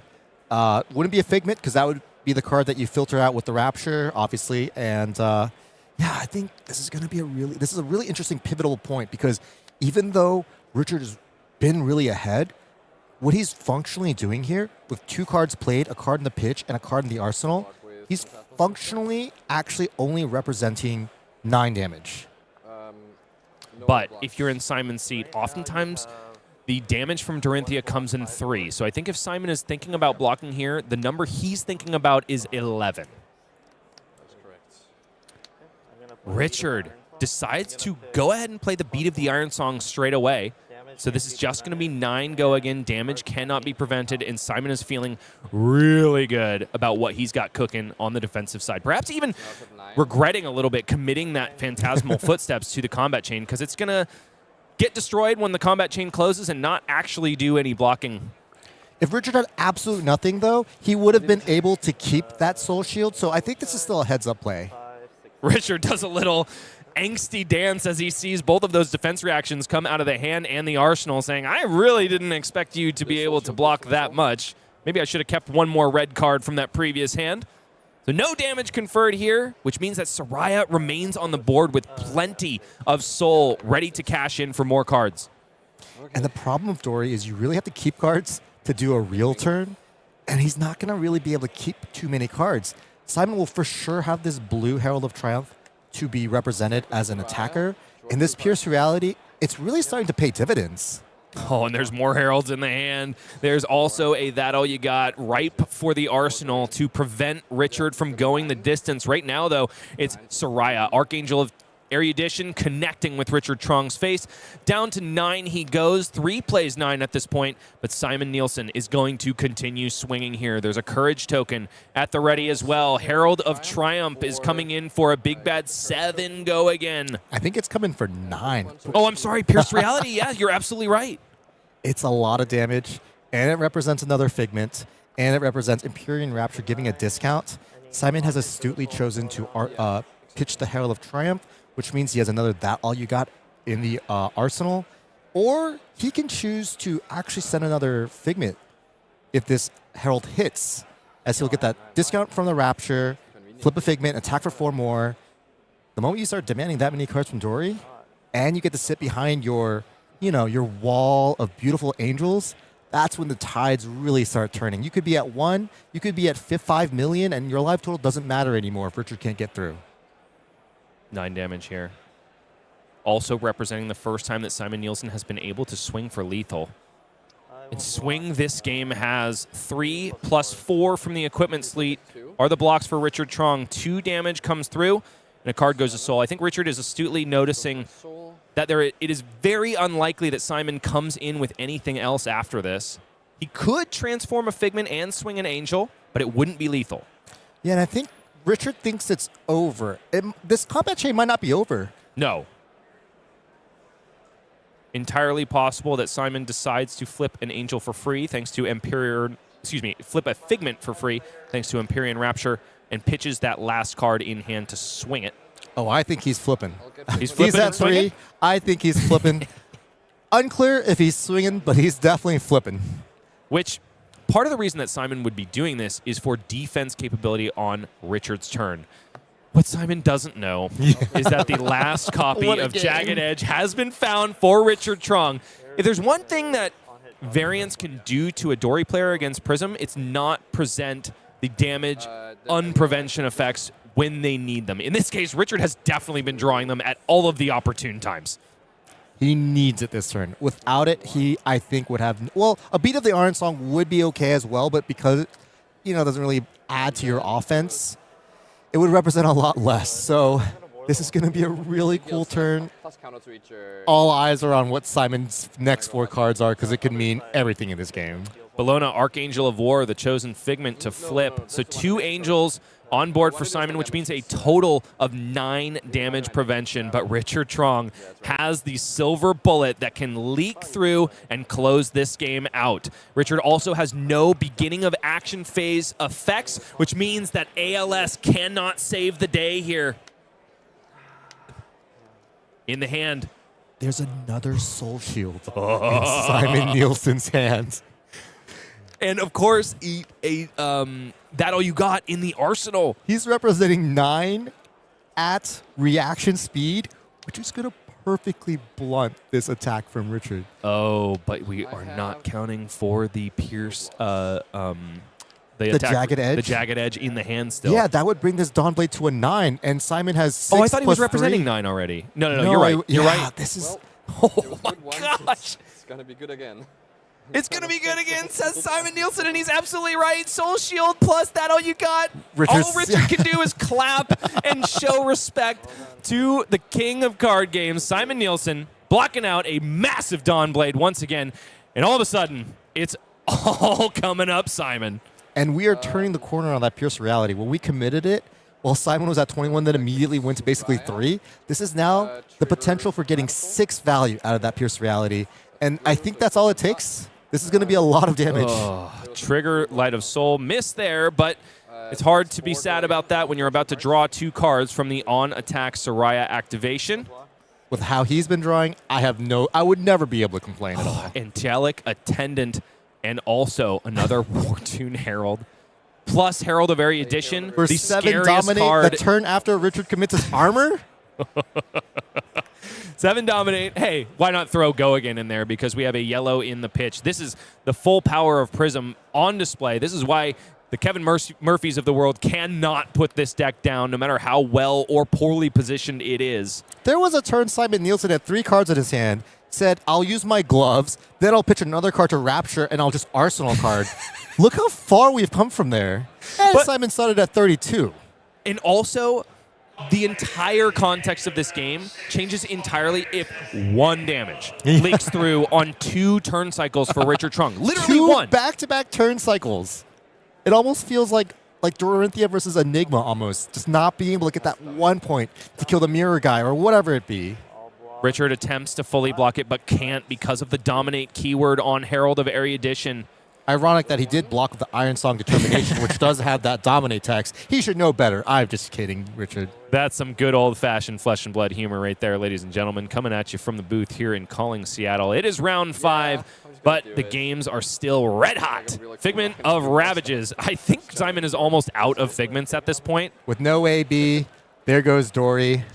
Richard Truong falls like so many people before him to the wit and the strength of Simon Nielsen, who is our round 5 winner and Calling Seattle. Does look like he's afraid of something that he represented here. He absolutely wins the game, but there is a judge call here that they're going to clear up. So we're going to proceed back to the booth, ladies and gentlemen. I can guarantee you that this game finished up exactly how it was supposed to, and the Awakener of Soul does carry the day. Michael, how many times did you count Simon out of that game? Because I certainly did, more times than I should have.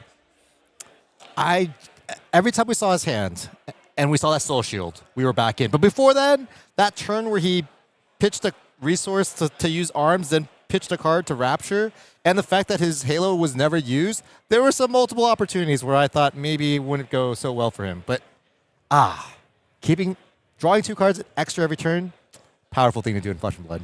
Folks, callings are the proving ground for Flesh and Blood, and there are so many more coming up. So let's go ahead and take a look at our calendar here. The Fabled event package for World Tour Hong Kong is available for you December 19th to 21st. That is just next weekend, if I am not mistaken. The playmat, of course, featuring an alternate art twin drive, which is looking very, very sweet and very Japanese flavored, which makes a lot of sense because I believe it'll also be on offer at Akihabara. You can also get your hands on cold foil and rainbow foil promo packs in the variety of Revered and Reviled. Michael, which team do you represent? I'm a revered kind of guy. That's the kind of side I usually. I like wholesomeness. Those things just make me happy. I'm like that in my normal world, but this is the world of fantasy. This is Flesh and Blood, where you get to be everything that you're not in real life, which is why bully tactics and mocking blow are really more my speed. Team Reviled all the way. Hashtag live evil. The Fabled event package for World Tour Akihabara, exactly in contrast to what I just said, is representing a different playmat, not the Japanese alt-art twin drive, but instead a curious depiction of, I think, Ira Scarlet Revenger. Do you have any idea? Is there an upcoming product release where that might be available to us in card form? This is almost guaranteed going to be a card from the Compendium of Rathe. Really excited to see what tools that Ira gets. And I mean, she already is a powerful hero in the Sage format. You know, maybe some extra tools will make her even stand out more. World Tour Hong Kong and World Tour Akihabara are coming up, ladies and gentlemen. They are both going to be streamed, and there's going to be some familiar faces coming at you at the next one, but I assure you that it's not ours. It's the alter egos. This weekend was all about Bryce and Michael. Next weekend is all about Michael and Bryce. Okay, they're completely different duos. What you can expect next weekend is completely different than what is on offer That's this my Reviled weekend. twin on stream right now. Oh, so next weekend I'm revered, huh? Exactly. It's your alter ego. That's kind of weird. I'm the evil twin? It was me all along? Yeah, because you have a lot of hair. Fair enough. Speaking of evil, Mitch Ubershouts Leslie is going to be joining you alongside Charles Dunn for Akihabara on January 9th to 11th. That is going to be the first World Tour stop in 2026, but it is certainly not the last, ladies and gentlemen. The organized play scene in Flesh and Blood is only getting juicier, so get your cards and join us at the next big Tier 3 event. Okay. Michael, that was an epic game.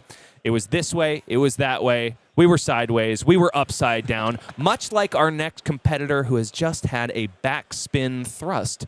Thrust into her card pool. That's right, we got Puffin Hightail coming up. So stick around for more Golden Cogs, more Sky Pirates, and more Flesh and Blood after this. Dear Diary.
Harold Bang! Harold Bang is exactly what Richard Truong was trying to do in the last match, but didn't quite clench it. Unfortunately, the Dawnblade falls to the Angels, as was perhaps foretold in the Compendium of Rathe, which is coming at you soon. That was a really long intro, but I had a lot of fun doing it. I had a lot of fun with you as well.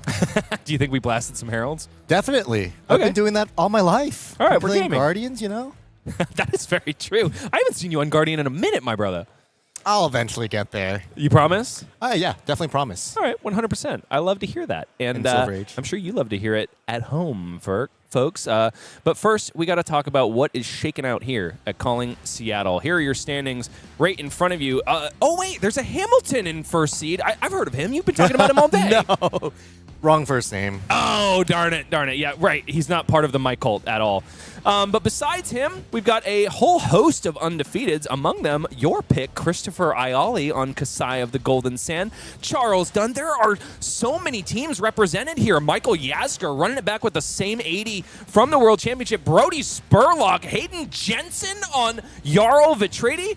Jimmy DeMare on Gravy Bones. Anthony Pham, unfortunately, taking his first loss, but man, there are a lot of names I know here and a lot of folks doing really, really well. Aspirational players for you to enjoy on stream and also with the deck list that will be sure to follow. Who do you like here, Michael?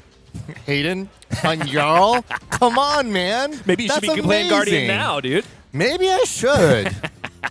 We'll see if Hayden can give you a little bit of flavor and some inspiration as well. But besides that, I got to look on the right side here. We got Jacob Clemens. We've also got one of the Vore brothers, even if it's not the one that I picked. Matthew Vore, also on Kasai of the Golden Sand. Maybe it's time for Warriors time to rise. The Assassins are doing well. The Draconic Ninjas are doing well. The Earth Wizards are doing awfully well. Hey, and look, we've got another flavor of Draconic Ninja. Mercy Bickell taking her only loss on stream before our very eyes, and also another light enjoyer, Kevin Murphy, perhaps like directly identified with Prism nowadays, is still cooking. Lots of Verdances here too. Some smattering of Marios. Shout out to Fisher Johnson, 4-1 on Marlin. Hold on, there's a guy named Fisher playing Marlin. That's a really good one. I feel like he was like, catch of the day was designed for me, ladies and gentlemen. Everybody hold my beer and lock my harpoon. Also on the list is what is soon to be an illegal hero, number 30, Zach Miller, piloting Kano Drakaev Aether for what is probably going to be his last time in Classic Constructed. You ever register for calling and then find your hero banned midway through? Perhaps giving Zach some serious inspiration. And also Kenny Tran, 31st seed, also on Kano Drakaev Aether. Maybe it's a wizard meta for more reasons than one. There's so many good players here. Eric Darenheim on Jarl Vitrati, normally a wizard enjoyer. Also Josh Lynn on Jarl as well, and Nate Stratton. Is it a Jarl meta? That's 5 Jarls who are all X1 or better. This is insane. I don't think I've ever seen this in my life. And then eventually we get to that guy you were talking about, Michael Hamilton, right? That's the one you were referring to? Yeah, that's the one I was referring to. What's he doing in the 3-2 bracket? Well, you know, he can't win them all. Although with him, it's been hard to tell. Yeah, 100%. He certainly is a guy that wins a lot. I, of course, know who he is. He is our first ever world champion who, by the way, took down Christopher Iali, currently in the 2nd seed at San Jose. So maybe not the biggest calling we've ever seen, but the talent is absolutely here. Absolutely. And in our next match, we have a lot more talent on offer and some tricksy sky pirate nonsense in the form of Puffin Hightail. What do you think about this hero, Michael? You ever dabble in the cogs? Well, he's a pirate. So she's a pirate, so I definitely tried. All the pirates, super powerful kits, super powerful cards. But lately, I think that Puffins have been a little bit more mech heavy and less so piratey. But very true. We shall see. And it's probably because they have so few cards that are both pirate and mechanologist, but there's a lot of fun ones to be had, and that is only for now, because Compendium of Rathe is going to offer support for every single hero in Flesh and Blood, ladies and gentlemen, even the Guardians as well. So let's get on down to the feature match area. We got Puffin Hightail for you, ladies and gentlemen. You know her, you love her, and she's going to be doing some cranking. In this case, piloted by Connor Symons, 4-1 versus Arjun Garg. Him, 4-1, coming at you with Gravy Bones, and he'll be on the play, trying to establish some swarthy, decomposing buddies with which to blast Connor out of the sky rather than the water. Arg, we got ourselves a pirate mirror.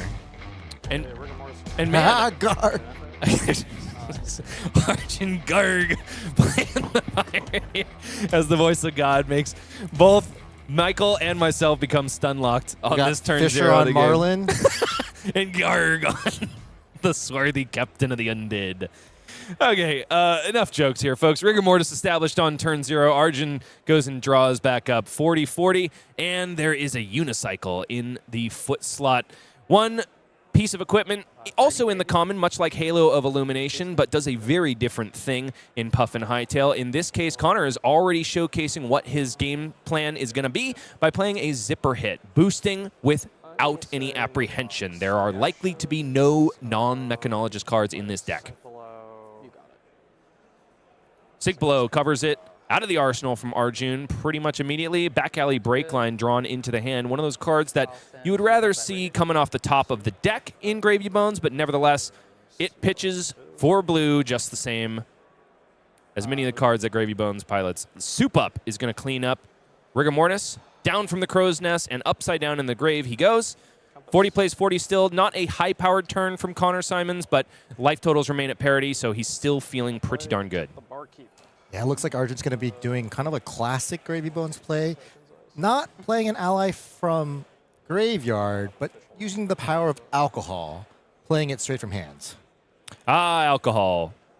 We love The you cause so much, of, I guess. The cause of and solution to all of life's problems. In this case, it's the solution to Mr. Garg's action point issues further on down the line.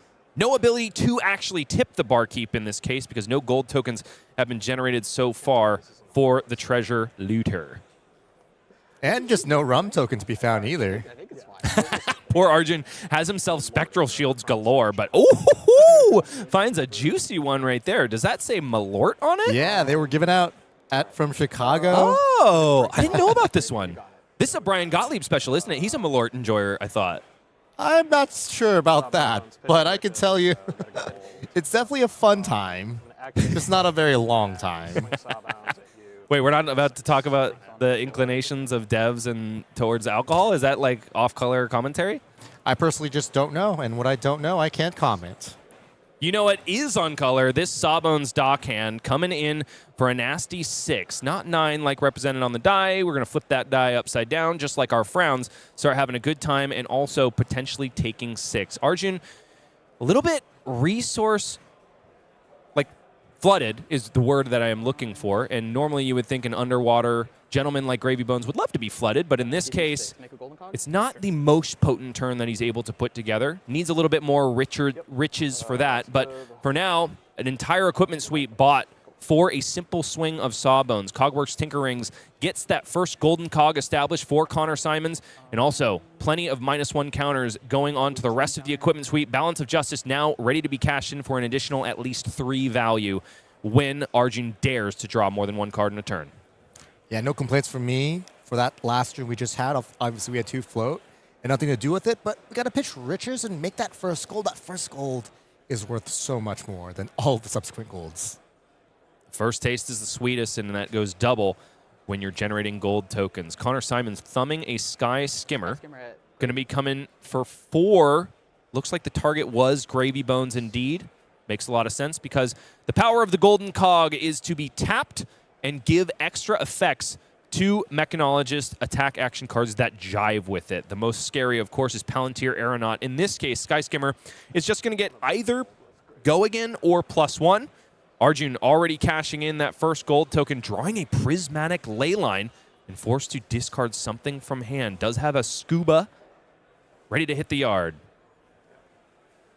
Instead, the choice is Swabby, a Nihilistic Carpenter at the ready to do some smashing. And the Prismatic Leyline devoted to the blocks. 1 damage going to be donated to the life total no matter what. Yep. No reactions. The matter of Go Again still needs to be resolved. Puffin is another one of those heroes that plays very well in the damage step. Much like Oscilio and the Gone in a Flash interaction, you can wait till the last possible moment to choose a mode if you so choose. And here comes the expansion slot card that I alluded to earlier, Backspin Thrust. Essentially, Fast and Furious' art, but very much coded to our Sky Pirate. This one is going to untap a golden cog, which is an effect that is completely unique to this card and allows for wide combat chains and further nastiness thanks to the other cards that follow.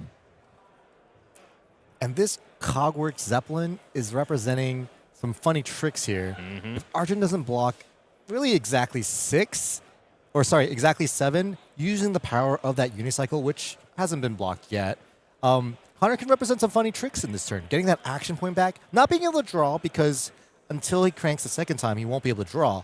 But this Cogwork Zeppelin represents almost 8 damage, so to speak. 6 here, no blocks from Arjun Garg.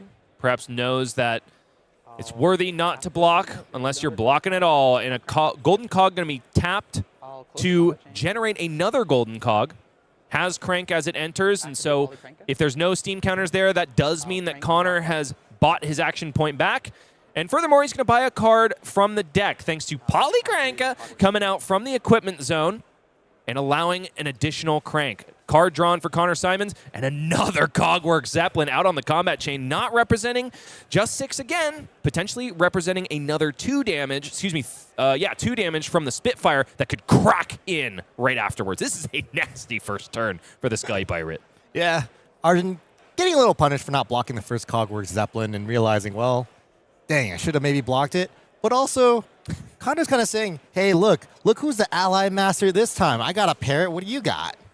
Which means that Polycranka is probably destined to fall from the sky and fill up a tiny little coffin. It's really sad every time it happens. But that does mean that Arjun is going to have to commit way more power than he would like in order to remove it from the board. Because if he doesn't, Connor is going to be drawing an extra card just about every turn that Poly sticks around. At what cost, though? It looks like Arjun was planning on just attacking up the Swabby, and, well, Polycranka only has 1 life. You don't need to be setting 7 at it, man. Swabby versus Polycranka. I don't think there's a more stacked matchup in the entire world of Flesh and What Blood. a draw, blue tipple. While still having a scuba in hand, this is like the perfect draw. With an Eye of Ophidia to pair with it, that is A-okay. Oh, he did sink the scuba from the Crown of Providence, though, so not quite as clean of a play on his turn. No complaints. We still got the blue tipple. Send it at the Polycranka. Maybe send a little Swabby at the face. Still a turn. Boy, howdy. That was a lot of damage coming out of the hand of Connor Symons. And Arjun essentially starting at 27 in this game. Granted, allies have already been put in the yard. Eye of Ophidia reveals a Prismatic Leyline and a Portside Exchange, both left on top. Golden Tipple in the blue, coming in for 1 go again with no discard. How does your evaluation of that card change? Well, it's a lot worse if you don't make a golden draw card and put an ally in your graveyard, that's for sure. But hey, in this case, it made it so that Swabby's hammer was free to go face rather than at Polycranka, which is probably a crime against the Humane Society. So Arjun wants to avoid all of that political confusion and instead do things in the right way. Curious how that ended up happening. It felt like Arjun had Compass before the Crown of Providence trigger, but I just wasn't paying close enough attention.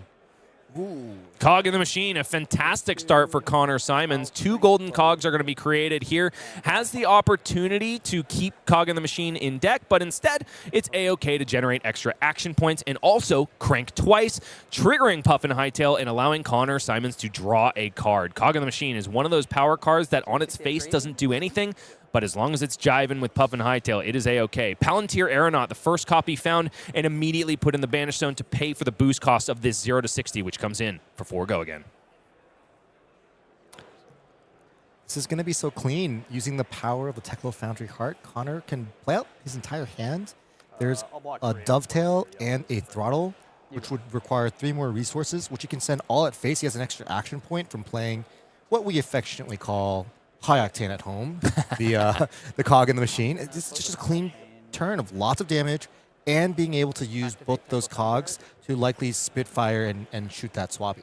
2 cards come off the top of the deck for the activation of Teklo Foundry Heart. 3 resources now floating. Here comes Throttle, and boosting we are because you might be thinking he's leaving an action point on the table, but no, there's a rifle in the equipment zone that basically allows Connor to convert any action point into at least 2 values. Spitfire is just, I think that's the biggest win, honestly, flavor-wise from the weapon suite of High Seas. That's my personal take on it. You don't have to agree. This is going to be super But you clean. do, right? No, for sure. This is going to be super clean. Being able to send this dovetail for 7 damage, untapping your 2 cogs, and then spitfiring the swap. This is a lot of... Look at the life total differences. There's an 18-point gap now. Life total differences, and that was not all Connor was able to buy. Swabby goes to his swarthy depths after only swinging once. Golden cogs remain on the board. It's not altogether too important unless, of course, Connor is able to draw up a Pinion Sentry. Portside Exchange, though, is on the affirmative for Arjun, Garg, and into the pits go chum-friendly first mate, which really want to be established at this point. Arjun is able to do that with Dead Threads and a blue in hand, and a little Titan's Fist at home. 4 damage with a hook activation here, thanks to the fact that a gold token was generated off of Portside Exchange. Means it's 100% risk-free, all value for Arjun Garg if Chum is able to connect. Connor does have that powerful Palantir Aeronaut in his hand, but with no real cog generation in this upcoming turn. Does have Cogworks Workshop, which could have been a small source of it, but definitely wouldn't have gotten maximum value from Palantir Aeronaut. Connor might be thinking that it's safer in the arsenal and setting up for a coggier turn down the line. Exactly. That seems like his plan. He's keeping that Fast and Furious, and I think 0 to 60 with the other 2 cards. Maybe just 2-card clean up that Chum. Arsenal, your most powerful card in the... Oh, no, Fast and Furious and a Sky Skimmer. Clear that Chum. And Arsenal, your Palantir. And you know, therein lies the risk, though, against a deck like Gravy Bones, which is wont to run Arsenal Disruption. But Arjun has not drawn it in this hand.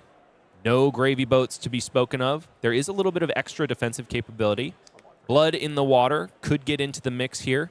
Not yet, though, for Arjun. He blocks 3 on this Fast and Furious, which should be connecting. I'm sorry, connecting not at all because no crank has taken place. And Sky Skimmer goes at Arjun Garg rather than Chum. We are out for blood. With no rum in play, there's no immediate way that Arjun can punish Connor for not hitting this Chum. And I think Connor's just saying, I have so much life anyway, and you don't. There was some punishment there, but it was all by Arjun towards Connor there. Blood in the Water, plus a 3-block from hand being converted, not only for their block value, but also the Rigor Mortis coming off the top deck and into the bottom one, ready to join the Crow's Nest and start swinging alongside a Whaler Humperdinck put there by an activation of Gravy Bones' Shipwrecked Looter. Honestly, Arjun has got a little bit of space here. Yeah, this could be a really interesting turn. That Whaler discard and just the inclusion of it tells us that Arjun was a little hedging against fatigue, potentially. Call to the Grave activated here. The choice is anyone's guess except for Mr. Garg. Looks like he already passed up his back alley break line, so a clean line of just getting the back alley, swinging the Chum, swinging a Rigor Mortis. Doesn't seem like it's on the table. Fiddler's Green is the choice here. 3 life gain for Arjun Garg, back up to 19, which is still miles behind Connor Symons, at least in the life race, but he does have a board established here. There's going to be more in mere moments. This is showing some awareness from Arjun that, well, his life total is the real thing at risk. Connor just completely avoided attacking or even touching his Chum from last turn, so he probably doesn't care about him as much. Interesting. No Rigor Mortis out of the yard? I believe that means Arjun just wants to keep that blue tipple that he drew off of the Gravy activation in his arsenal. It's a good place to put it. Well, it was free because he could have activated Dead Threads here, right? Whaler Humperdinck made its way there on this turn. Yep, just develop it but not swing it. Totally. Is that not an ideal line, or I'm curious?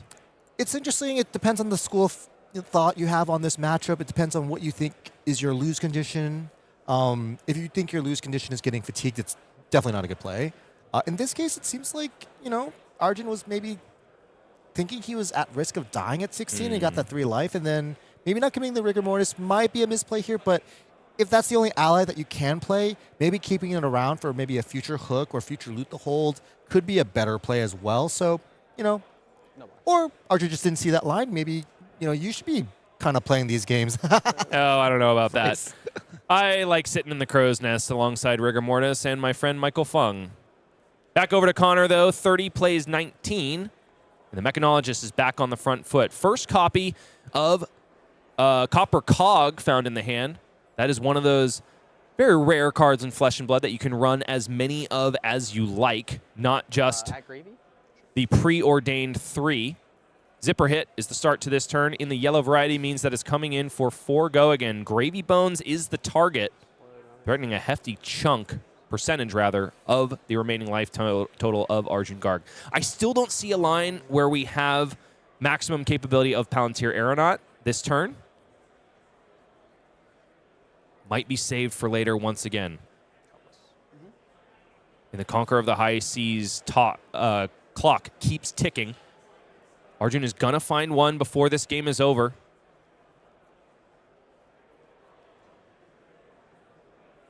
Yeah, curious what Connor's plans are, considering his last turn was completely ignore Chum. This turn seems to be, let's kill Chum. Seems like Arjun's going to figure out my game plan and just start blocking me out, and then, you know, just getting some free Chum swings in. So maybe Connor's adapting to what Arjun's doing. Sunken Treasure blocks this Zipper Hit and turns face down a Prismatic Leyline in the graveyard of Arjun Garg. Another gold token generated there, bringing the count up to 2. 1 damage comes across the line. Down to 18 goes Arjun Garg. Copper Cog cranked out of the hand. Connor is setting up for that Palantir turn, to be sure. And the Cogwork Zeppelin in hand, likely going to send Chum back down to the depths from whence he came. But Connor having to think before going, oh, it's a yellow variety. This Zeppelin cannot run Chum over. Whether or not there was a fearless confrontation in the hand of Arjun Garg, instead, face is the place for Mr. Symons. Well, there is that activated ability from the Cogwork Zeppelin, but I realized I misspoke. I thought that Zipper Hit was sent at the Chum, but it was actually sent at Arjun. So that makes everything make much more sense now. And this is a nice point of the Copper Cogs. Of course, they do have 2. They would enter with 2 steam counters, so cranking this turn still means that Connor next turn will have this Copper Cog. And technically with the Unicycle, he technically kind of has like 2 Copper Cogs, and he kind of just needs to hit that 3rd one so that this Palantir Aeronaut becomes a real threat. Kind of feels the same way as Torrential Toxin for Marionette. Whenever your Palantir Aeronauts are forcing the Arjun of this world to actually block, you get that almost like 6 value. You get the +3 and you get to destroy something. So it's going to be interesting to see if Connor kind of draws some of that cog generation, because he really has this 1-turn window to take advantage of the Copper Cog. It is all up to him to draw the sauce right here, because Arjun is giving him full tempo, maximum respect. It's looking not bad there. There's another Copper Cog, and really, the magic number for this Palantir Aeronaut is not necessarily 3. It's only 2 cogs, because Unicycle remains at the ready, and it's already gotten its block value. So this could definitely be the turn where we see not just fireworks, but also cogs flying and cranking this way and that. Yeah, Arjun blocked his full hand. I think his full hand blocked for 11 last turn and got to a swing with the Chum for 4. He got 15 value total out of his hand. That's good Flesh and Blood numbers, and this all stemmed from 2 turns ago, Connor not committing to kill this Chum, and Chum is he's a sticky guy. He's going to keep punishing you until you do something about it.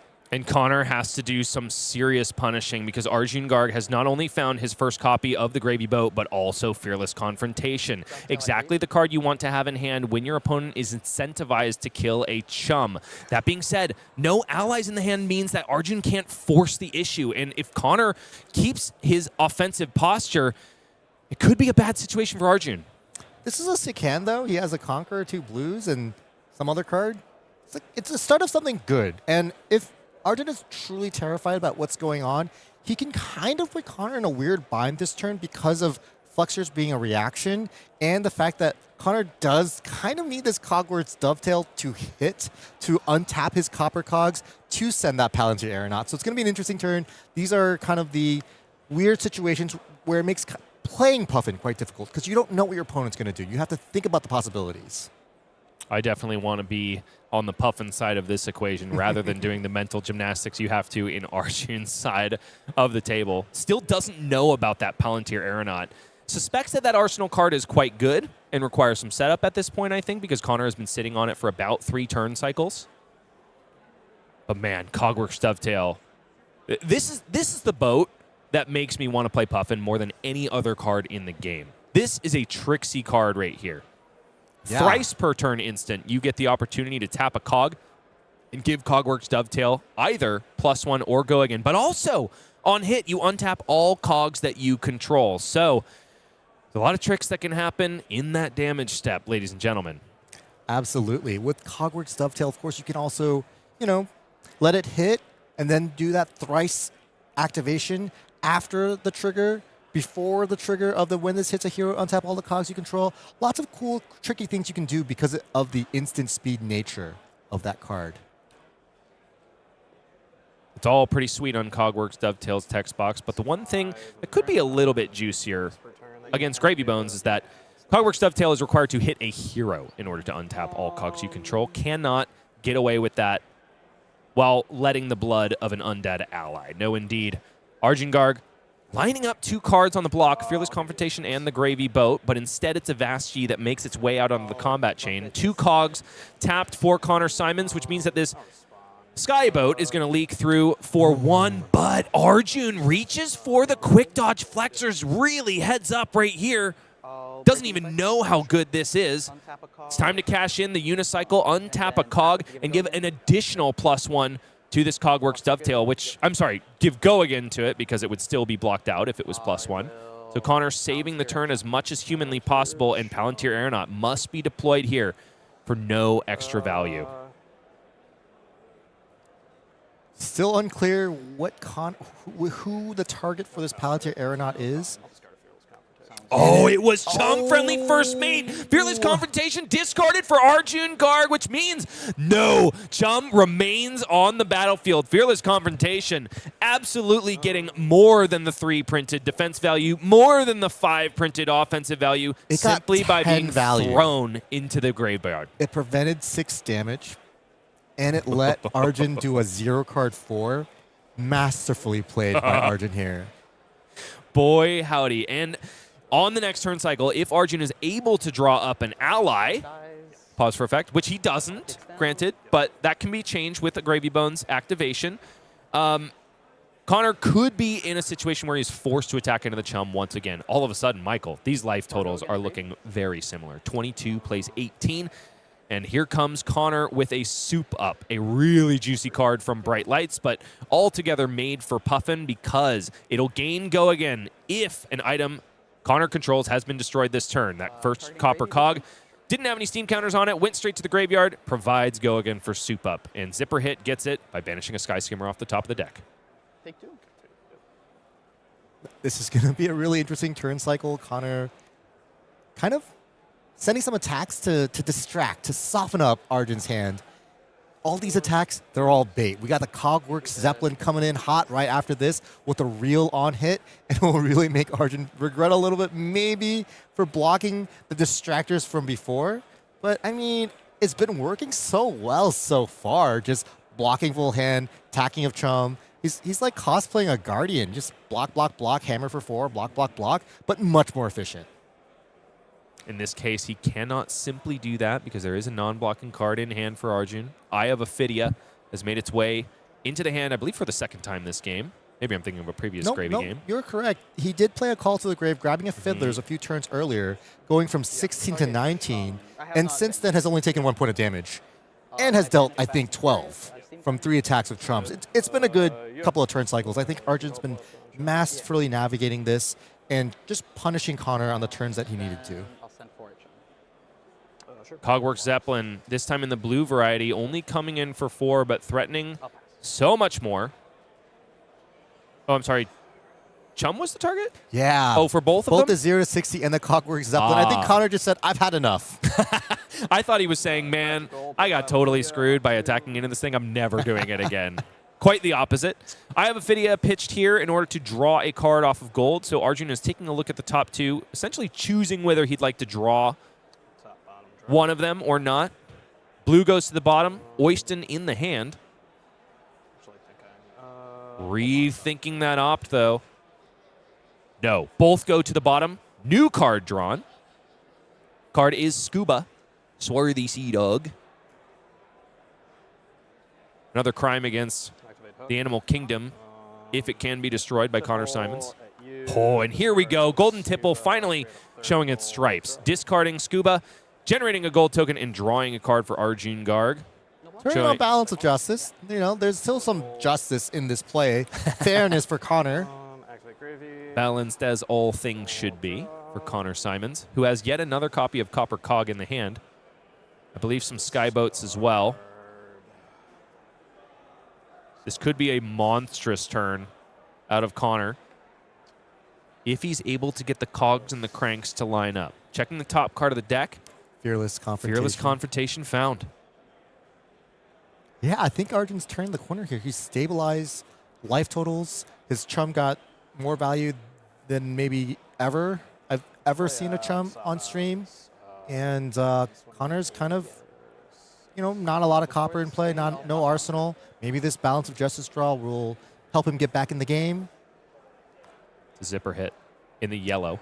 Yeah, I think there's 2 copper cogs, so he has kind of a, bread and butter play of playing them both, drawing cards, seeing what's going on. Lots of decisions to be made in this.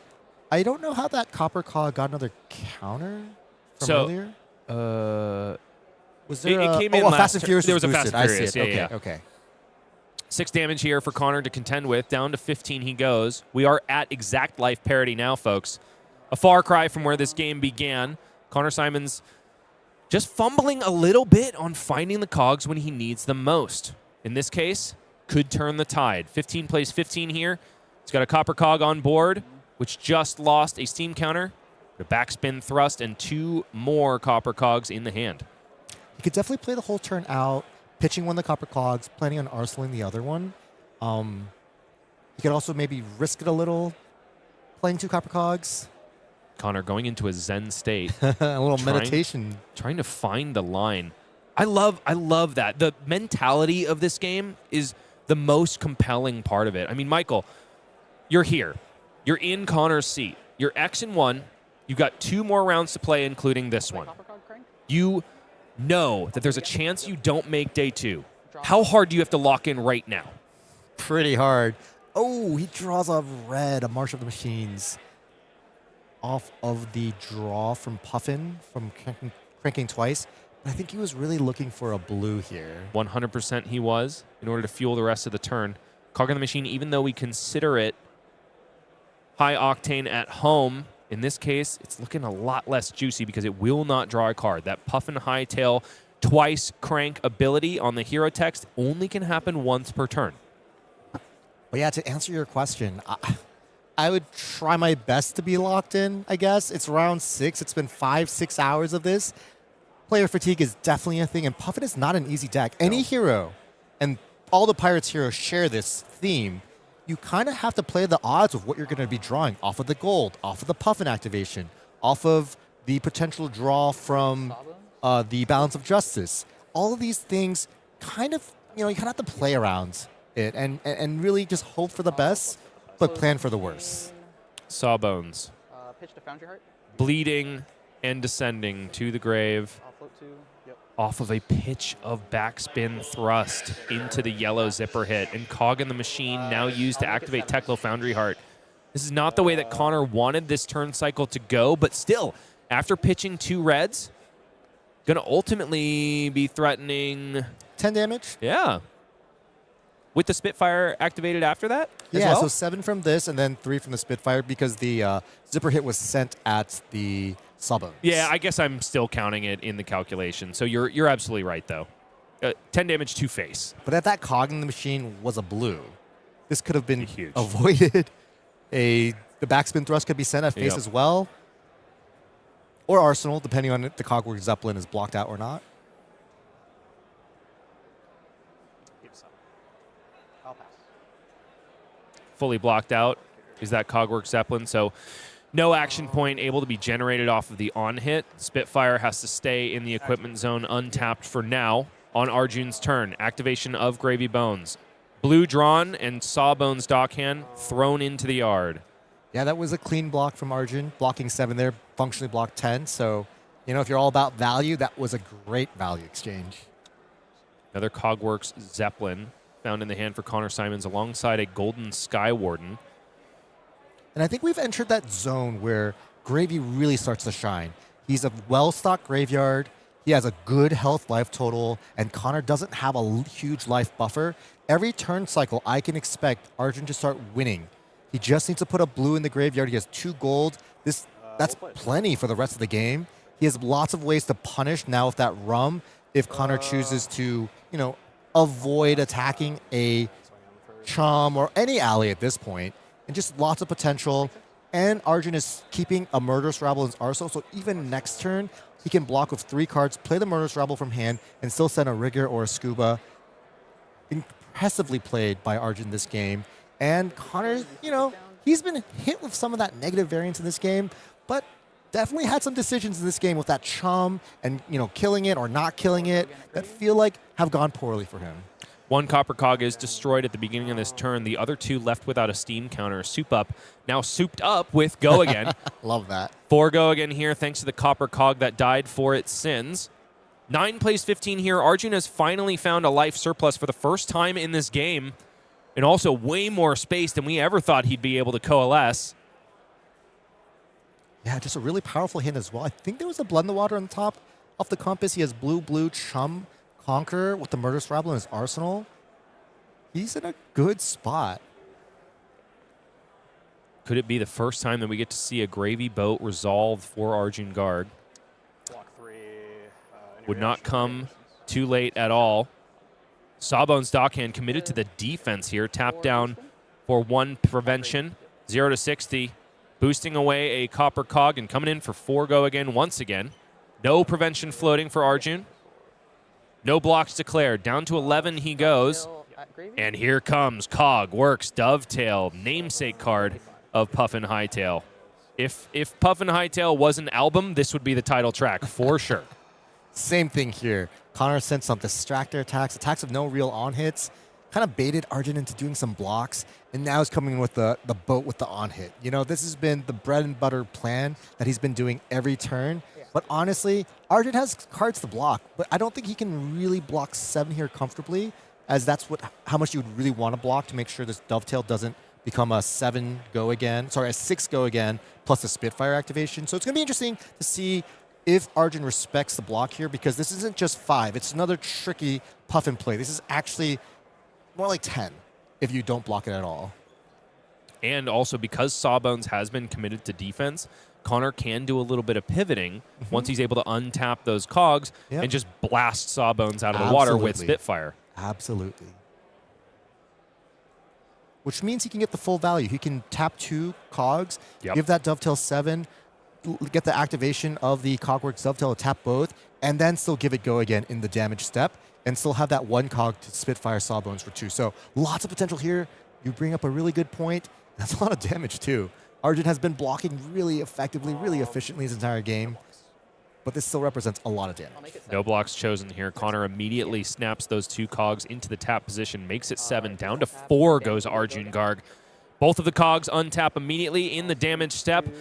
Cogworks Dovetail is given Go Again at the cost of tapping another Copper Cog, and Spitfire does indeed crack in at Sawbones Dockhand. I think finally all of the copies of Sawbones are turned face down in the yard, never to be seen from again, at least until these 55 minutes are elapsed.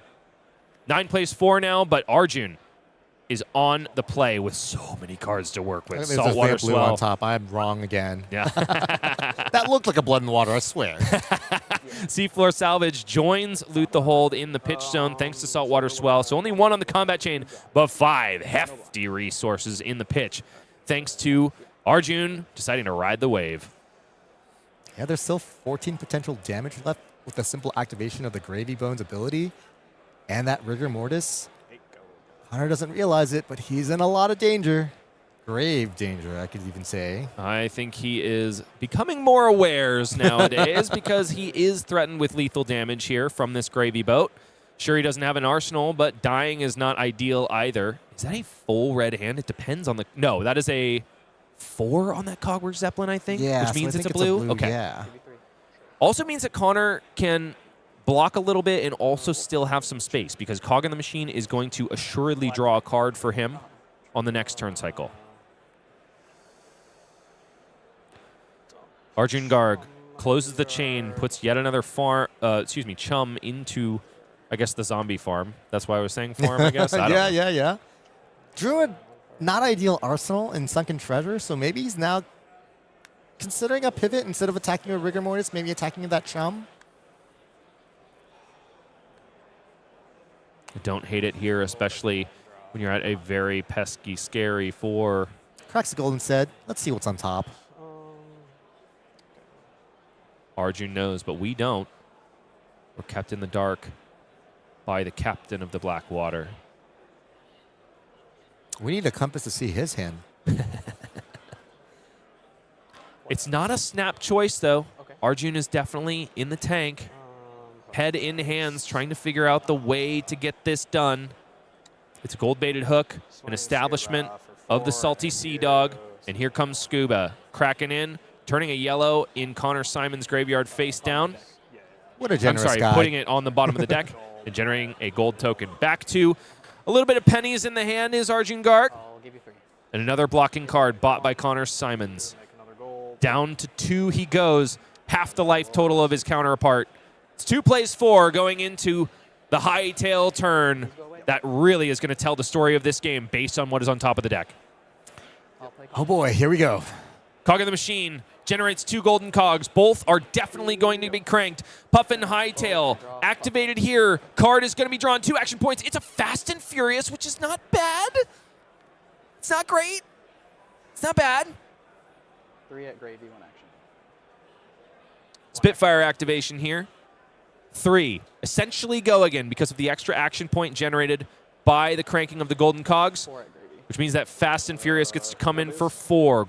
Golden cogs have been cranked this turn, so it will get that +1 buff. A check of the compass of the sunken depths, and Arjun likely ready to accept all of this damage. No blocks. Reactions. 4. Won't blow anything. Blood in the water. I'll pass. And no discard here, despite having 2 allies in the hand. That was all the block value that Arjun had in his hands. I'll break the gold draw.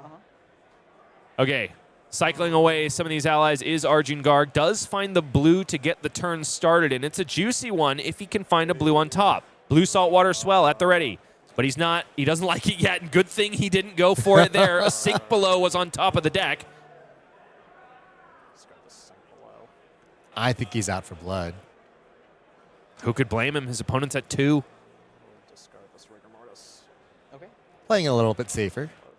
It's not all bad for Connor. He has found himself a golden Sky Warden, which is at the ready to convert those golden cogs with no steam counters to golden cogs with steam counters.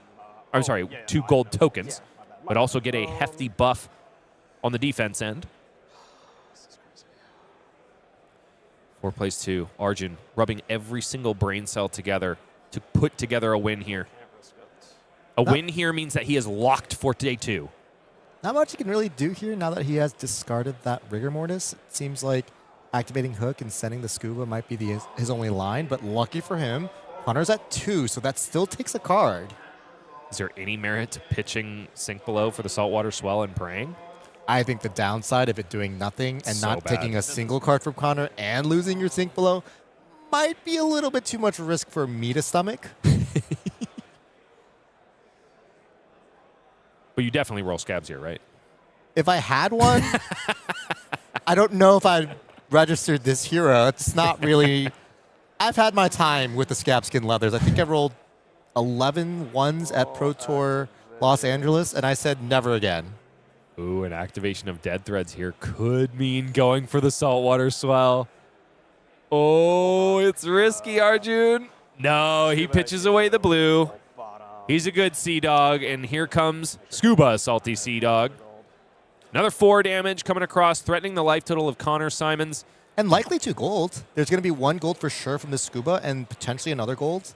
Oh, But never Golden mind. No Sky gold. Warden means that gold tokens are not on the side of Gravy Bones. They're on the side of Puffin. My apologies. And also, this scuba is blocked out in its entirety. Connor finally finding just a little bit more space in this match. I'll play a Copper Cog. Ooh, Copper Cog out of the hand too. Cranking, of course. Puffin can be activated here, converting a gold token into a golden cog, and also drawing a card as the second crank of the turn. Blue found here, finally the top of the deck. Could be cooperating here. There's another golden cog in hand, and a fully buffed Palantir Aeronaut is live here. Finally, could it be coming at the absolute perfect time for Connor Symons? It's all about what is in the hand for Arjun in terms of blocking capability. Every single one of these cards block. So probably not dead on this turn, but this could be the thing that buys the space for Connor Symons. He's representing 12 damage this way. 9 from the 3 activations of the Palantir Aeronaut, and then of course 3 more for destroying one of these cards that Arjun will inevitably be forced to block with. So depending on how Arjun blocks, he can either be at 1, he could also honestly be at 4 if he gives him the whole hand, or if he blocks 3 cards, commits to sync as well, he could also remain at 4. Arjun's definitely not out of the gates yet, but this is definitely what Connor needs to really get started back into this game. And Arjun is sweating. The fact that Connor draws up a card and has a good think is a scary thing. Cogworks Workshop going to generate a golden cog token. It's rare to see a full value Cogworks Workshop like this, and so Connor's really rich in these copper cogs.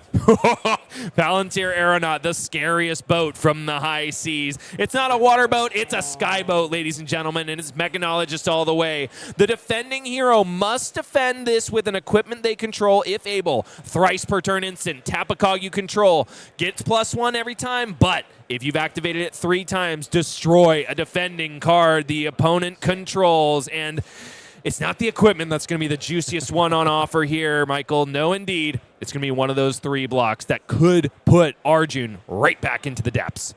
The only good part of this is that, well, Connor's playing face up. There's no cards in hands. There's only 3 cogs. Well, I mean, when I say only, I mean there's 3 cogs. And so Arjun can almost play with perfect information here. If only Connor was able to have generated an action point somehow here, it could have also been a Spitfire for 3 after all is said and done. Excuse me, it'd be for 2. And Connor did actually have an interesting decision because he has that 1 gold. He could have maybe played the Copper Cog or just drew a card off of the gold and maybe arsenaled one of these other cards or whatever's on top. There was a chance also you just draw another boost attack, especially if it's like a 1-cost attack or a 2-cost attack, and just do a lot more damage this turn. But he, didn't want to take too much risks. And the Pirates are all about that risk and reward with these random draws off the top. Connor knows that if he lives 1 more turn, this gold can also convert to another Copper Cog, which would probably unlock his hand. We don't want to be at too high of a risk of getting bricked next turn. But there's also the chance that you lose the gold because of hooks. So lots of things to be thinking about right now. Currently 6 damage represented, but we know, and so does Mr. Garg, that it's going to be 9 when all is said and done. And not just that, 9 that essentially does assassin cosplay and shreds one of your cards, blocking cards out of existence. Arjun apologizes, but who could blame him? Tournament life on the line, a security of day 2. Hangs in the balance. Arjun must make the right choice here. It's only 6 chosen here, plus the gold-baited hook, which blocks for 0. 3 cogs activated here. A 3-block. Conqueror of the High Seas goes to the graveyard on the 3rd activation of Palantir Aeronaut. Currently representing lethal, but it's a sink below from the arsenal to clean up a hefty amount of this damage. Arjun is still blocking 7 on 9. Down to 2 he goes, and he's absolutely still alive in this position. And Connor must have known there was a D-React in there. That was face up, otherwise lethal. Still incredibly exciting, though, Michael. Yes, definitely. I'm trembling. Chart the High Seas comes out of the hand for Arjun Garg. It's not maximum value, but I think that's okay with him at this point. A blue hits the yard and unlocks 4 zombie allies in the bin, besides the one that is, of course, on the combat chain. Gravy Bones is drunk, and for some reason that makes him more powerful. Here comes Scuba Salty Sea Dog for 4 go again. Yeah, this is 4 into probably 6. Connor's probably seeing the writing on the wall here, looking at his hand. At least his hand all blocks, and he does have a Sky Warden, which cleanly blocks 4 here. Sky Warden, these 2. Making some more gold. I'll play Rigor Mortis, 2 float. In as many turns, Golden Skywarden blocks out the Sea Dog twice. And attack for 6. Yeah. And here comes Rigor Mortis. I'll block 6. 6. All but one card bought from the hand for Connor Symons, who is likely circling the swell himself. Arjun Garg has charted a way through these difficult turns, and it's not enough for a Palantir Aeronaut to carry the day. Game's not over, though. If Connor can survive with this Jolly Bludger in Arsenal, there's a chance. Never say never. There's a chance. You don't go to the well with that thing and start drawing cards off of gold? That would be the probable play that he does, but the fun play would be to Arsenal that Jolly Bludger, no? No, into the I well can't be goes the only Connor one Symons. thinking about the potentials of winning this game. Another blue drawn off of the second gold.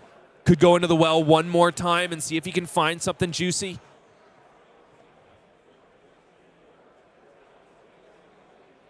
I'm sorry, is it a red? No, it is a blue. 0 to 60 in the blue. Boosting away. Likely targeting Rigor Mortis? Absolutely not. No? Not where Connor's going. Okay.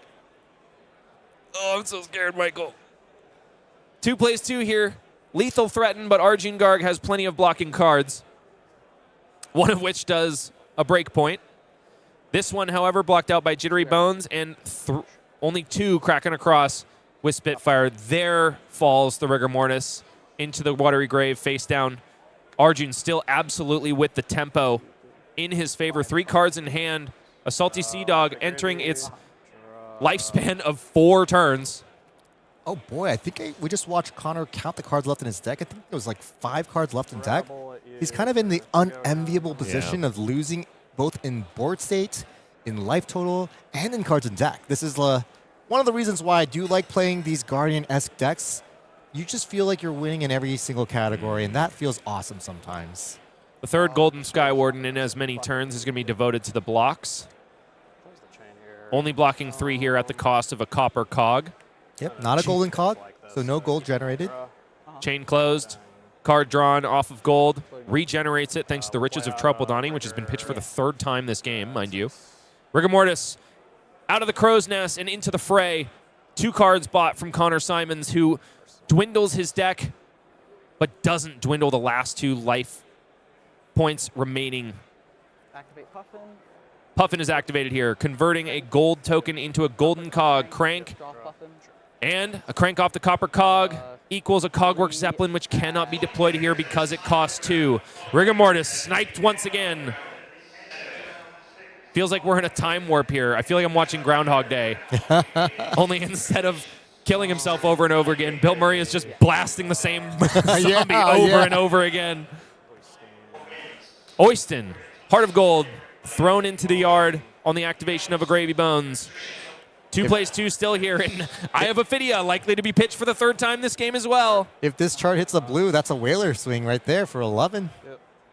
Doesn't hit just 1, it hits 2. 3 resources in the pitch zone and plenty of blues to play with.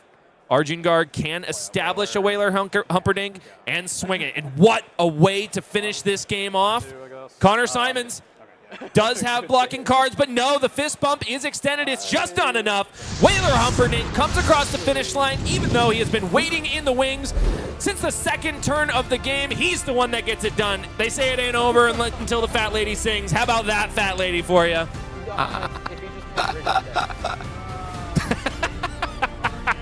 What an epic game between 2 pirates, one born of the water, the other born of the air. In this case, it's Gravy Bones that carries the day, which, you know, going into today, I think a lot of people would have expected that. But given the start, I was definitely in the camp of Puffin Hightail for a good portion of that game. Same. It just felt like until that chum was ignored a couple turns and then some things went south, it was all Puffin all day. Without a doubt. We saw Backspin Thrust doing its thing. We saw Boost Cards doing their thing that they are known to do. And if you want to do all those things and more, please join us for the Road to National season, which commences in the new year, January 3rd to February 1st, 2026. Sure, there are a lot of World Tour stops on offer, but if you want to play the game and feel at home, you can do so in your own backyard at an LGS near you. We've got so many beautiful prizes for you to collect. We got brand new New Horizon art. We've got old tried and true Call to the Grave art, both printed on playmats. We got gem packs for participation. Of course, a gold cold foil for the winner. And some juicy alternate art twin drives and cold foil in the palm of your hands just for making top 8. How about that, Michael? Those cards are gorgeous. Are you going to be playing in any RTNs? I think I'll be able to squeeze one in the weekend right before Akihabara, and then no more for me because there's plenty of callings for the rest of January. Might have to dip into the PTI in order to go to U.S. Nationals this year, huh? Yeah, we'll see. We're not sure how to qualify besides the RTN season, or I believe if you won last year's Nationals, you're automatically qualified. That's like the only 2 pathways we know at this point. And you didn't win last year's Nationals? Oh, absolutely not. I didn't even make day 2. I'm glad to know that it can happen. You are humble in the fray, and you're also humble in the booth, Mr. Michael. I'm so thankful to have you here. And I think it's almost time to say goodnight. We only have one more round left. I'm always left to feel like it's just over too soon. Well, it's been a pleasure casting with you, and I can't wait to get to this last one. All right, it is not over yet, ladies and gentlemen. There's going to be more undead friends, more cogs coming your way, and more flesh and blood after this. Don't go anywhere.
A backspin thrust is not quite enough to dodge the gravy boat coming your way, and who could blame him? That thing is bigger than any other ship I've ever seen. But bottom line, Sky Pirate falls to the Water Pirate, and we are left wondering, what does Calling Seattle have left for us in the tank? Bryce Platz here with Michael Feng. We've been bringing you the action all this weekend, and we're talking calling all weekend long, but that is the only one of the things that we have here at the World Tour stop in Seattle. We got another one coming up just next weekend. Calling Hong Kong will feature not Michael and Bryce, but Bryce and Michael. The revered and reviled are going to be completely swapped. It's going to be absolutely different. Michael, we have one more round left. And let's say you are sitting in the lose and out seat at this point. What do you have to do going into the last round to make sure you perform your best? Set healthy expectations. You can't win them all. If you lose, root for your opponent to do well the next day, you know?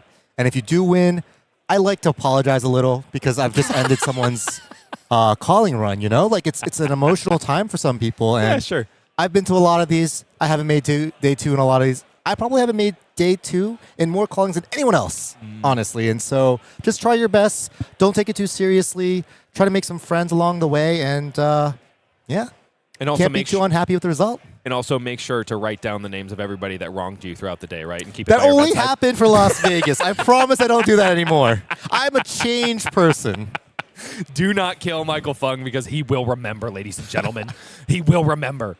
Okay, let's talk about standings. Let's see how everybody is shaking out here at Calling Seattle. I see some notable names. The Canadian invasion is always a strong one, and today is no different. Michael Jaszczur, coming off of a world championship, says that is absolutely not enough.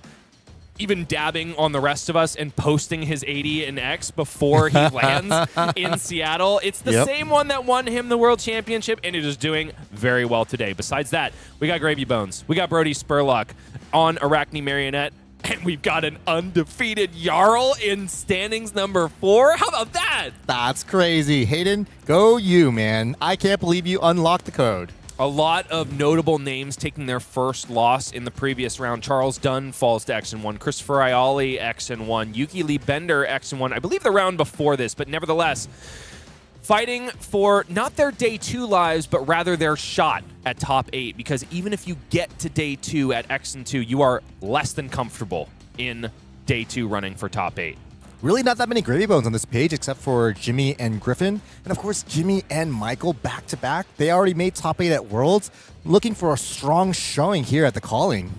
You know what is on page 1, though, is an almost illegal hero, Kano Drakaev Aether. In case you're just joining us now, has reached Living Legend thanks to a win at battle-hardened Vienna. That happened earlier today, so Zach Miller is not in breach of contract yet, but it is coming on Monday. And Kenny Tran trailing him just behind in the 21st slot. Another Kano enjoyer, perhaps for the last time in Classic Constructed. Yeah, these wizards from Volcor have ascended. Them wizards from Volcor, but that's not the only wizards that you can mess around with. No, Oscilio, Constella, Intelligence, and Verdance Thorn of the Rose remain live for top 8 and day 2. All right. Who else do we see here? Kevin Murphy down to X&2. Matthew Vore down to X&2. Mercy Bickell down to X&2. All of these folks are fighting for their tournament lives. Remember, the magic number is 2 losses when it comes to proceeding into day 2, which is why we stop the count at the end of this page. All of the X&2s are the only ones that are even live for day 2, so these are the ones I want you to focus on. I do see a Hamilton in slot number 55. He is really fighting to stay alive here, but if you could put your money on anyone, Michael Hamilton is not a bad pick.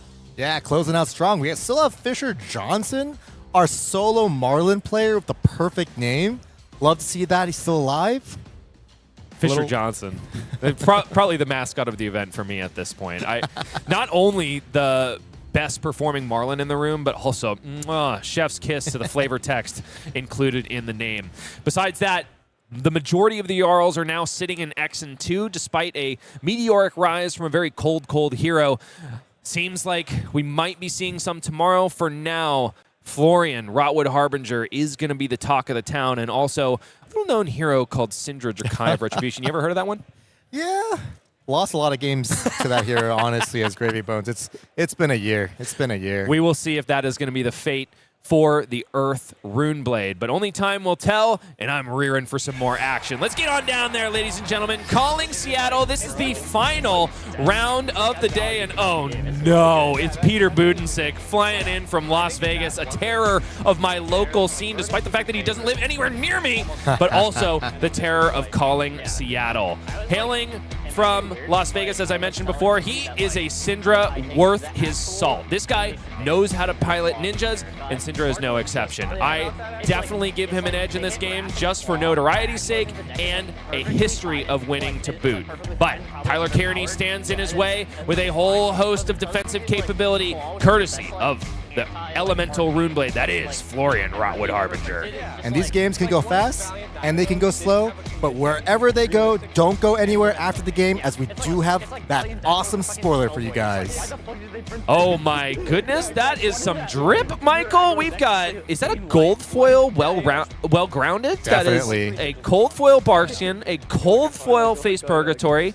Can't quite make out the foiling on the grasp of the Arc Knight. It's rainbow foil. I can see the full stamp on the Arc. Okay, Yep. lost some points there is Tyler Kearney, but he does have that convention-exclusive Reaping Blade and also the Route 66 Florian Rotwood Harbinger, brought to you by art director Sam Yang. 40 plays 40. Tyler Kearney on the play, which is probably a happy position for Peter Buddensiek to be in. And Tyler paying 1 for a Condemned to Slaughter, and then here comes Rune Rager Swarm. A very vanilla turn 0. Honestly, the value here for Tyler, I think, is just getting rid of some rough cards from the hand. Getting 2 actions in there does help decompose. It's not necessarily the Earth cards you want, but it's, you know, it's something. You do need action cards in there. Peter, very happy to see a little bit of a stumble on turn 0. Granted, that's not where you expect to make your money as Florian. Really, you want this game to go as long as humanly possible. Autumn's Touch in the blue. One of the best blocking cards in the deck. Makes its way in front of this Rising Resentment. Claw of Inserkai flicked away. And Tyler taking a pause. Does have a Haunting Rendition in the hand. Can make a Rune Chan and prevent the flick. But no, indeed. Decides, I would rather get maximum value on this blocking card. So 40 plays 39. First blood drawn for Peter Buddensiek. And 3 cards remain in the hand. A lot to think about from that, you know, decision to or not use the Haunting Rendition effect. Using it is kind of like a 1-card 3. Not using it gives him the chance to have a block 4 here. But, you know, if he had been able to see Peter's hand, he probably would have used it. But sometimes you also have to think about what Tyler can do once he has that Rune Chant and can't do. And one of the things you can't do is activate Grasp. So sometimes not using it is often correct. Cut Through is the follow-up, and then the finish, the coup de grace, Enlightened Strike, chosen mode, draw a card. We were surprised to see Enlightened Strike in Pankaj's deck earlier today, but it's also found its way into Peter's. Yeah, these guys are both Stroopwafel Man, and I have kind of seen them testing with that Enlightened Strike in these builds. It often can be good. In this case, it was just a Lava Burst. The draw mode being a really good way to have an arsenal to ensure next turn you have a 5-card hand against a lot of these slower decks and less disruptive decks is extremely powerful. Now, this is the bread and butter play of Florian, but it is not at its full power. Activate Grasp of the Arc Knight, swing Reaping Blade is exactly what Tyler is going to be wanting to do, especially at the later stages of this game. But it gets all the more juicy when he's able to put 8 Earth cards in the Banish Zone. Once he's able to do that, Grasp of the Arc Knight is going to generate 2 Rune Chant tokens instead of 1. And if you are a value man, which I know you are, Michael, how does a 1-card 5 sound? Amazing, obviously. It's just all I want to do. I spent a whole career playing 1-card 4s with Guardian, so yeah, sign me up. And it's not just that. It's hard to block out that 5 efficiently. If you just have 2 cards, you might not be able to block 5 if one of them isn't like a blue, and you also need Arcane Barrier. It's an extremely potent endgame build. 34 plays 34. I'm sorry, 39 plays 34 now after a brand with Cinderclaw connects as the first attack on Peter Buddensiek's side of the board. The follow-up, hot on their heels. Now given go again and mark the opponent on hit. Tyler Kearney not obliged to block yet, but if there's one thing I know about Florian is he likes to block with at least 2 of his cards. Rootbound Carapace looks like no Decompose online here, and definitely punished is Tyler Kearney as an Ancestral Empowerment beefs this hot on their heels up to 4, sneaking just over the top of Rootbound Carapace. Tyler Kearney, however, having a think, does not have a prevention effect in hand, so maybe just posturing it. Yeah, Peter did block with the Lava Burst the turn before with a little bit of a grimace. Maybe wasn't happy to. And that kind of tells me that there's probably a Chain Ender non-going again attack in his arsenal. And he didn't want to kind of be stuck with both and be forced to be in a spot where he'd have the Dragon Scalar flight path when he hasn't had the chance to block with it as well. Sometimes also in this matchup, which is considered a slower matchup for Cindra, getting to use that Dragon Scalar flight path on your Wrath of Retribution turn is a lot more value than just having that action point. So we'll see how Peter ends up playing it out, and we'll see what kind of Chain Ender he does have in that arsenal. My guess is it's a Snatch. It's one of the only reasons I can imagine he's kind of committing to this play and blocking the Lava Burst. Also, because of the way his structure of his hand was, he wasn't sure he was going to draw an attack off that Ancestral Empowerment, so he wasn't maybe sure he was even going to get to that Rupture or 4th Chain Link. So good heads-up block there. But if you do a little action replay, you can see a little grimace from Peter. No one loves blocking with their 1-card 5s. Flourish postured from the hand of Tyler Kearney. If it is a Snatch, he is not going to be happy to see it. Grasp of the Arknight, plus a 2-block from hand, covers up that Blaze Headlong. Mask of Momentum, however, remains alive thanks to the Flick Knives, which is, kind of a side benefit for Tyler. He might be thinking, well, I was damned if I did, I'm damned if I didn't. And honestly, the extra card drawn offer from the Mask of Momentum in addition to the Snatch is much less threatening than 1. Yeah, really interesting decision to be made here. Tyler has a 2-card 8. And by blocking here, he's functionally getting, I want to say 7 value. But this is not felling the crown. And if you want to, block and save life, you're saving it for the big Majestics. And also saving a lot of equipment at the ready in the fridge. Players just cleaning up the board state. Damage was conferred to Tyler Kearney's life total, which means that the mark was consumed and a fealty token generated for Peter Buddensiek. One of those things that's easy to forget, even at the highest level of play. But I love Tyler's patience here, because the one thing that punishes you in the game of Flesh and Blood is if you're too risky with your life total, and then when your power cards rear their heads, finally, you're not able to resolve them. Yeah, Tyler's really biding his time, keeping his armor fresh. Some other players might have blocked a Barkskin there and a card, but sending the Reaping Blade for a Rune Chant plus the Reaping Blade isn't really a good play, especially when he knew that Peter was getting back both daggers and having the Claw at the ready. But now, Felling of the Crown, the first copy is found for Tyler Kearney. I think he is all too excited to go ahead and send that one, especially when the follow-up from Peter is a turn that only goes 2 links wide and puts another Lava Burst at the bottom of his deck. Normally, Hunt the Hunter is a fantastic finisher, but only if you have the action points to come before. That makes me think that there is another card without Go Again left for Peter in the arsenal. Absolutely. This is kind of a nightmare scenario for Cindra to draw 3 Chain Enders. Typically, the decks play like 8, maybe 11, as high as maybe 12, and so it's extremely unlucky to draw 3 at one time. Oh, and it's not just the Sink Below in hand for Tyler Kearney. There's also a Rootbound Carapace. So first Decompose online, which is going to feed directly into the second, which is going to be Felling of the Crown online and with full power. Now, Tyler is losing a little bit of value on his 0-4 defense reaction here in Sink Below, but he would have lost a lot more had he left it in hand, because Felling of the Crown, the effect that puts a card onto the bottom of the deck is reciprocal. If you leave an extra card in hand, you gotta pay your taxes It's too. symmetrical. It's fair. It's a fair card. Totally we want to put fair. a card in the bottom. Totally fair. Not the bane of my existence at all. And look, an aggressive Decompose here for Tyler Kearney. There's a pattern here.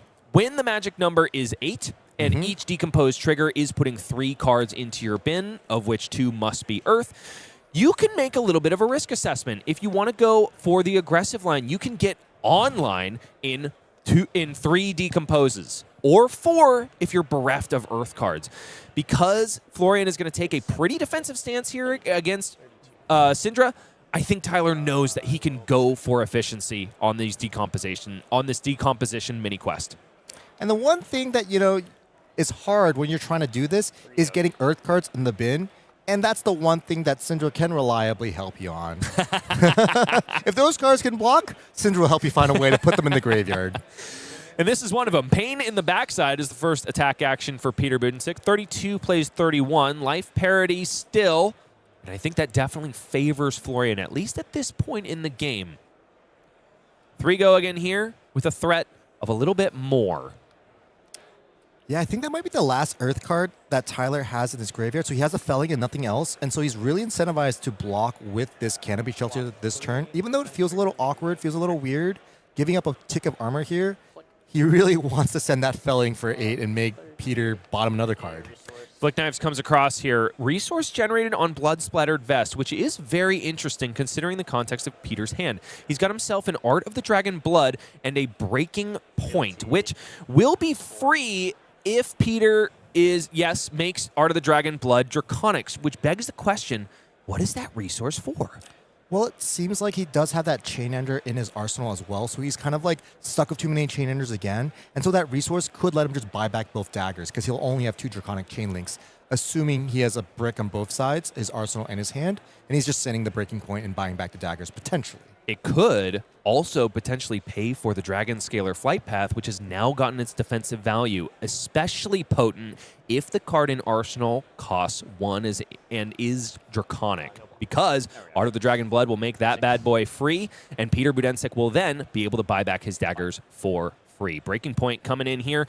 5 power is Draconic. Does not threaten an Arsenal, though. Now that you put it that way, that seems much more likely. 5 power on the combat chain. Tyler Kearney only with 3 cards left in hand. One of them is the second copy of Felling of the Crown, though. And I believe this is still with the Mask trigger active, as there was a Flick Knives activation on the Pain in the backside. So, yeah, Tyler does have to respect this a little bit. You are right here. So has the opportunity to throw 2 cards in front of it and pocket that Felling of the Crown for later.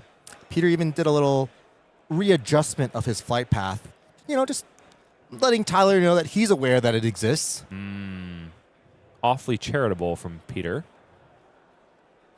being that he is a killer in the scene.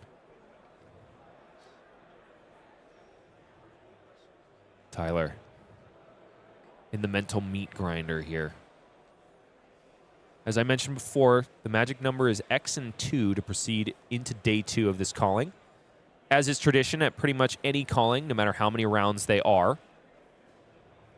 But if you can help it, it's always better to go in X and 1. Changes the math for making top 8 completely. Also changes your stress level going into round 1 completely. Yes.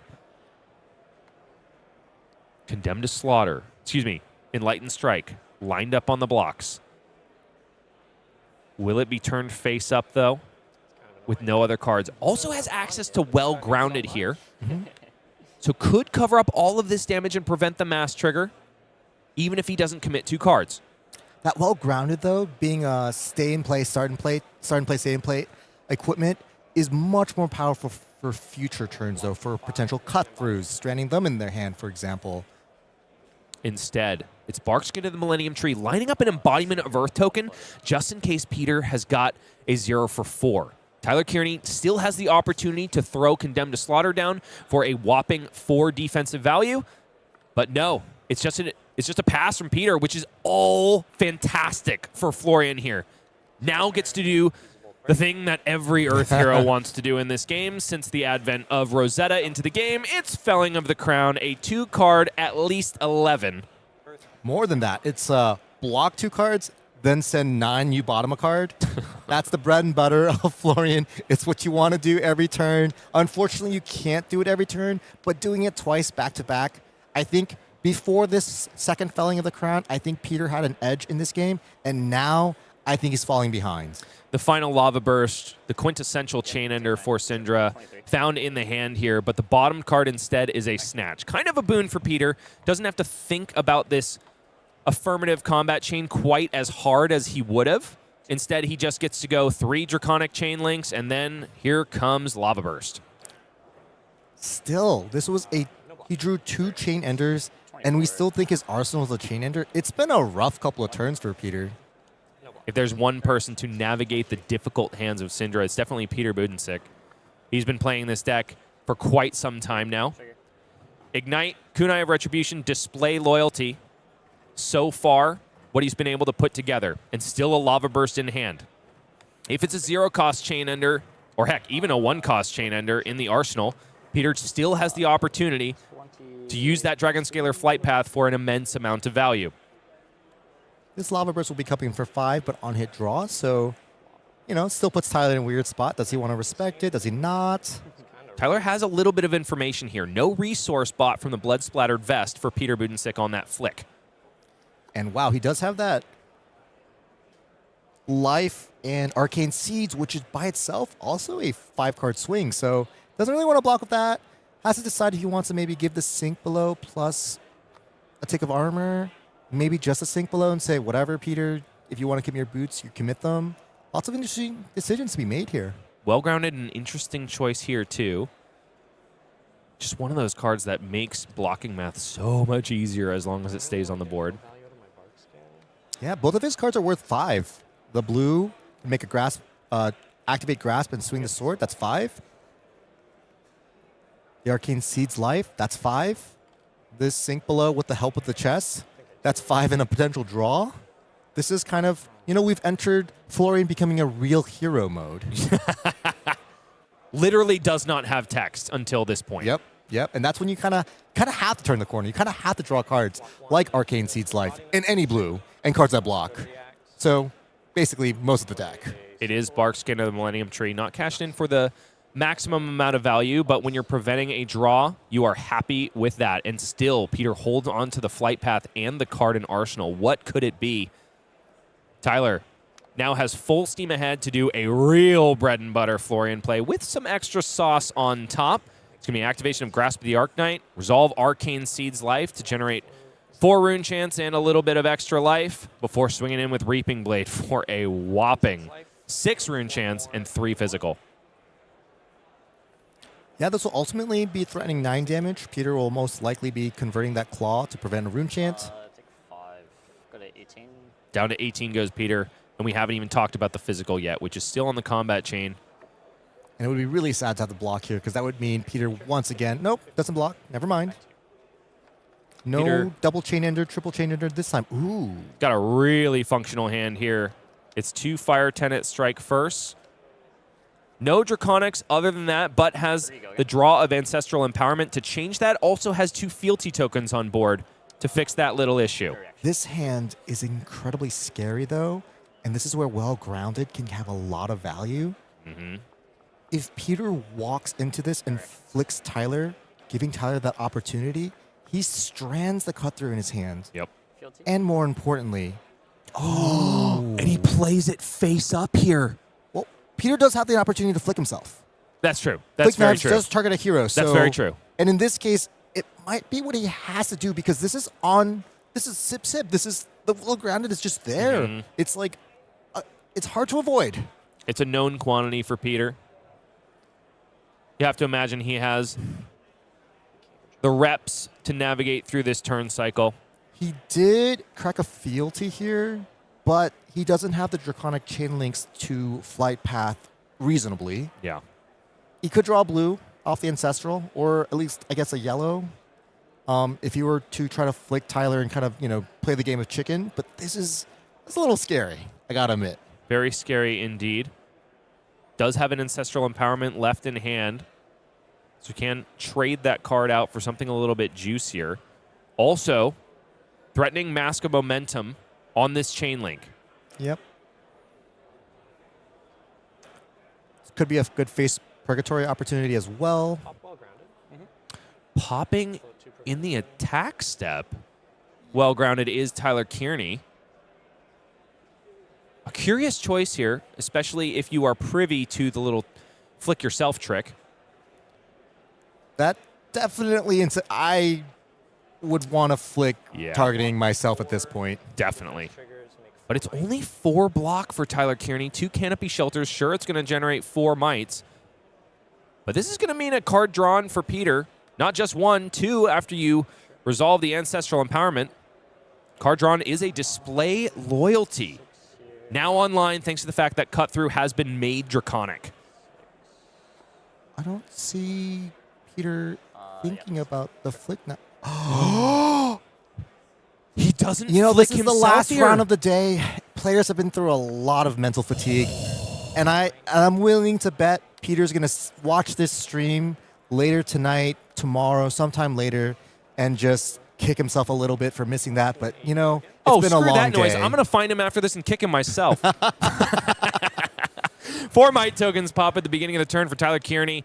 2 rune chants generated here, and a Swarming Gloomveil coming in for a whopping 8 go again here. 17 plays 15, and over half of the life total of Peter Buddensiek is threatened here, and Tyler is far from done with this turn.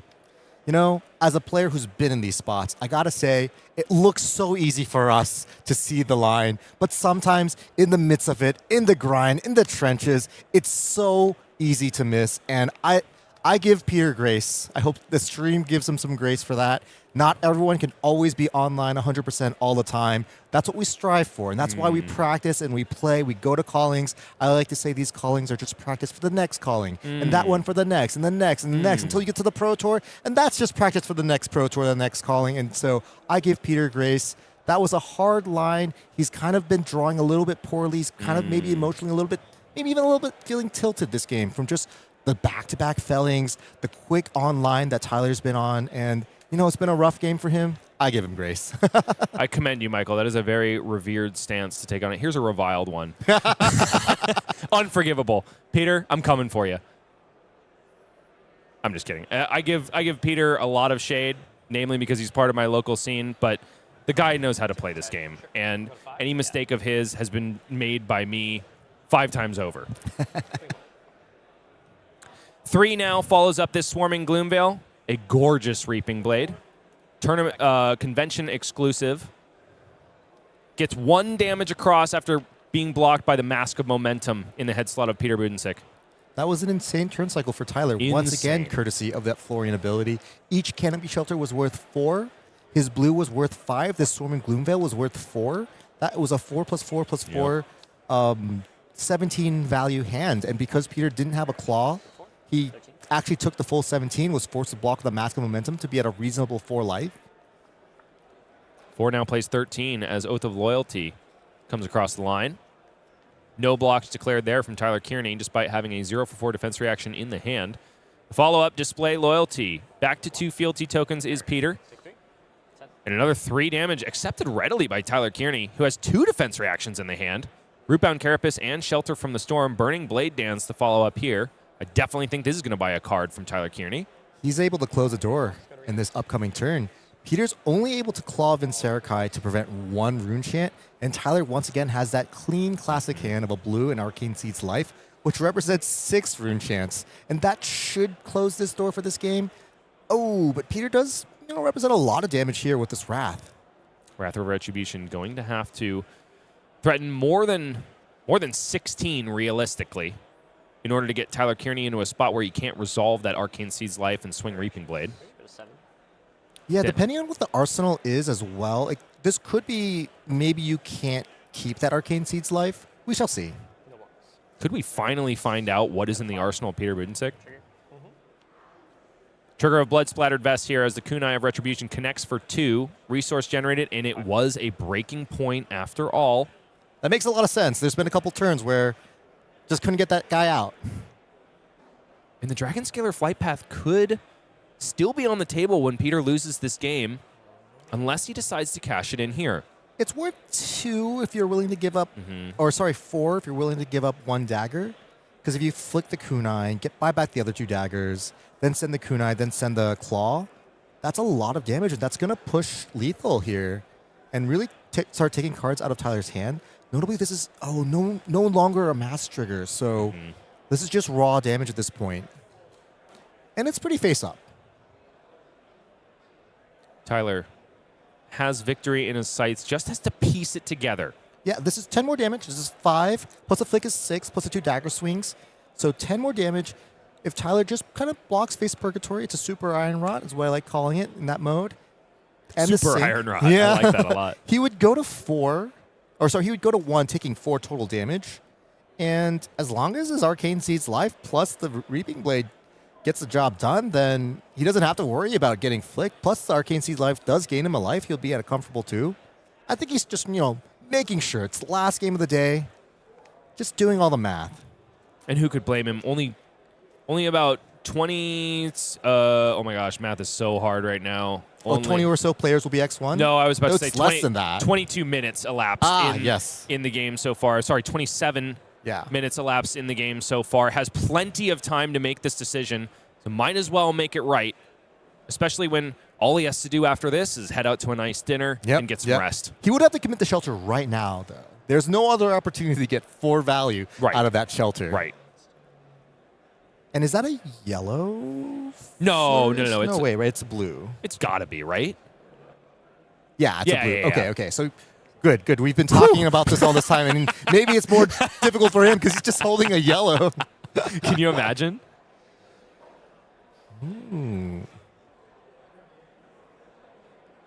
He's put that Arcane Seed's life face down. Maybe he's considering a block here.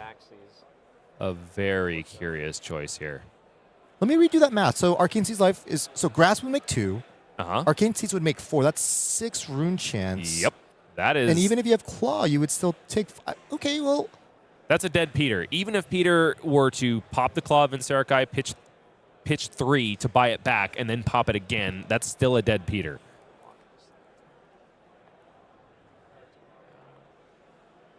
Shelter for the Storm is still in hand, and as you mentioned, this is the only opportunity to get maximum value out of it for the remainder of this turn. Tyler Kearney sits at 5.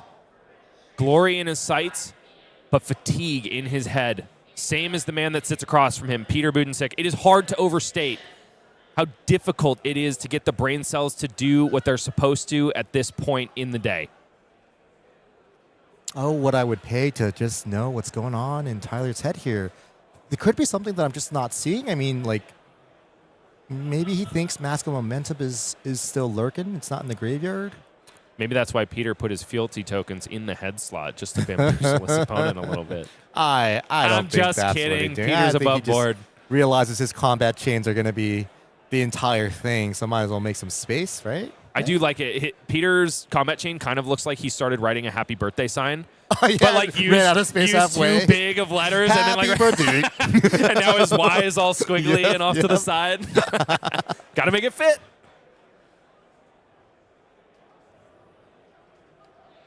Still indicating a little bit more room on this combat chain, though. Daring Tyler to give maximum disrespect to this breaking point. Could Tyler be in one of those... He doesn't have Mask of Momentum. Tyler finally realizes it and knows that his math is so much simpler at this point. But we got to go back to square one, do it all, and make sure that everything is above board here. A flick of the kunai of Retribution.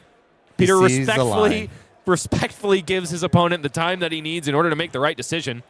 1 damage comes across, no on hit, thanks to the fact that the arsenal is empty. Dragon Scalar Flight Path gives Breaking Point go again. Is free because there are a whole host of Draconic Chain Links on this combat chain. Here comes Kunai of Retribution, flicked and bought back by the Cindra hero ability. Face Purgatory is going to be Iron Rot Plus, and then Claw of Vinserakai brings Tyler down to 1.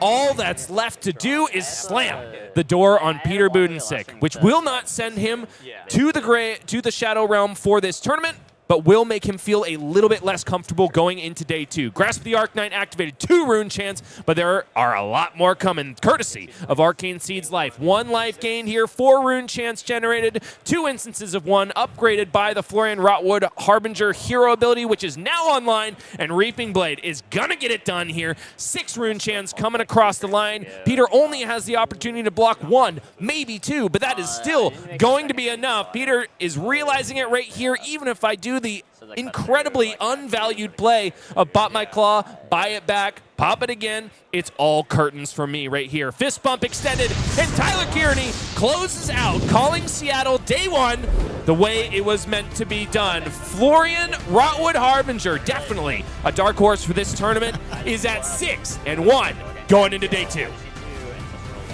This was considered to be one of the best heroes in the meta right before Gravy Bones was introduced into the format, so still got a lot of powerful plays, and he was really going high numbers the moment he had his hero ability turned on. And those fellings, they were really good. They were both for 8. I mean, just a masterful showcase of Florian still having it, you know?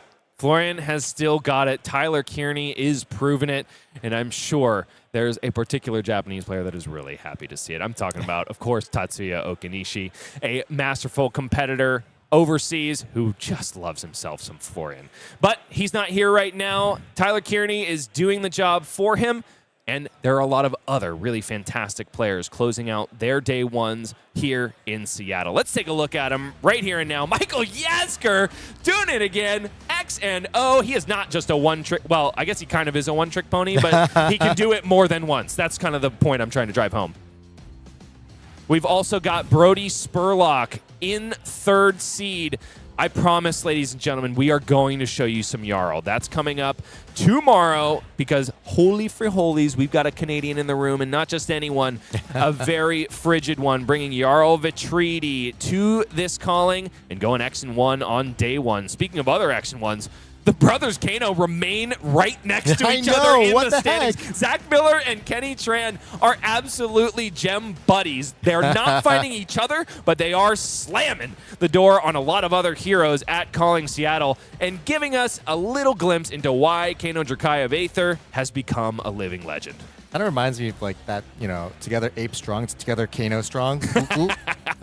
Kano and Kano is going to be the next buddy movie coming in the summer blockbuster. We've got X and 2s galore, ladies and gentlemen. A lot of really big names showing you exactly how difficult it is, not just to get a undefeated record in day 1, but also just to make day 2. I mean, these are names we know very well. Also, some serious Jarl fans in the room. One of them all the way from China, Machi C, 5 and 2 on Jarl, along with Eric Daurenheim, a man much more predisposed to arcane damage than Frostbites, as far as I know. X and 2s all the way through. Who else do you like? You want to talk about Michael Hamilton again? He made it. He made it. He did it. Tater Whoa! on RKO. Hey, yo, number 55. We see you over here, Tater. We've also got another Kano, Corwin Benton, X and 2.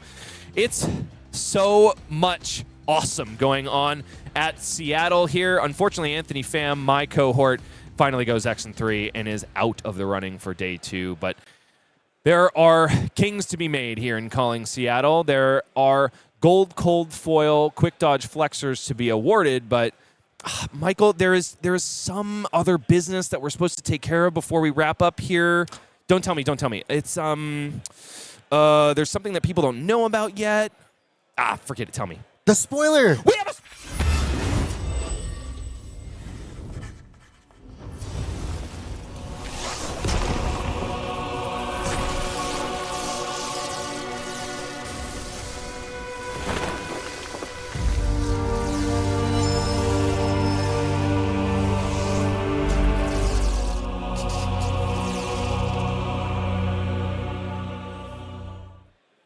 That was Quick Dodge Flexors, ladies and gentlemen, but given an altogether new facelift. The Antiquity border is coming to Quick Dodge Flexors as well as some of the biggest Flesh and Blood cards in the world. Eye of Ophidia is one that joins it with the Antiquity border in the treasure pack in Compendium of Rathe. If you haven't been able to pick this card up for a reasonable amount, maybe this is going to help you out a little bit. I don't think this card's ever gotten lower than $100. Like, it's been up there ever since it was released in the Hunted, and it's seeing a lot more play nowadays. So really glad that it chose to kind of reprint this, make it more accessible, and of course for all the people who like that bling, that's a really beautiful card as well. Yeah, no doubt. How about the ruby right in the middle, smack dab in the full art of that card? I might be looking to upgrade my Quick Dodge Flexors. Mine are not nearly as juicy as the ones you see on the screen before you. How about you, Michael? Are you a drip lord when it comes to playing Flesh and Blood? Really want to win a calling to try to get the Quick Dodge Flexors, but I'll accept this too if I can't get there. This man only wants gold cold foil when it comes to his equipment, and who can blame him? He's not going to be winning one this time around, though. No, I've got his ankle chained to the booth, so he can't go play any Flesh and Blood. Instead, he's just going to be talking about it, and we are all the better for it, Michael. Gotta thank you very much. We are going to be taking a little bit of a review of day one starting tomorrow, but for now, we are going to say good night and adieu to everyone in the world of Rathe, Fab Radio Land. We'll see you back here first thing tomorrow. Go somewhere, but not for long.